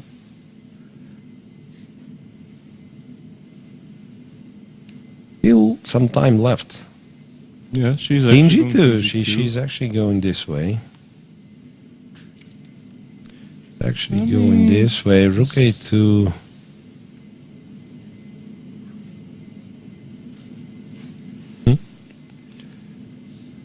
Somehow I have a feeling that the adventures are not over here in this game. Same here. Same here. I think, yeah, they're getting kind of low on time, and something's going to happen. And let's not forget we have Fedosevsky, but we will be back to it later because... Yeah, let's just glance if anything happened. Not much, I'm sure. Okay, the knight is on e6, everything is still protected, you know. No tricks here. No tricks just yet. Okay.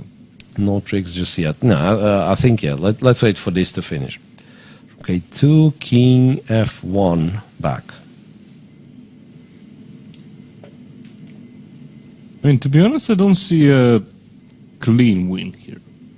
Of course, we can take, yeah, but then, as you said, e4 is attack. Takes e5, b7, and it is a win. Rook a1, right? Yeah, there is still rook a1, rook b1, luckily. Luckily, there is still rook a1, rook b1. But not rook b2, not rook b2 because knight c4 check. This might be the cleanest, actually. Rook a1, rook b1? Yeah, but... Well, I mean, you win the pawn, right? Mm-hmm. You don't give up your e-pawn as well.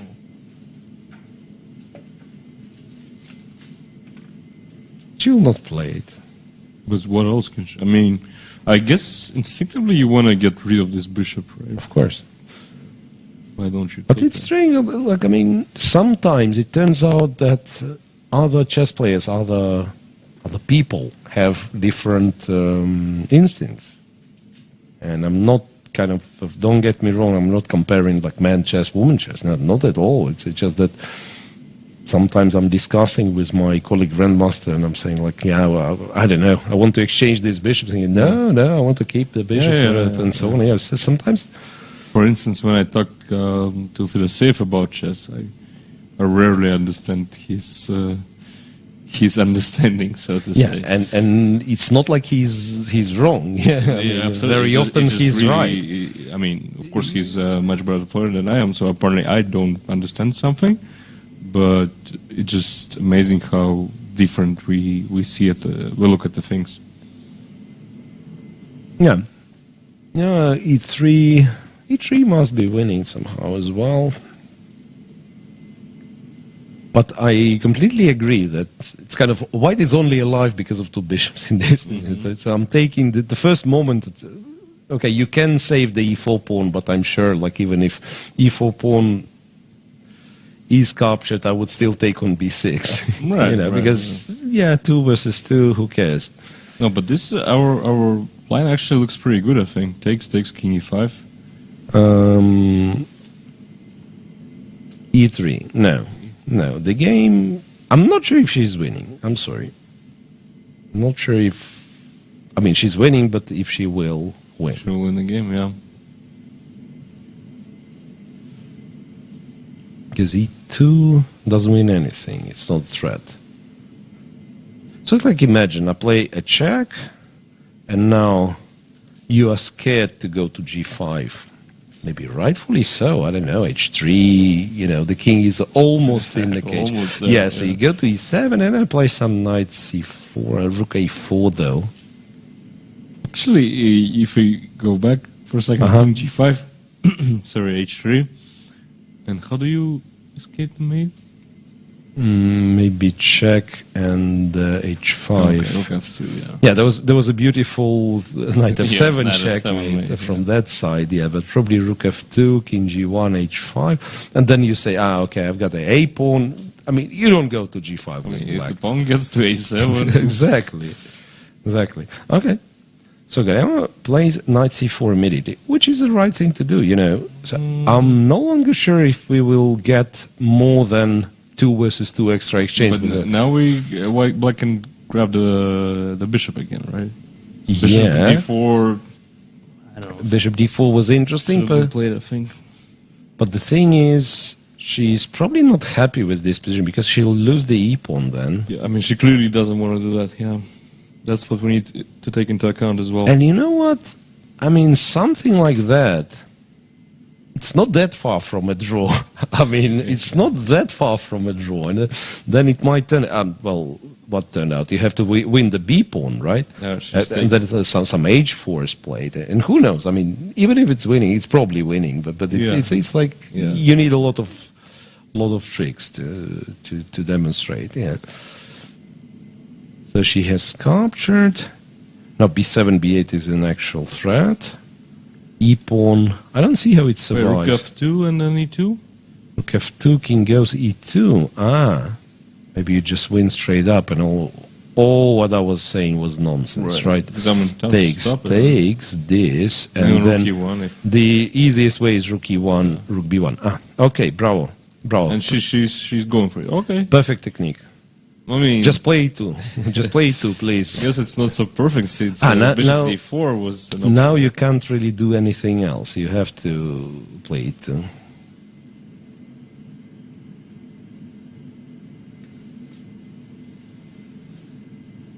Yeah. Because if you don't, you cannot stop. You lose. You don't stop the pawn. Yeah. E2, and black wins. Takes. And I understand Galeamova's point, because she was lost completely, and then when somebody keeps you alive for 20 moves, 25 moves, you inevitably start getting hopes. Yeah. On the other hand, I don't recall her being a player who likes to resign too soon, Mm-hmm. So it's not like, that's a unique situation where she's fighting. Check, king G2, rook B1, that's it. Okay, so Anastasia Bodnaruk wins her first game in this tournament. And that means 7th round for the women tournament is finished. Finito. I guess we could say that Galamo is also out of competition. Yeah, so 4 results, 3 wins with black for Giria, Gunina and Bodnaruk, and a win with white for Leia Garifulina. We have a unique event happening right now. Guys are still playing, and and the ladies have finished, yeah.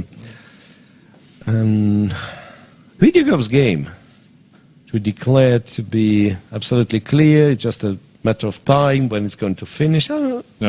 Is he winning at all? I mean, now it's absolutely clear. Look, he's not, yeah?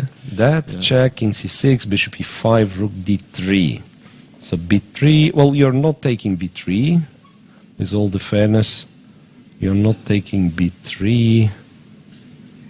But, I mean, white needs to play something, right? Or are you saying we don't have a winning move here in the position? For black. Yeah.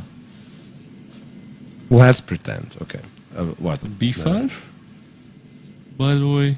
A b5, you Yeah. you cover this and you exchange one more pawn. Yeah, that's just a dead draw. Or maybe 2 pawns, because if I don't do anything, you go c4. Yeah, and already the motive of giving away the bishop and then rook and bishop saying. It doesn't exist. Yeah, I think he saves. That's incredible. And Vityugov must be as disappointed as Matlakov, right? Look, let's check. We missed a huge chunk of it, right? Mm-hmm. So it was a lot of maneuvering. Somehow it turns out that white outsmarted black. Pawn up. He wasn't forced to go to d5. I don't know, but I don't think it was a bad decision. I mean, do we actually believe that this position is a draw? I don't think so. We failed to win it. That much I know. That much I know. Yeah, nice defense by Motolev anyway. Okay, so check on c7, king d5. The d-pawn's not moving. The bishop is hanging. d7, king takes e5, wins for black. Wins for black, indeed. So not that many squares, like h2 is the square, right? Maybe I can just regroup now and play king e6 if needed, but b5? B5 you just take, right? b5 I can take, yeah. Still need to be... Bishop f4. Still need to be careful, yeah. Rook d4 now? Gee, what if I just attack the bishop all the time? You mean if I go here, you actually go rook d2. Mm-hmm. You actually go rook d2, yeah. I wait, but now I have d7, yeah, and king e6, and that's it. That's it, I think. That's it. Yeah. The only trick could be is that the bishop isn't actually hanging, but I think it is because we have bishop d2, bishop g5 if needed. I mean, let's say make some... rook.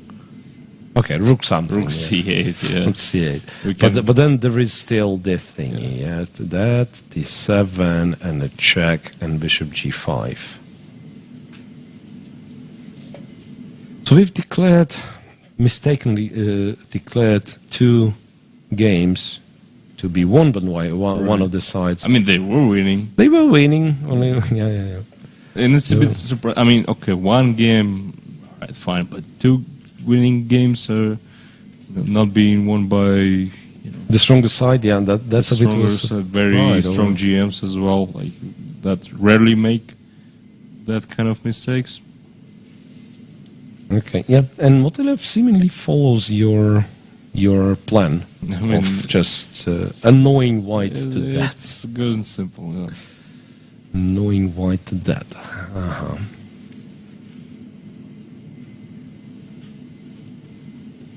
I actually have to bishop h2. What you can do as well is you can, bring the bishop back to life, like give a check, go to g5. You're threatening checks.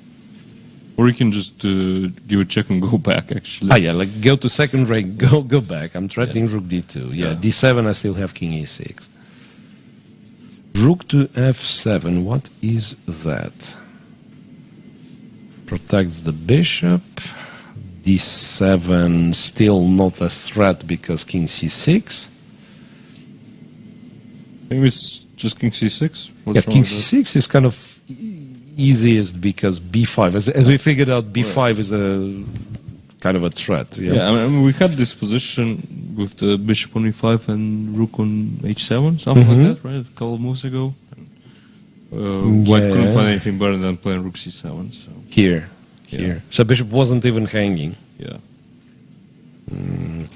By the way, just for a second, I suggest we switch to Predke and Fedoseev because I've seen something interesting. The king was on d6 in Fedoseev's game.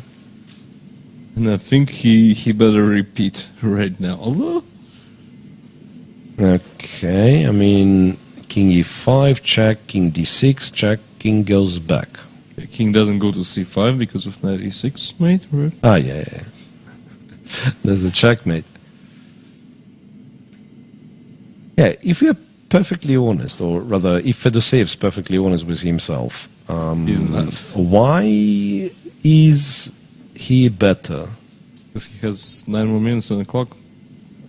Yeah, that's fair, but other than that, Not sure. I mean, no more weakness. I mean, No, but there are weaknesses. some checks, like knight b5, let's say, is a move. Knights being tricky pieces. Yeah, basically I mean, that's the what game that's isn't what you're over yet, trying. for sure. That's what you're trying to say. Yeah, check, king goes. You're actually still e8 kind is of a threat, threatening yeah. rook e8. Yeah.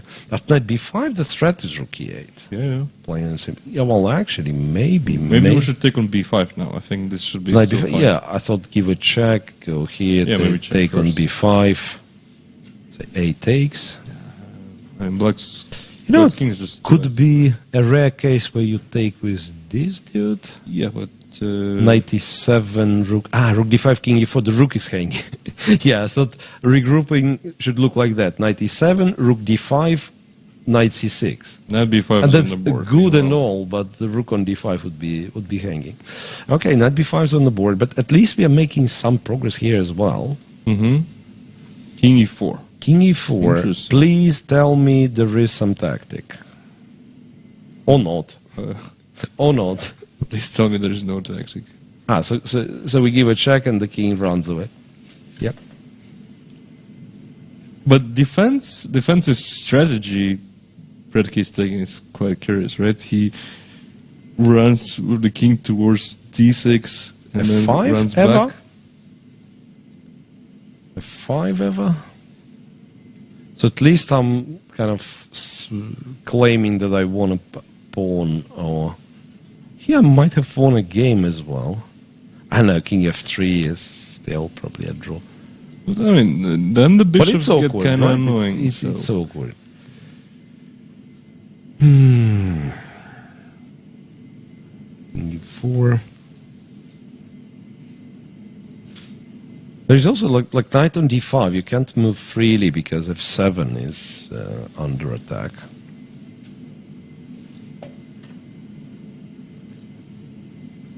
Knight d6, king d3. So the knight is on d6. So what do we do now? Knight f5 maybe? Alright. Hovering around. Knight f5. I mean, I'm not sure what's the plan if we just play king e4, isn't it like kind of the Bishop same c3 position? or... No, bishop c3 we can take, you right? mean, yeah, the pawn. Yeah, right. Maybe now a check. Go back. Nothing. You know? I think it's all about kind of using the time advantage. Yeah, for sure. In a weird way, in a game with increment, applying just enough pressure for white to always spend 30 seconds. I mean, this is very, very, pleasant because, as I said, I've played many games against Fedoseev, and this is the kind of thing he does. He does it as one of the best in the world. Like putting pressure, putting pressure on the clock as well as Pawn up? position. Pawn up. And it's really hard not to blunder something against him. Pawn up. Knight f4 check. Probably, yeah. I mean, I have no clue if it's enough, but knight f4 check is here. Knight f4 check is here. I mean, my problem is even if I give up the d4 pawn, right? Then the position sort of opens up for the bishops. Yeah, and white has two powerful bishops and the a5 pawn, which is potentially dangerous. Yeah, so maybe one of those rare instances where you actually win the d4 pawn and you regret winning. Yeah. Maybe what you want to do is you want to exchange one of the bishops and then win the d4 pawn. You actually want to force this somehow. I mean, that's ideal. Yeah. You want to force white to take on d5. Don't know if it's ever possible, ever happening. As I said, he's really, really good in such positions and will set up as many traps as he can. And it's really hard to not to fall to one of them.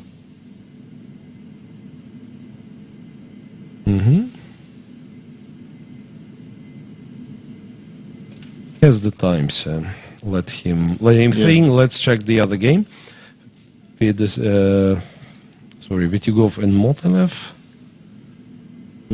Doesn't have much time left. Yeah, look, but it seems that he got stuck, and still it's not a threefold repetition, right? No, because he moves the rook back and forth. I guess that's why. C7, bishop f4, king c6, king c2. I mean, what kind of a trick is that? Maybe rook d4, bishop e5, rook d5, rook c7, maybe. That's what we're hoping for. I mean, there is a check. And rook d3, right? I guess.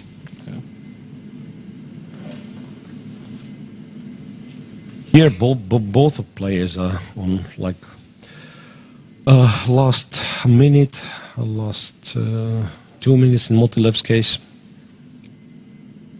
Don't know what he's thinking about.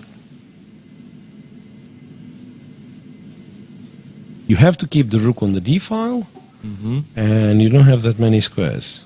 Because rook d5, rook c7 is a checkmate, yeah. So it's very easy to figure out what to do by going by the exclusion method.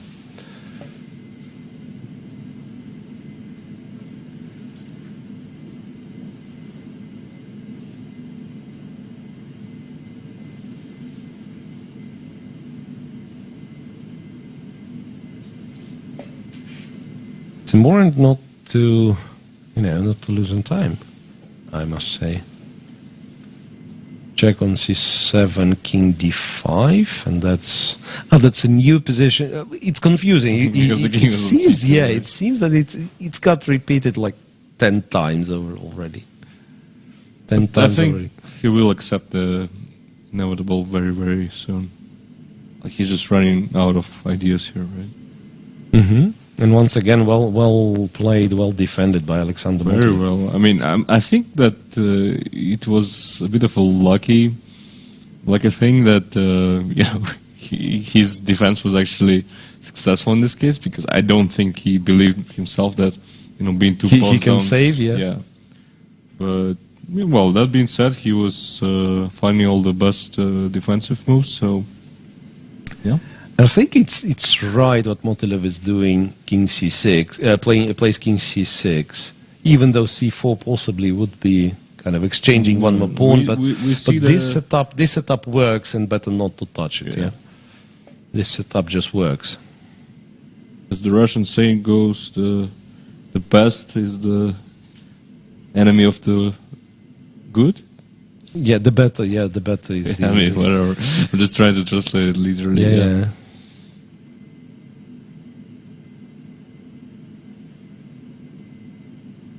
Look at fate.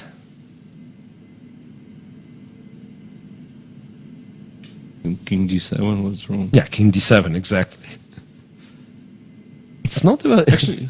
Yeah, it's not about like black has some specific setup. Yeah. He's just chilling, as they say.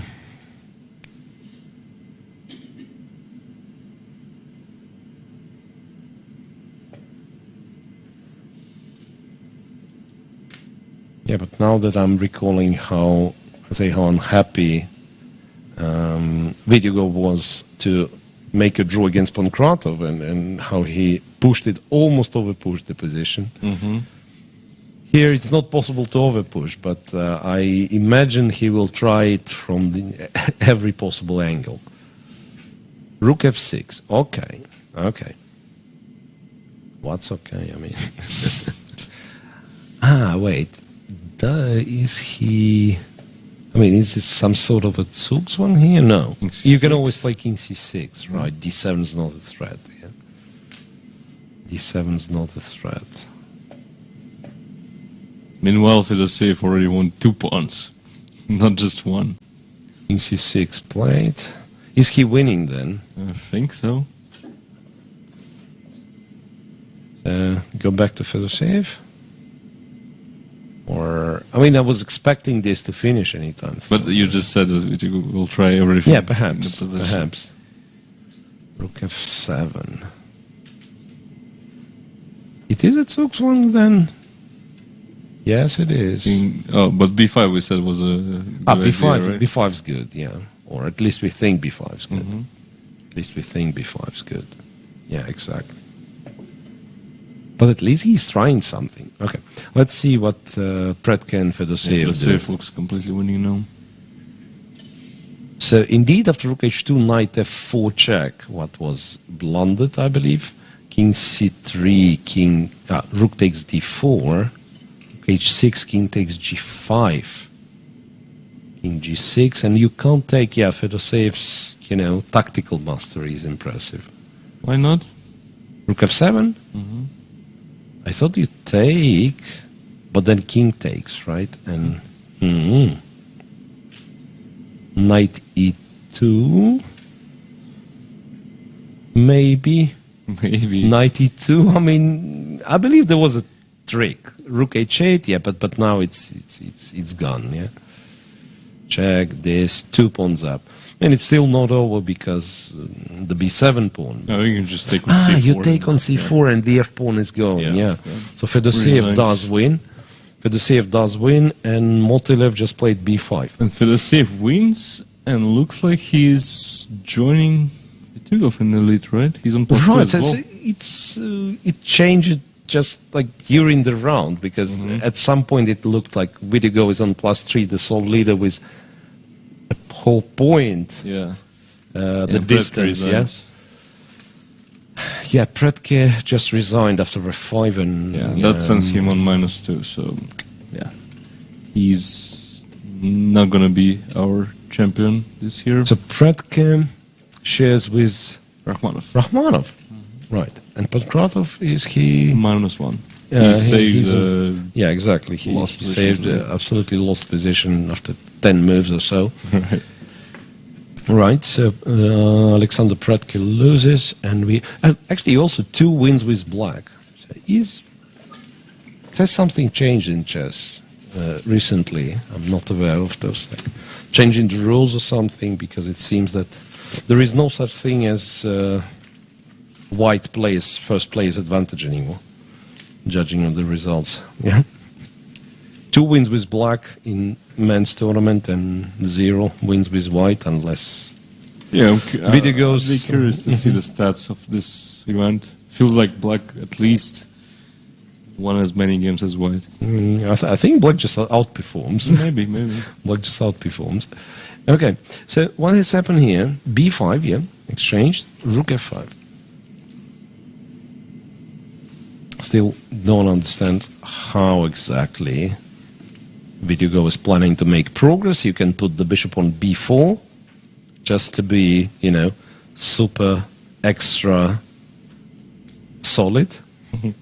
And then you do the same thing. I mean, you go king c6, king b5, king c6, king b5, and if somehow, by some miracle, white puts you in the Zugzwang, you will also have c4. All right. Let's just hope we won't have to see rook and bishop versus rook. No, rook and bishop is not happening. That's for sure. Rook and bishop is not happening. Bishop b4, rook f8. Okay.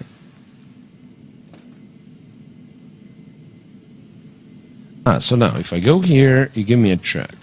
All right? King whatever. Oh, no, king b5, right? Has to be. Back to b5, yeah. Back to b5.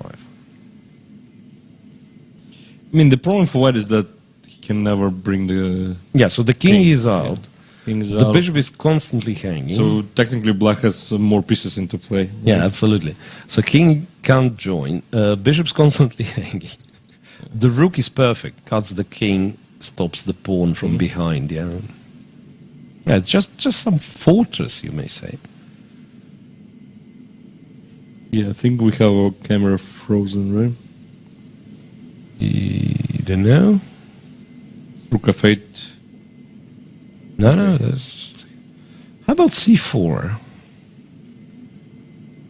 I don't know why you need it. Yeah, it's an attempt to make a draw at once, but Risky king c6, safe.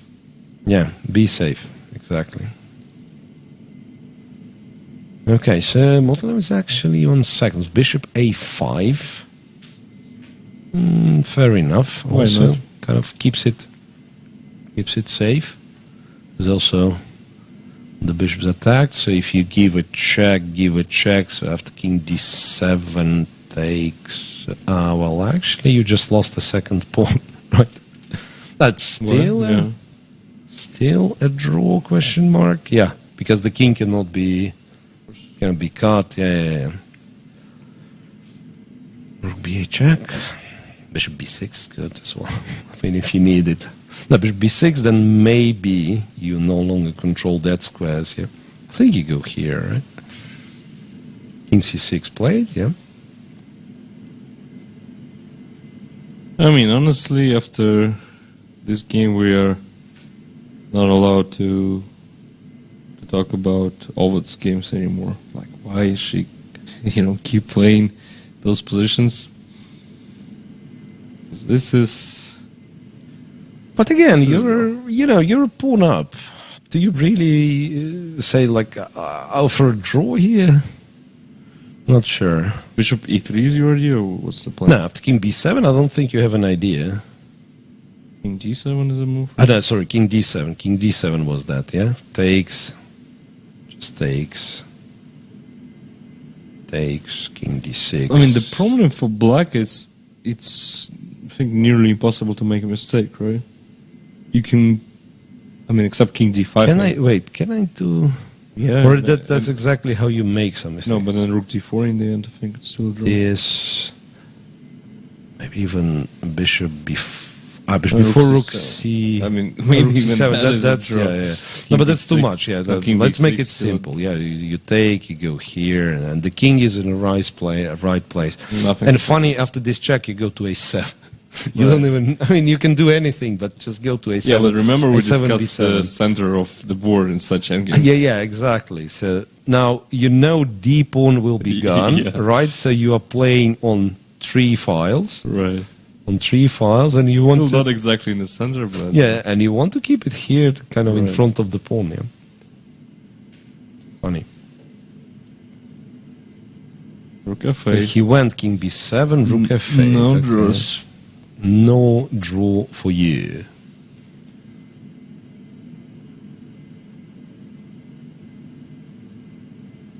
Back to c6. Mm-hmm. Yep. Back to c6. By the way, since b5 was played, the counter of moves, the 50 moves rule, was reset. And we still have the potential for one more pawn exchange. Let's move 69, right? 69 was the last capture, so 119, the move we are looking for. No, but if we are No, serious... but you can't even continue here. That's the problem. You can, move the rook back and forth, but yeah. Yeah, rook c8. And this is Nikita accepting the draw, because if Maybe- he goes back, I think it's just a repetition. Maybe he'll take on c5, check this this line and... There's nothing to check, basically, right?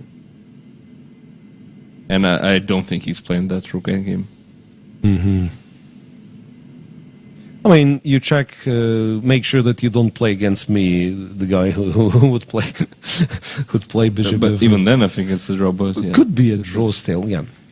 But you see, simple enough. he captures on c5, and you're absolutely right. Rook takes f4.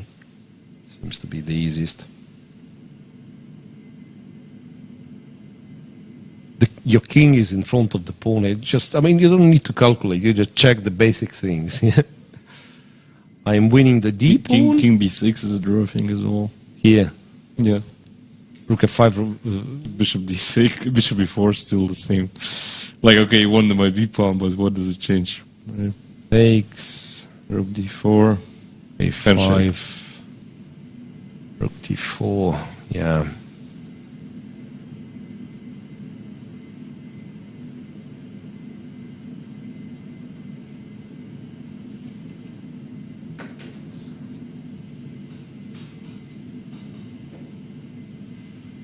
Rook b5 check. Yeah, I'm actually not sure why do we need to go to a file. Like, No, we don't. I mean, king c6 as well. But, yeah. We don't go king c8. I mean, that's important.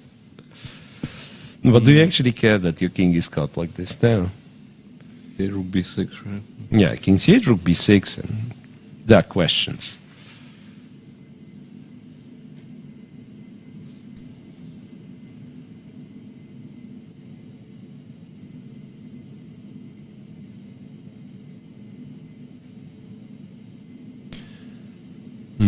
This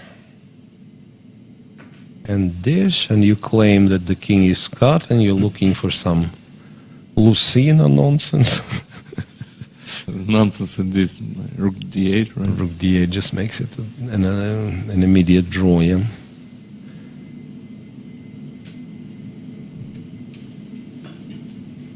Yeah. So king c6, and on move 78, the draw was agreed, and round 7 is concluded. A big disappointment for Nikita, who's joined now by Filosof instead of being the point ahead of everyone. Yeah, yeah, that was hit and miss round. Yeah, so nearly all the results could have been different. Mm-hmm. So Chigayev and Guryashkin, I think that's. At the end of the day, that's more or less the only fair result. Strangely. Yeah. Strangely. Okay, they fought. Okay, maybe there was a moment where someone had chances, but no big changes, right? Rakhmanov and Andreikin, we still believe that if Rakhmanov would repeat moves around move 15, Andreikin would as well. Yeah. So equalish the position looked. Yesipenko got winning position against Rakhmanov after 10 moves, I don't know, 12 moves, something. Had to settle for a draw. Vityugov we just seen. Yeah. He was a brilliant defense by Motolev, but still, it's very hard to agree, to believe, yes, that position wasn't winning. Alekseyenko Matlakov, we've seen it as well. Matlakov had a few winning moves on move 40, but he went for the one that makes a draw. And Fedoseev deserves credit for his efforts. Yeah, right? I mean, this is a fair result as well. That actually is a fair result. So it's not like a huge. I mean, it ended up with a huge mistake. I'm serious. It's just nearly impossible to play this position against him. He puts pressure on the clock. He comes up with all these tactical tricks, and at some point you just blunder. Yeah.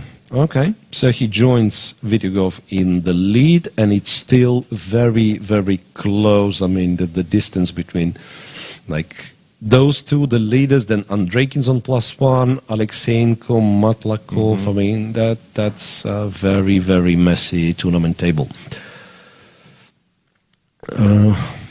which we're about to see, I believe. Yeah. So join first.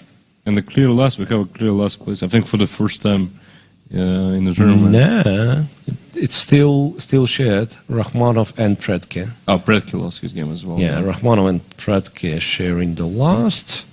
Chigayev on -1. Three people on -1. So join first, and a tie for 3rd to 5th place. Basically, those 5, I mean, it'd be really surprising if the winner is not included in those 5 names. I think Yesipenko lost his chance. Well, I mean, he's still only 1 point behind, but Yesipenko is to play with Motilev, Alekseyenko, Vityugov, Matlakov, though. So I mean, if he it's not easy, but at the same time, it's principle. So if he wins, he takes points from from the rivals. So if he plays kind of the end of the tournament of his life, like wins 3 out of those 4 remaining, he can still become a champion. So that is it. And for women's tournament, just quickly. Let's recheck. So today were 4 decisive results. Garifulina won against Guseva. It barely changes anything for Marina Guseva. She's deep in the bottom of the cross table. Garifulina is on +1 after this win, I believe.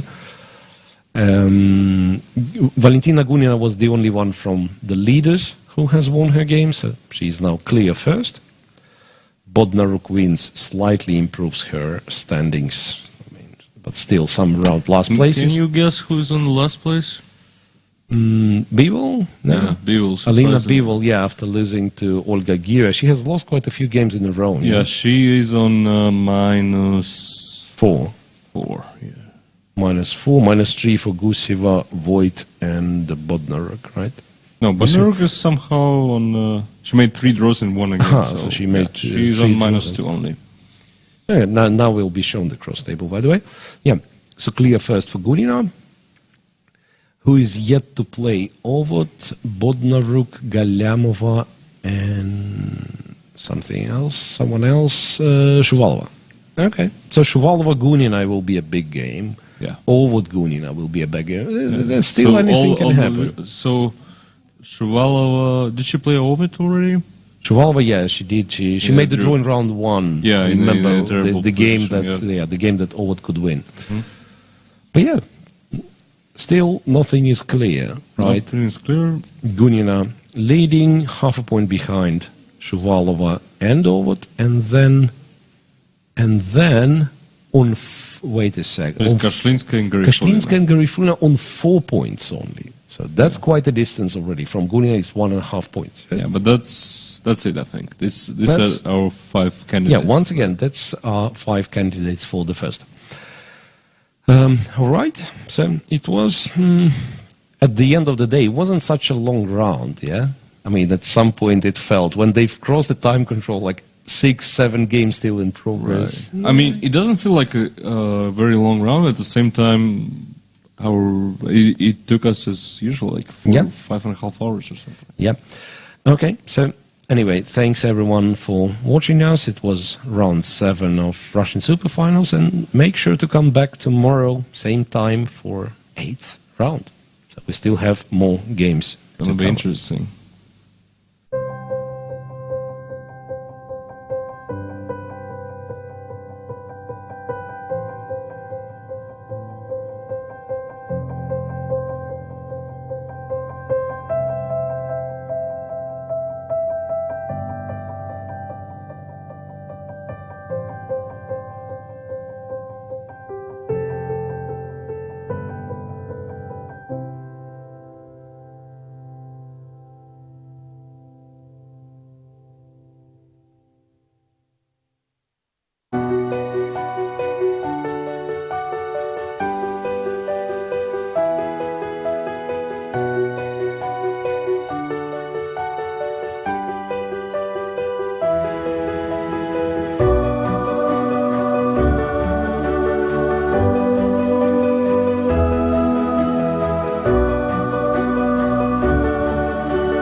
Меня зовут Юрий Львович Аверба.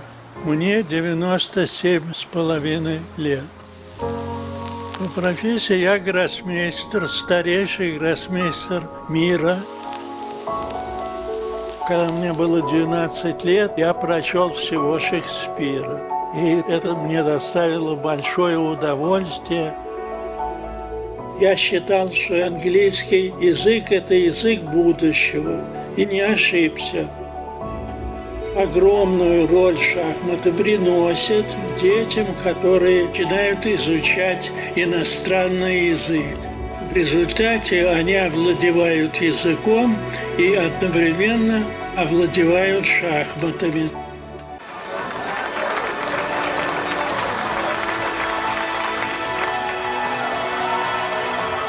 Если ты хочешь оставить след в жизни, ты должен создать что-то. Надеюсь дожить до 100 лет и издать еще 2 книги.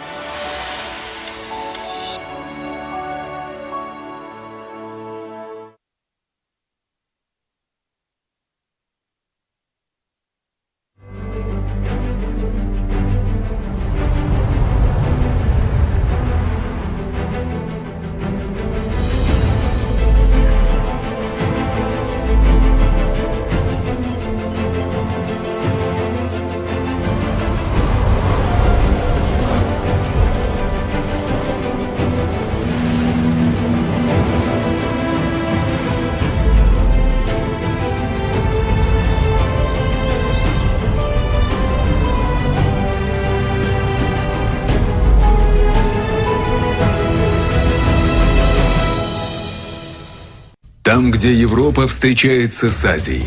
Башкортостан – крупнейший современный центр нефтегазодобычи и нефтехимии. Территория мощной энергетики, большого металла и передовой фармацевтики. Мы поднимаем в небо лучшие в мире самолеты и вертолеты. Столица Башкортостана – город Уфа. Мы стремимся к победам и побеждаем. Башкортостан. Республика на все 100.